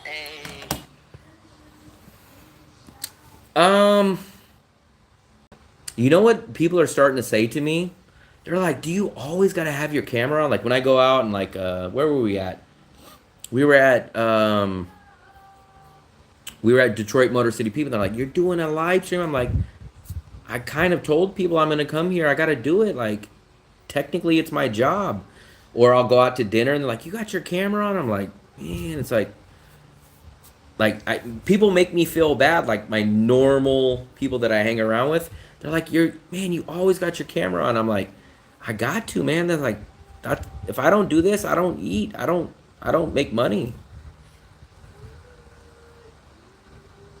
I would think maybe I'm wrong, but I think you guys would be so bored if I'm just walking around with a camera showing buildings and there's no talking. But I think people like those. That's what's crazy. It's weird. I seen a video in Da Nang, and I think it has like 400,000 views or 500, and there's literally no one talking. And I'm like, who watches that? Like in my mind, maybe I'm wrong, but in my mind, I would think someone would want to hear people talking like, hey, this is XYZ Street. There's a good pizza place down here. Instead, like, some people watch that. I prefer the talking too. But when I looked, I think there's this video. And literally there's no talking. And I was like, and there's like 500,000 views or something. I'm like, who the hell is watching these? Let me see.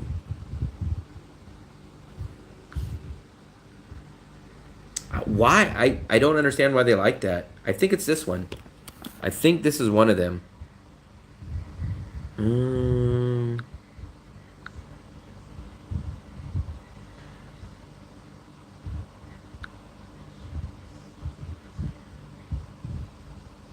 Look at this one. 39,000 views.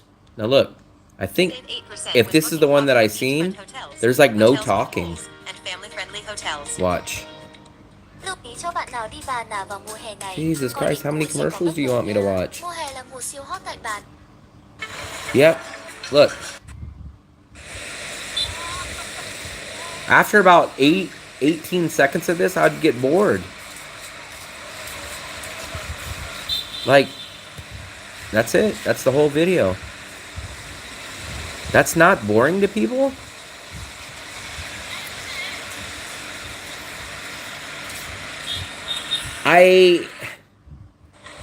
See, look, there's no... Here's what I don't understand. How could it be worse to be like, hey, this is the main street. This is where a lot of the restaurants are. Instead, it's just nothing. It's like, I don't understand. I don't understand who watches those. But I'm assuming that they've never been to Da Nang, right? So they don't know about the area. So how are they going to find out the information about those streets or those locations? They're going to be like, wow, that's a big building right there. And then they're like, I wonder what building that is. And if no one's talking, they're not going to say, hey, you know, that's the Muang Tan Hotel. I don't know why. But I look at the views and I'm like, wow, like, who the hell is watching that?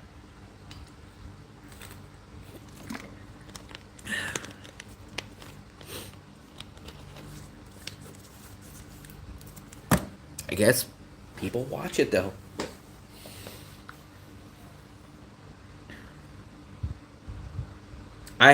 Honestly, I have thought just like, what if I just go walk around Da Nang, hold the camera, and I just do like 40 minutes of walking and don't say anything? That could be true. That could be true. The cameraman doesn't speak English. I could see that. I get that part now, but what does the viewer get out of that? Who wants to watch? So here's my take. I could be wrong. If someone's watching that video, I assume they've never been to Da Nang. So they want to get information and they want to find out where spots are at and what it's like. But if no one's talking, how do they get that information?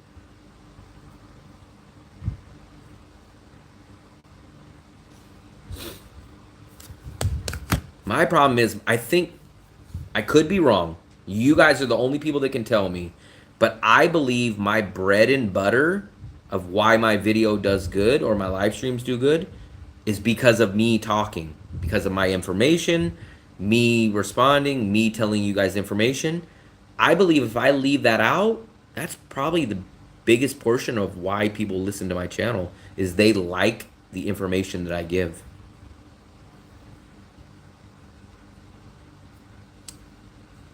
But if you guys watch videos, don't you guys like I know when I go watch cities that I've never been to, I like hearing, like, he's like, hey, this is the only hotel that has free breakfast buffet.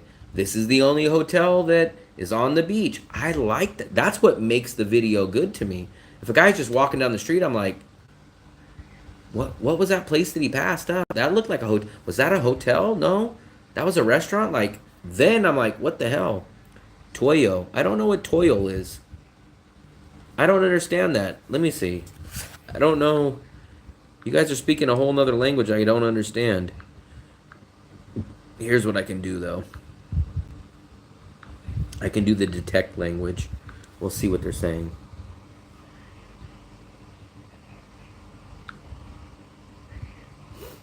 One guy said absolutely, but I don't know what language that's in. Just 10-minute music allowed. Generic Vietnamese music like in restaurants? Maybe. Maybe. Everyone, you know who people hate on? I love Ken Abroad. I like Ken. Remember, people always hate on the German accent. I don't know why. But everyone's like, I don't like that guy, Ken. He's got the German accent. That's what everyone's biggest knock on Ken is, his accent.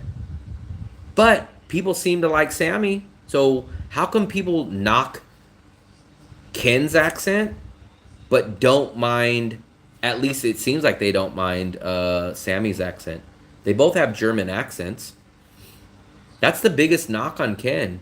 Like, no one ever says, oh, his videos suck. Oh, he goes to terrible... No one ever talks about Ken in a bad way besides his accent.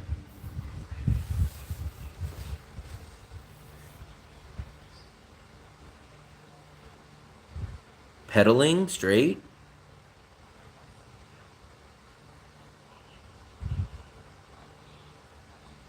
I don't know. So I talked to well, I didn't talk to AI, but I was on AI. I apparently found out, I asked AI to like review my channel, and it says that the majority of my viewers are basically retirees and people. So they said backpackers don't really watch me and digital nomads don't watch me, which I thought I was going to be a digital nomad guy, right? Because like I'm in the same age as digital nomad. I know tech talk and stuff. But backpackers want to find like the best $10 excursion. And I go, yeah, I guess I don't talk about that. Backpackers want to do like cheapest scooter rentals. And I'm like, okay, I kind of don't do that. So I guess backpackers are not up my league. And then I was like, I asked him, I said, why aren't digital nomads my subscribers? And they said, oh, because you don't talk about the cafes. You don't go talk about like the surf spots. And I was like, so I had a whole nother idea of what digital nomads were. I missed some of your guys' messages. I rebooked my hotel through Agoda. How the hell did you do that? You must have not paid. And what'd you do? Cancel and rebook? Ken, he's like a comedian's accent. I think Ken and Sammy have very similar accent. Digital squatter. You probably got a lot of retired. I do. No. I might have, because actually we just went. We went last night to Dan's. Hold on, watch. I'll show you guys this. Give me 1 second. So last night we went to Dan Vagabonds Awake's meetup. He's out here right now. So we went to his meetup, right? Damn, did it send? I hate when it doesn't send. Give me 1 second. Sorry about that. So we went to Dan Vagabonds Awake's meetup last night. And so big thumbs up to Dan. I met him again last night. There we go. We met up last night. He had his meetup. And I was surprised. So after, it was like, so Dan was talking to this table. He was like rotating his way around. And during the whole meetup, there was a bunch of people that came to meet him. And they walked in, they're like, hey, Will, I watch your channel. So there was about 5 or 6 people from that meetup that knew me and watched my channel. So I was happy about that. But even before that, I had a lot of retirees. And when I started my channel, so this is naive or stupidity, but I believed when I left the United States and I started my channel, I thought I was going to have 18-year-old to 40-year-old men that are going to be like, hey, I want to leave the USA and I want to live a cheap lifestyle like him. I'm going to follow Will and do what he does. and live his life. That's who I thought my subscribers were going to be. Then when I go look at my subscribers now, 18 to 34 is like very small. 18 to like 25 is nothing. Like none of those guys subscribe to me. When I look, I get like the majority of my audience is 50 to 70 years old, and I'm like, I'm not 50, I'm not 70. I'm like, why the hell do I have so many 50 to 70 year olds? And people are saying because a lot of these guys are retiring and they're wanting to leave the USA. But I don't talk about retiring. I don't talk about that. So I don't understand how I ended up getting all that. But people said your content kind of matches what retirees are looking for. I never would have thought that. I never would have thought that. I don't eat pate. There are more people dreaming of backpacking than people actually doing backpan. Cancel, rebook. You don't vlog hostels and backpacks for people. Yeah, so that's why I don't get them. But then I was like, why don't I get the digital nomads? And they're like, you don't go to Bana Hills. You don't go do the top cafes. And I was like, I guess my idea of a digital nomad is kind of different, I guess. Digital nomad to me means you work online and you live good and you enjoy and try to live at a cheaper price. But I guess maybe my idea of digital nomad and theirs is different. Maybe. But that's who I thought. I thought I was going to get 18 to 40-year-olds that are like, I never left the USA. I don't know how to travel. Oh, this guy Will? He's young-ish. Because when I left, I was like, what, 40 years old? They're like, he's not my grandpa's age, but he's close to my dad's age. He's 40. He's from California. He's traveled. Oh, I'm going to follow like this guy. He went to Bangkok. He went here. That's who I thought my audience was going to be. That's who I thought my audience was going to be. Timeshare crowd, 90-day holidays. You could live cheaply owning this. I'm in 18 to 40 traveler. You're in one of the very rare, because look, my audience, I'll show you guys. The majority of my audience is older than me. I guess the younger people just want to get fooled, though. I guess that's it. I guess that's the... I thought, man, I'm going to be a great person for 18 to 40-year-olds. They're just going to get a simple, easy answer of where to go, how to spend money, how to do it. It's like a shortcut. Why are we getting all the trolls in here right now? That's crazy. We're getting all the trolls in here. I kind of get that, but who are the young people watching? Who are the 18 to 40-year-olds watching? Oh, where's my battery charger? I'm at 5%. That means I gotta kind of... Fluffy, where's my charger? Where's my charger, Fluff? Fluffy! Here we go. So who are the 18 to 40-year-olds watching? Please, I have a feeling someone's gonna mention this name. If they do, I'm gonna be like, what the hell? So I think who people watch.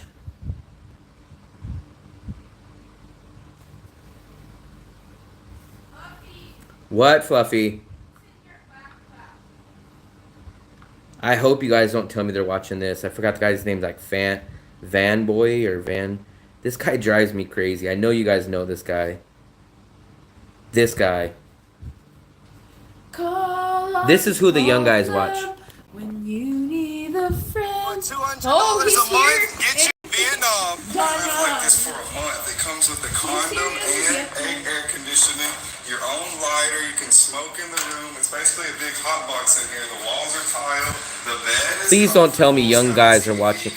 Young kids are watching him. This is my favorite spot, bro, because you can take your morning shit and you can light one up. And right here they got the window. So Fluffy likes the window. Like, I hope. You like. I feel like that's who young people are watching, and I'm like, I don't know that guy. I don't have nothing against him. He's just not my style. But I really feel like people are watching him, the young guys, and like, that's real life travel. That guy, You know I what? can't. Fluffy likes watching him. That's You what's know what, crazy. Fluffy? I don't. Maybe he hasn't been around in Thailand for a while. I feel like he was not able to enter Thailand for a while. 'Cause I he's thought not. who his audience probably is. I don't know who his audience, but I'm sure they're younger people. I thought his audience was going to be my audience. That's who I thought. But when I watched him, I started thinking like, is that who the young people, the 18 to the 40 years, are they watching him?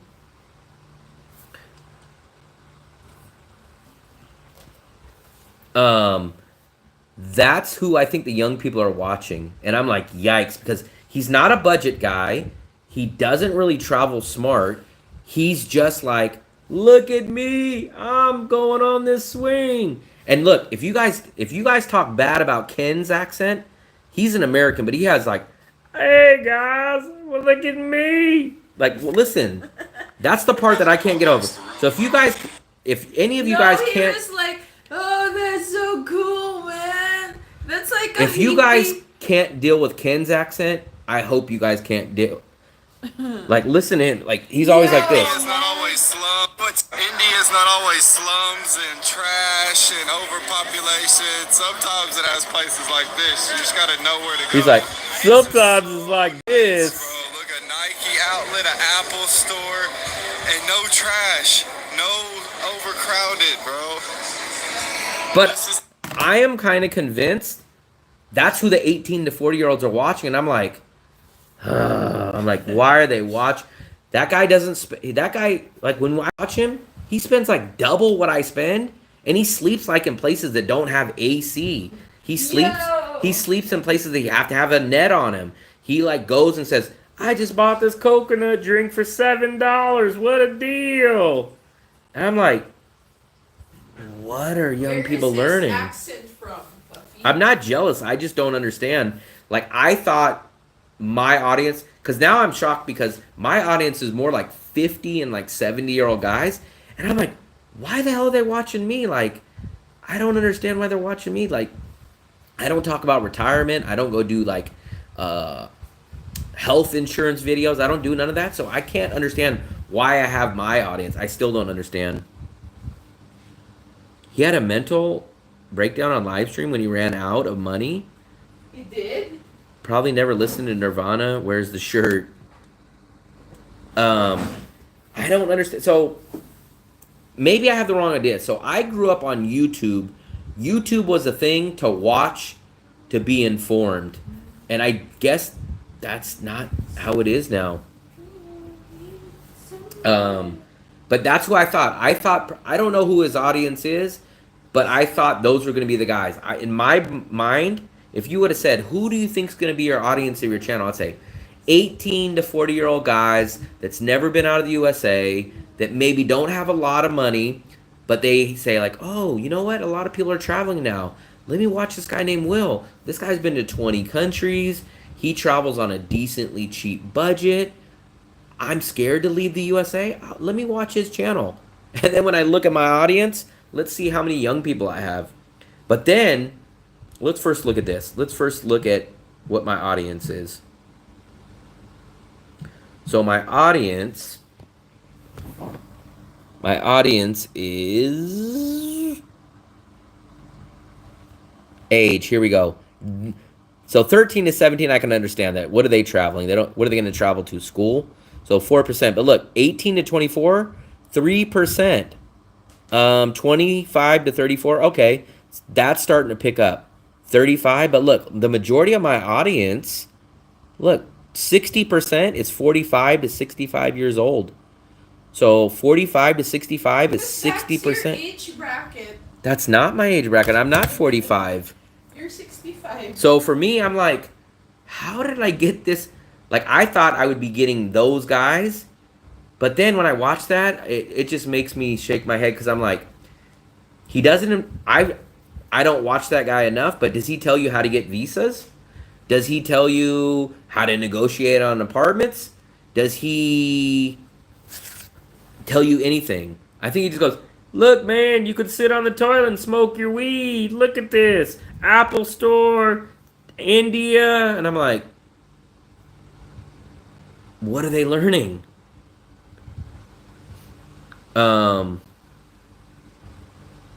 People. Fluffy likes that channel though.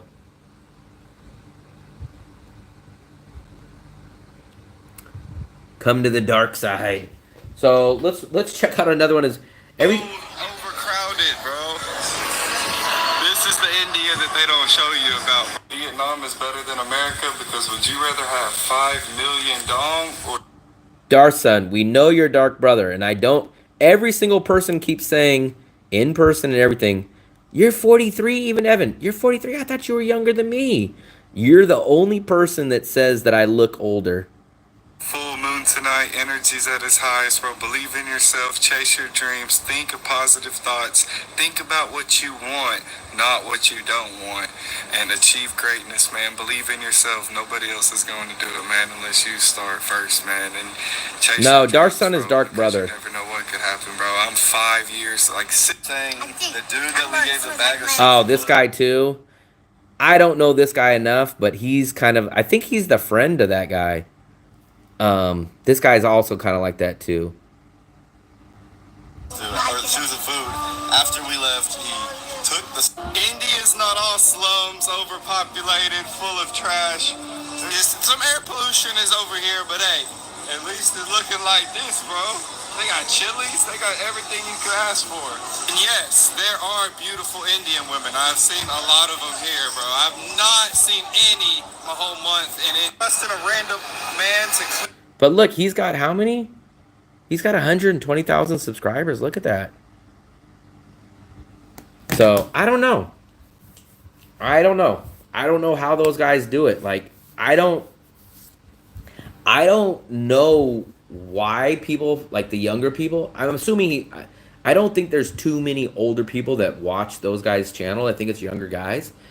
But what I don't understand is what's in it for the younger guys. Like, do they learn how to travel through that guy? Do they learn how to get a visa from those guys?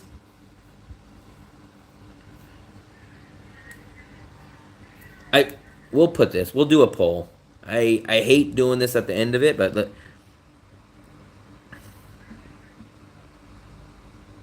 we'll make it simple.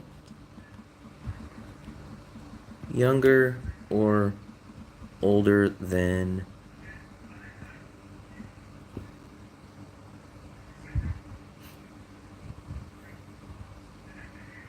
So it's yes if I look older, no if I don't.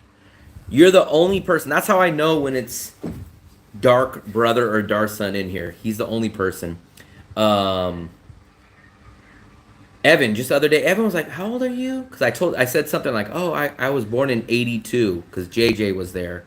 And he was like, you were born in 82? And I was like, yeah, I was born in 82. And he goes, I thought you were younger than me. And I go, no, I'm born in 1982. And then, see, I look 40. Dark Brother is the only person. And it's like, I know why he says it, but nobody ever says it. I will give you guys this. In this lighting, I probably do look older, but let's get a little bit more light. Let's get in a little bit more light. No wrinkles. Look, I ain't got no wrinkles, do I?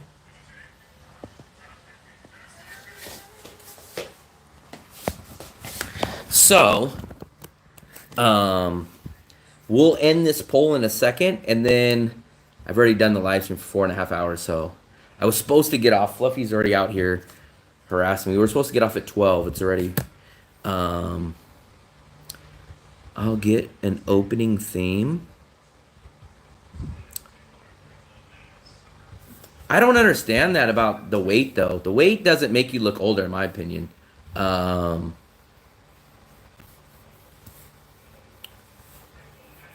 So I can't. So here's the problem. I need the other pictures that I have. I spend more time. I don't agree with that though. I don't agree with that. Some people look young. Like, who did I just see the other day? Damn, there's someone.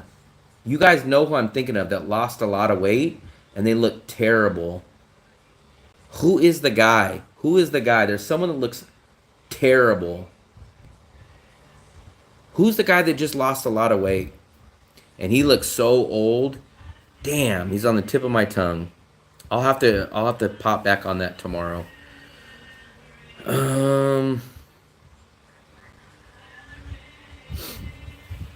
There's someone that just lost a lot of weight and he looks terrible, man. He looks like death. My attitude is 60.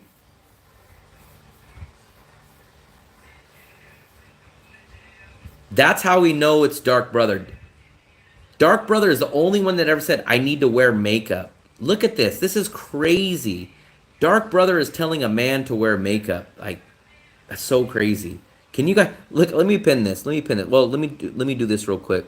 I know makeup. I don't know if that's a troll or what. I can't understand that.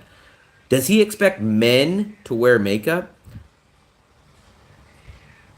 Oh, I put the wrong question. I put, do I look younger or older than 43? I didn't put, do I? I messed up that question. But he said, look, this is crazy. I should wear makeup. I don't understand the makeup comment. I don't understand. Dark Brother made that comment the other day. The only other person that made it is Darth's son. So Darth's son, Dark Brother, everyone's already said they're the same person. But I mean, I don't even understand where you come up with, hey guy, you should wear makeup. Like, do men even wear makeup? That's so crazy. And I'm just a regular guy. No, Dark Brother's not banned. I only kicked him out for 24 hours, and that was like a week ago. He's already been back since then. No, Dark Brother's not banned. I gave him he's already been back. His 24 hours expired a long time ago, like, I don't know, 4 or 5 days ago. But wear makeup as a man? I can't understand that, man. I can't understand that comment. Like, I'm kind of nervous if he's being serious. But I'm not, first of all, I'm not a broadcaster. I go out in the day, and why would I get makeup? My channel is about information. I'm not trying to be a male model. I don't understand that comment. I know, I messed up on the poll question. Why would I wear makeup? I don't understand that. I'm assuming it's a troll comment, but if it's not, it's kind of worse. Phoebe, do you think I should wear makeup? That's the poll question. Let me do that. We're going to do a poll question just for jokes.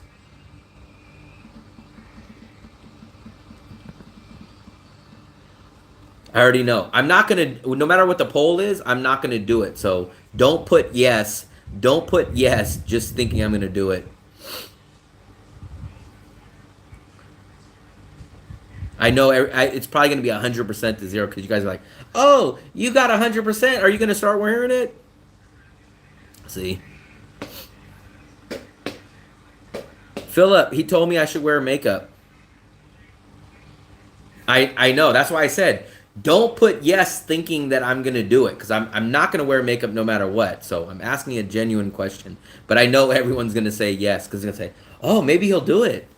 But that's crazy. Like, I can't imagine. I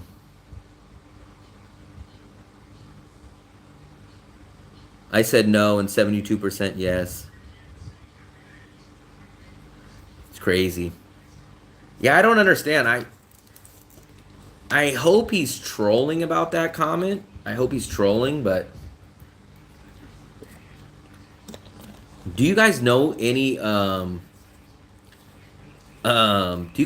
men that wear makeup? And then second, do you know any YouTuber men that wear makeup? And then do you know any men that recommend other men to wear makeup?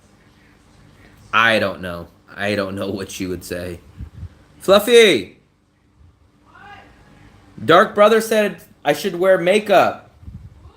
Dark Brother. She went like this. Shh. Why would you wear makeup? I don't know. That's what I asked him too. She said, "Why would I wear makeup?" Valerie. But I'm not in media.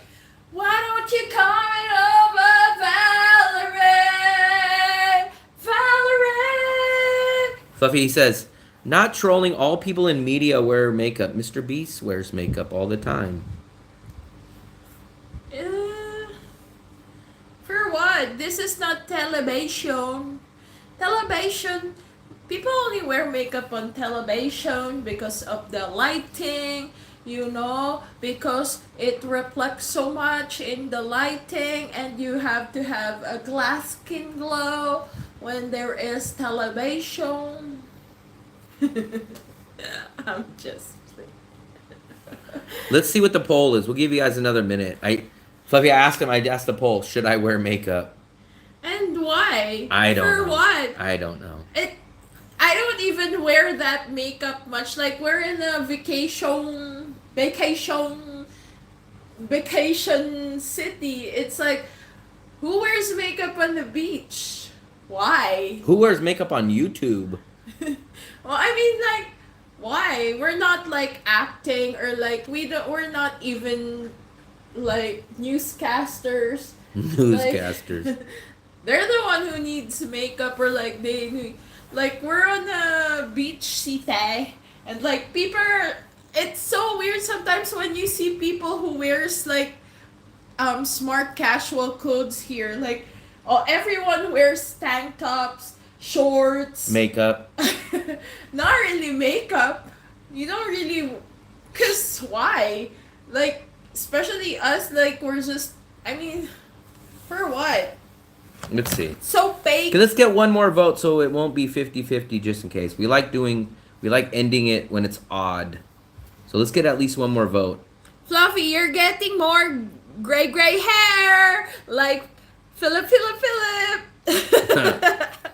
I'm just lazy. See, why would we wear makeup? We can't even, like, I can't even color my hair, cause like. Fluffy, look, 71% said yes, I should wear makeup. But I told him at the beginning, I said, don't say yes thinking I'm gonna wear makeup, and then he still did it.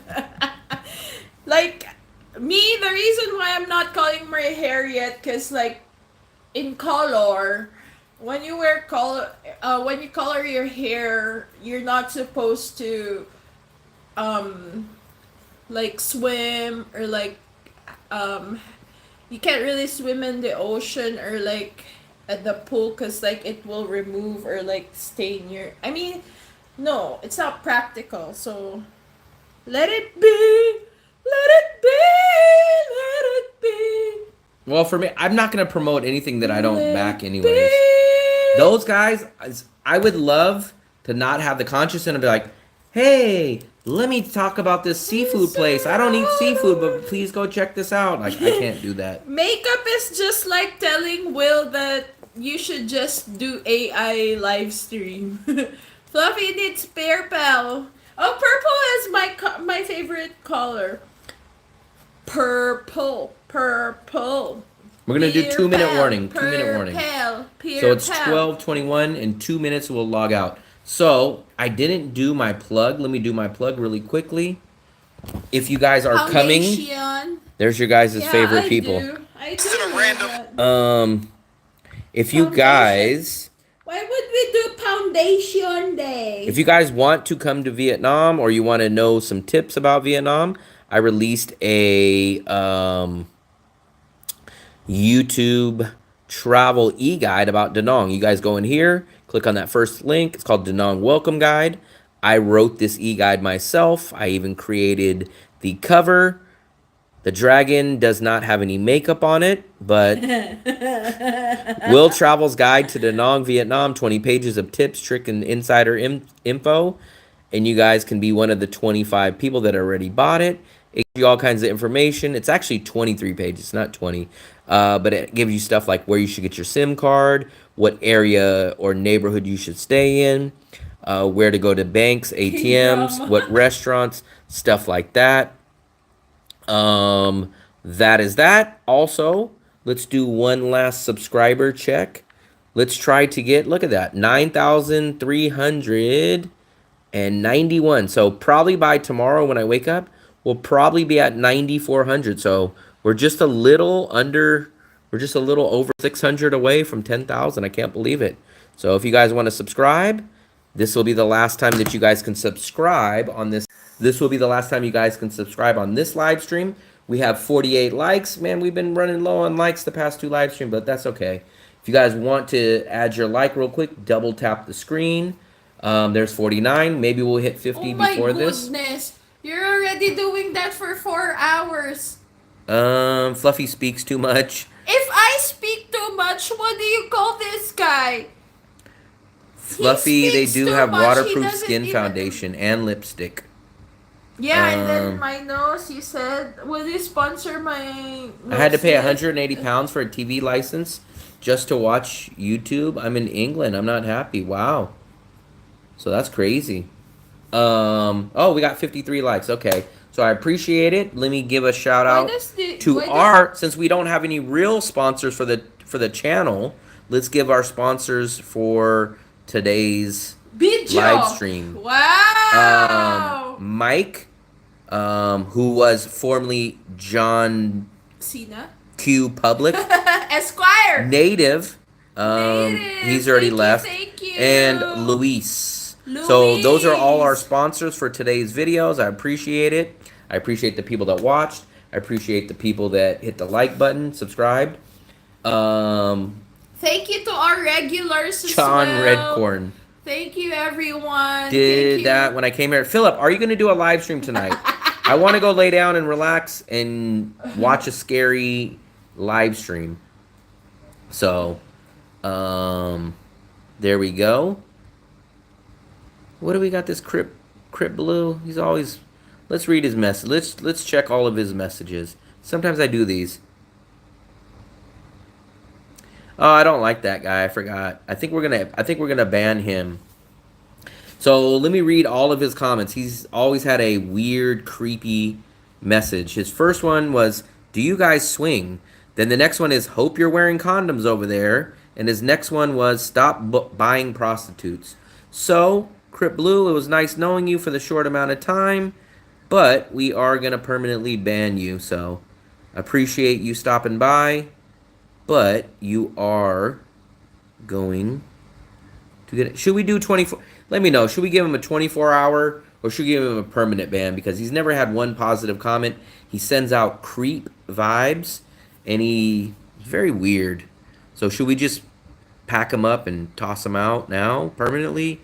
Or should we hope that a 24-hour ban will knock some sense into him? Let's see. Permanent. I think we're going to have to give you a permanent ban, buddy. The Hammer. I'm also from the UK, so I think you're gone, buddy. So you can go be a creep somewhere else. It's kind of crazy, though, because he made it all this time, and then I'm about to log out, and he literally gets banned.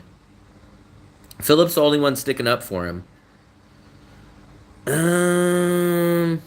I guess we'll be nice. We'll give him a 24-hour. Maybe he'll straighten up his act tomorrow or whenever the hell he comes back. So we'll just do a 24-hour for him.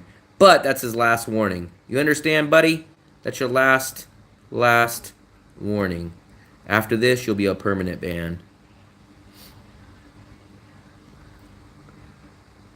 Yeah, I hope Philip goes live. I'm going to hopefully get his notification if he goes live. But that's it. We're going to end it like this. Tomorrow, I guess we're going to probably go out to dinner because I'm not cooking tomorrow. So, like I always say, later tonight from the... When is later, though, Philip? Because it's 12:30 for us already. It's 12:30. Later to me means like 15 minutes, especially at this time. I appreciate it, guys. Check us on a live stream tomorrow. Did I get bacon? Yeah. So check us on a live stream tomorrow. My saying is, you guys don't gotta go home, but you gotta get the hell out of here.